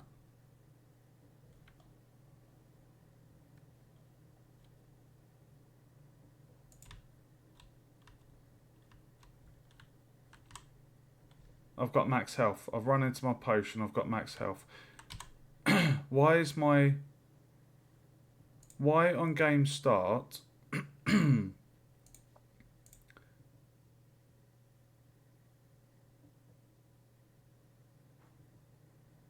Why the hell is my health float 0.998? Why is that not... If burn time remaining variable is less than 0. Ah. Does that need to be maybe grade equal to or less? Change 0 to 1. Hold on.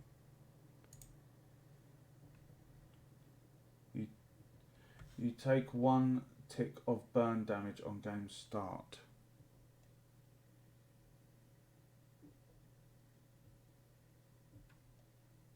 If if burn time remaining is less than, okay. So you want me to change that to 1?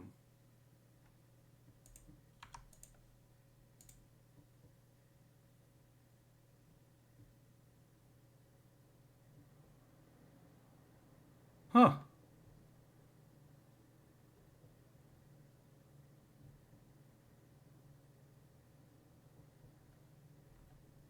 Hey, we're at full health. Why is... Hold on.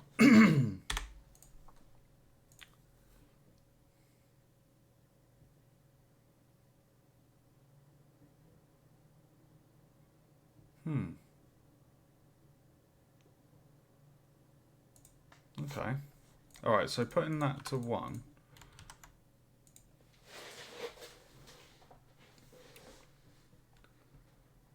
So now, if I was... Right, so you remember what I was saying about being 75% health? So, I seriously, I have no fucking idea what is going on with the...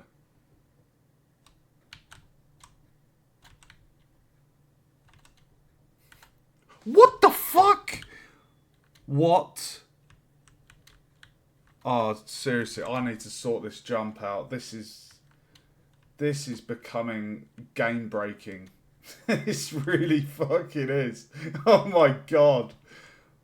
What? Why did she just do it? What? I haven't got a spring pad up there. How did she just do that? Oh my god, this is getting...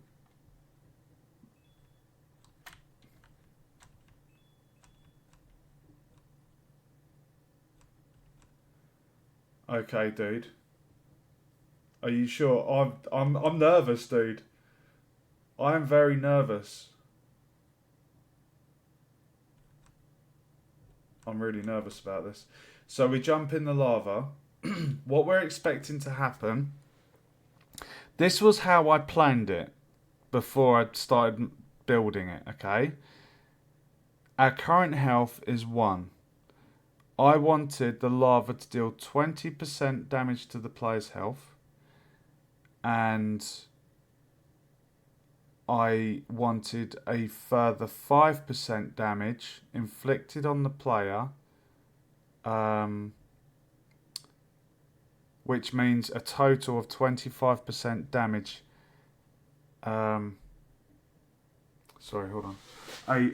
Yeah, so essentially, the penalty for the player landing in the lava is going to be 25% damage. 20% for landing in it, and then a further 5% as burn damage.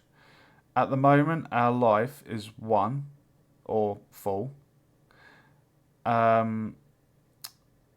So if I jump in that lava, that float value should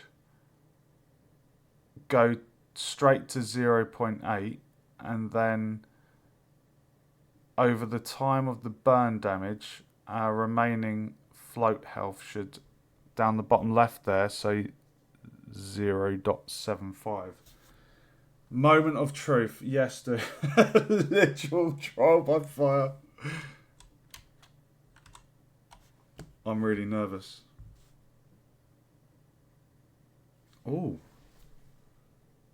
0.75000066.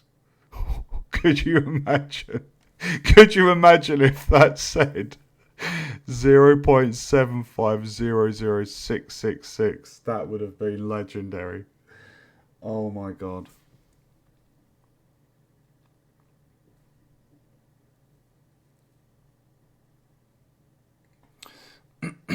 Is that an issue that is not on the dot 0.75? Is that an issue?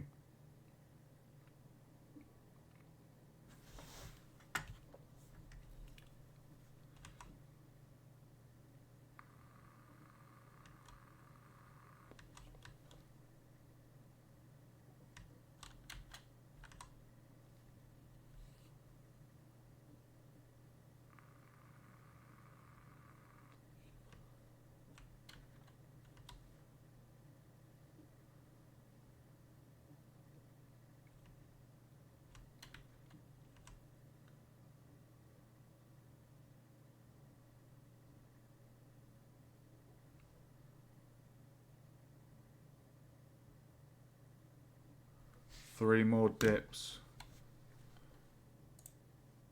Yeah, I think... Yeah, because that's now not killing us at all if we jump in that lava 4 times, sorry. So four dips in the lava should result... Each lava dip should result in 25% damage, and that didn't kill us.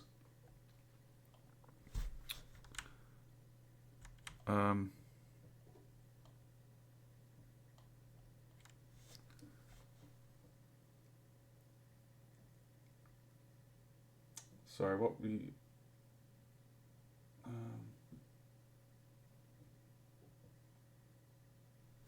did we? Are you sure?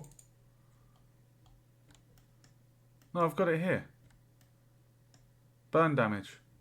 Is burning. Play death. It's there.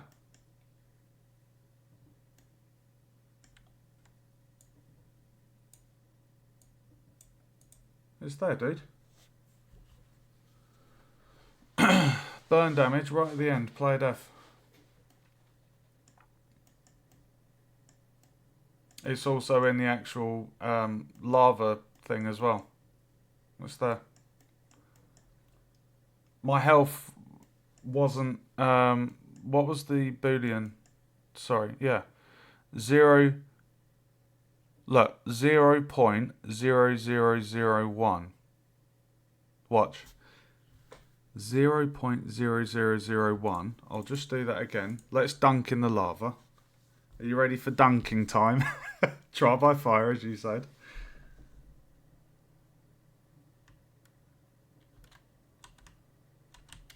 Has that jump got even higher?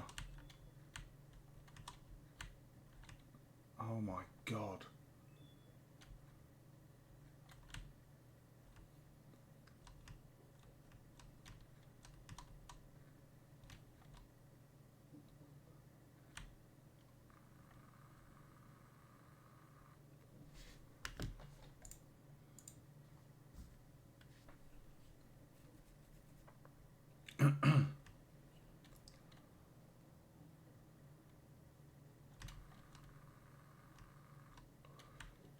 One dunk.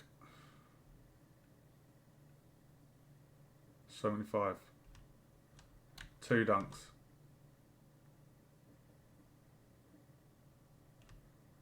3 dunks.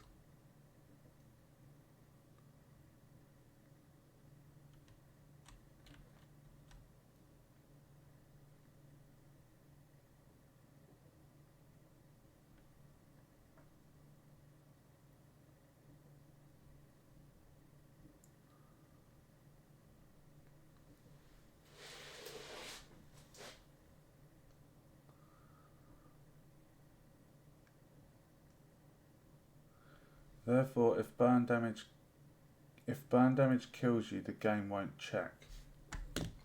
So are you saying I've placed the call function at the wrong part within the code? Is that what you're saying?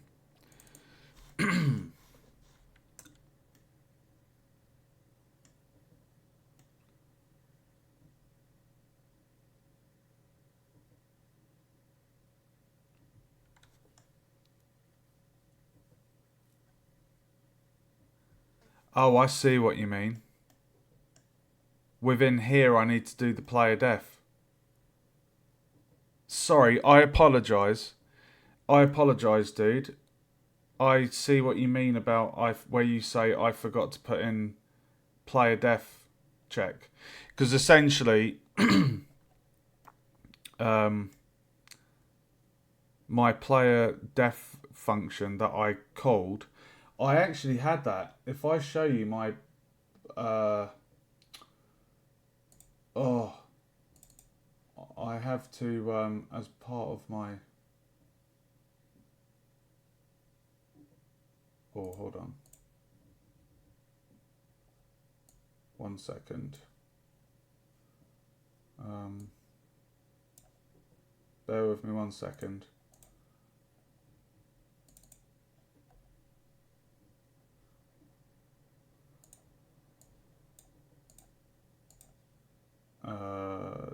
There we go. Sorry. Right. Sorry, this is a university document. Well, it's part of something I've got to submit. Sorry, on my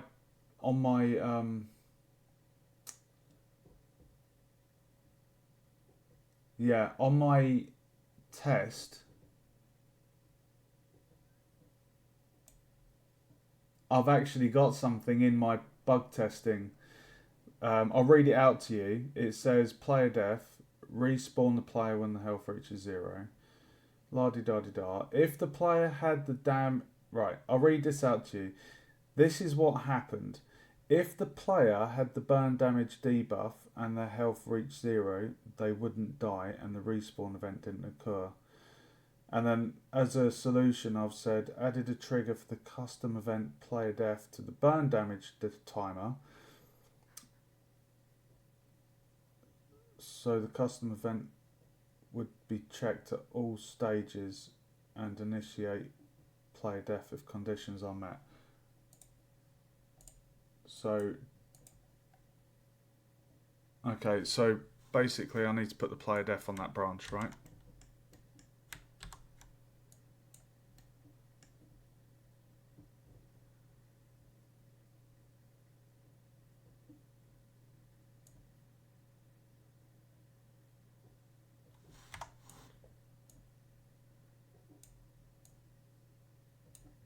Correct? Job done? Do you think? Does that look good, dude?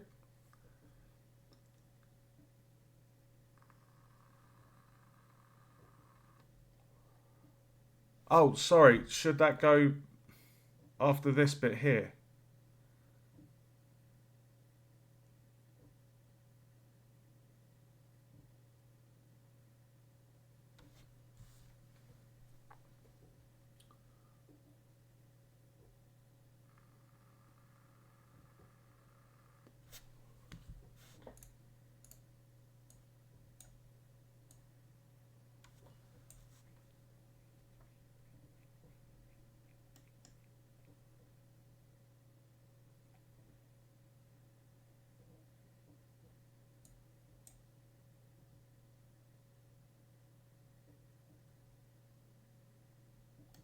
Should it go...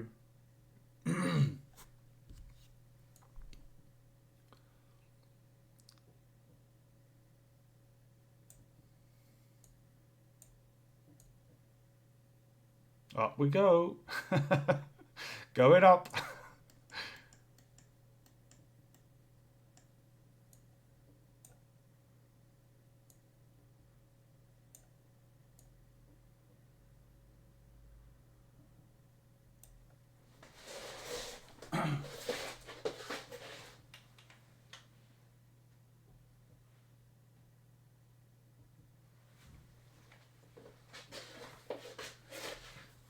Does that look good now?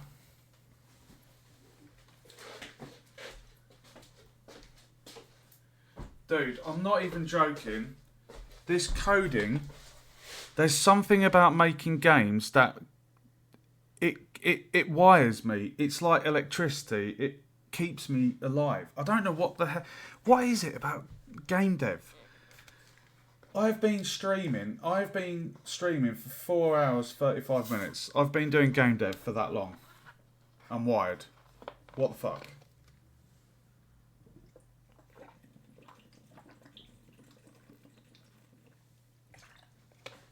I sometimes forget to drink as well.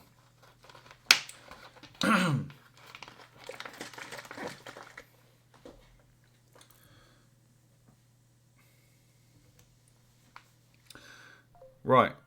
Trial by fire, bro. Trial by fire. The make or break, the moment of truth. Shall we do it?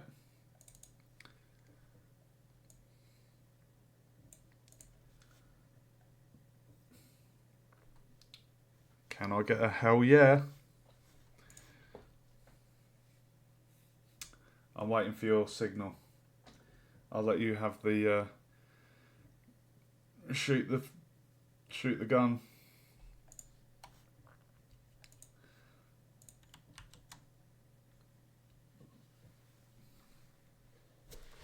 Here we go, dude.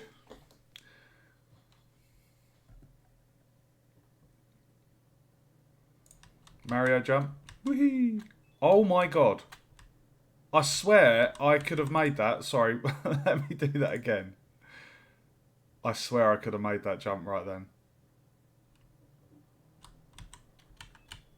Oh my god.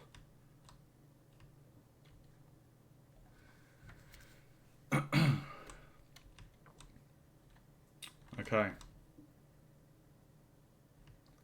1.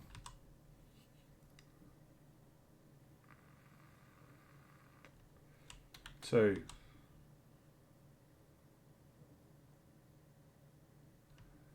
3.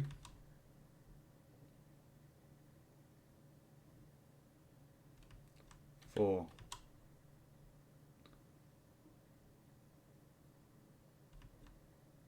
Hey, dude!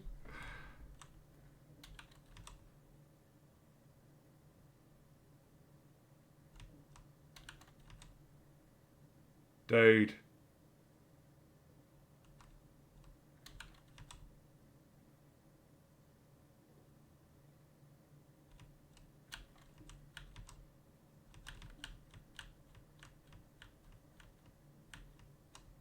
Dude, it fucking worked. Dude. Oh, man. I'll have to do that one more time. There is nothing as rewarding as spending hours on getting something working to then see it come to fruition. There is no... Other than Dark Souls, playing a Dark Souls game and beating a boss, this is as good a feeling as that. I am not even joking, dude.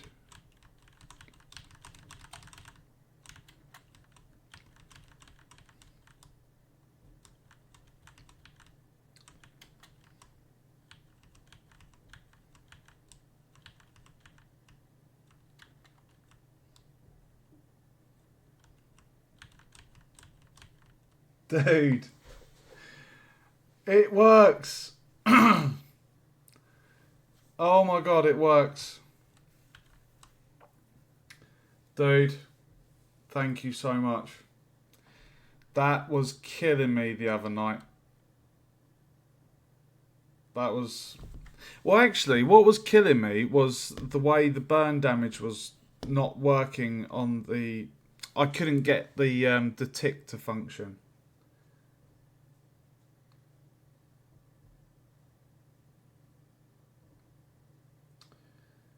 Triggers with arguments.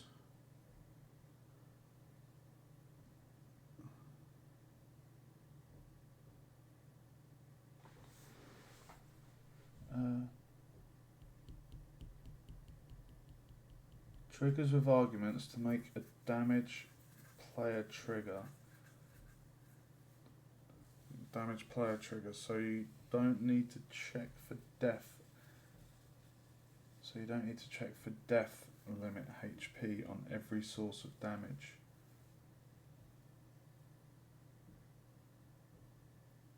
Oh, okay. I see.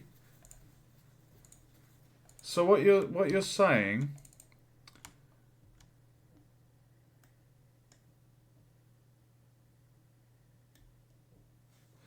So are you saying for every instance where I've placed this, the player death, where I'm placing the player death, are you basically saying like the custom event argument, like we would drop in the player death? Is that right? Like where I've placed that every time in the code? Is that right?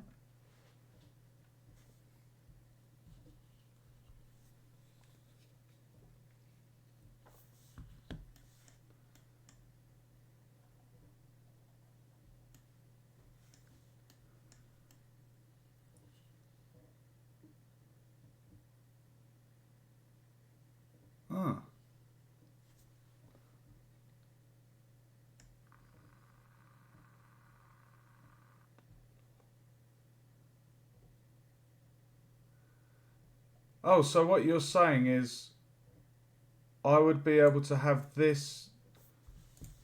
I would be able to basically have that in its own little box of code without all the nodes plugging into it. Is that what you're saying?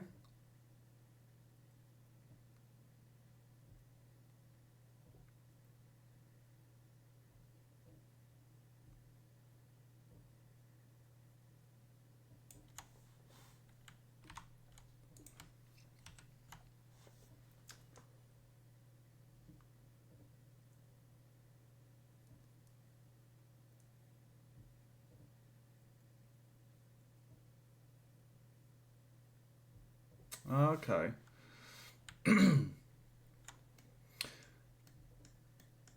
So let me add that to the jobs to do.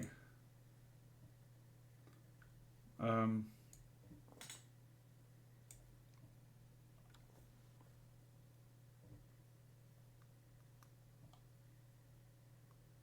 Hold on. Jobs to do. So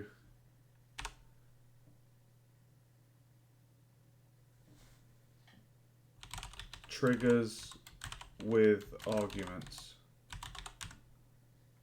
I'll put in brackets.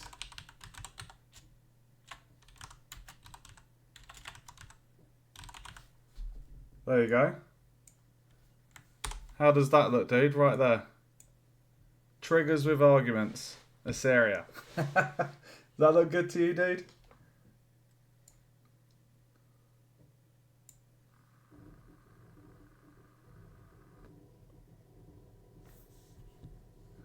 Next time with Assyria.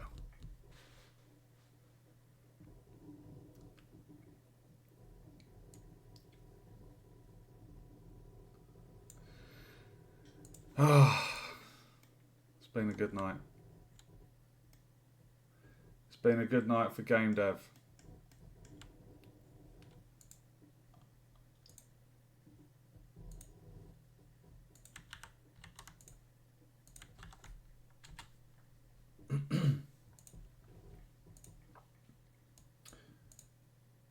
Awesome. Dude, I have to thank you. Like, I'm not even joking. That, first off, that lava, that lava problem was giving me a headache, and yeah, the lava trap with the so first off, just to go over what you helped me with the epsilon, you helped me with the epsilon under the player death. So yeah, it's crazy, isn't it? I would never have known about an epsilon if it wasn't for you. Hence, and why the lava jumping in it 5 times wasn't killing me. I mean, I added this in myself here. I added this in myself because I wasn't understanding why on earth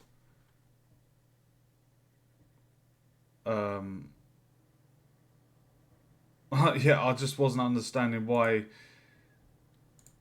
we weren't dying 5 times in the lava, and then you've helped me with an easier method. I mean, it's strange, isn't it? Because essentially, what we've done here with the 250 on the variable for the burn, that is actually kind of similar, if you think about it, how I had the timer with the divide by 250. It's almost very similar, isn't it? But yeah, interesting. We did it, dude. Azeria, I'm gonna have to give you a credit on this game. Like, I'm gonna add a little credit at the end. Um, I'm gonna add like a credits bit, just to give you thanks because you've helped me with the timer on the HUD and also just with the epsilon. Like, you're essentially like, to me, you're kind of like, it feels like help in the sense of a forum as well, you know? Like, if I was to go to the forums on Unity and be posting, you would kind of be like, your help would be the equivalent of the forums, going to the forums. So yeah, it's I'm really really grateful for your help. So thank you for joining me tonight, dude. I'm gonna go to bed. I've got to be up very very soon. Um, but yeah, take care, dude. Thank you for joining me tonight. I hope you've enjoyed the stream. I would say I hope you've enjoyed it, but I feel like you've been working. But no, thank you for joining me, dude. And I will see you. I'm probably going to stream tomorrow, I think, actually, because um, what have I even done tonight? I feel like, oh yeah, I did the the gem pickup. I did the gem pickup, and I started on the lever, which I haven't finished, but I'm so happy that the lava, the health with the epsilon, it's all functioning. So thanks again, Assyria, and I will see you in the next stream, dude. For the rest of you, thank you for joining me as well. I hope you enjoyed the stream. If you haven't already, feel free to give us a follow on Twitch to stay up to date with the latest and the greatest. And if you want to watch back any of the game devs from tonight or way back, all of my game dev streams I post to my YouTube channel. The link is in the panel below. Feel free to go and subscribe on YouTube for, yeah, just keeping up to date with any past streams. Take care, guys. Thanks for watching, and I will see you in the next stream. Ciao, ciao.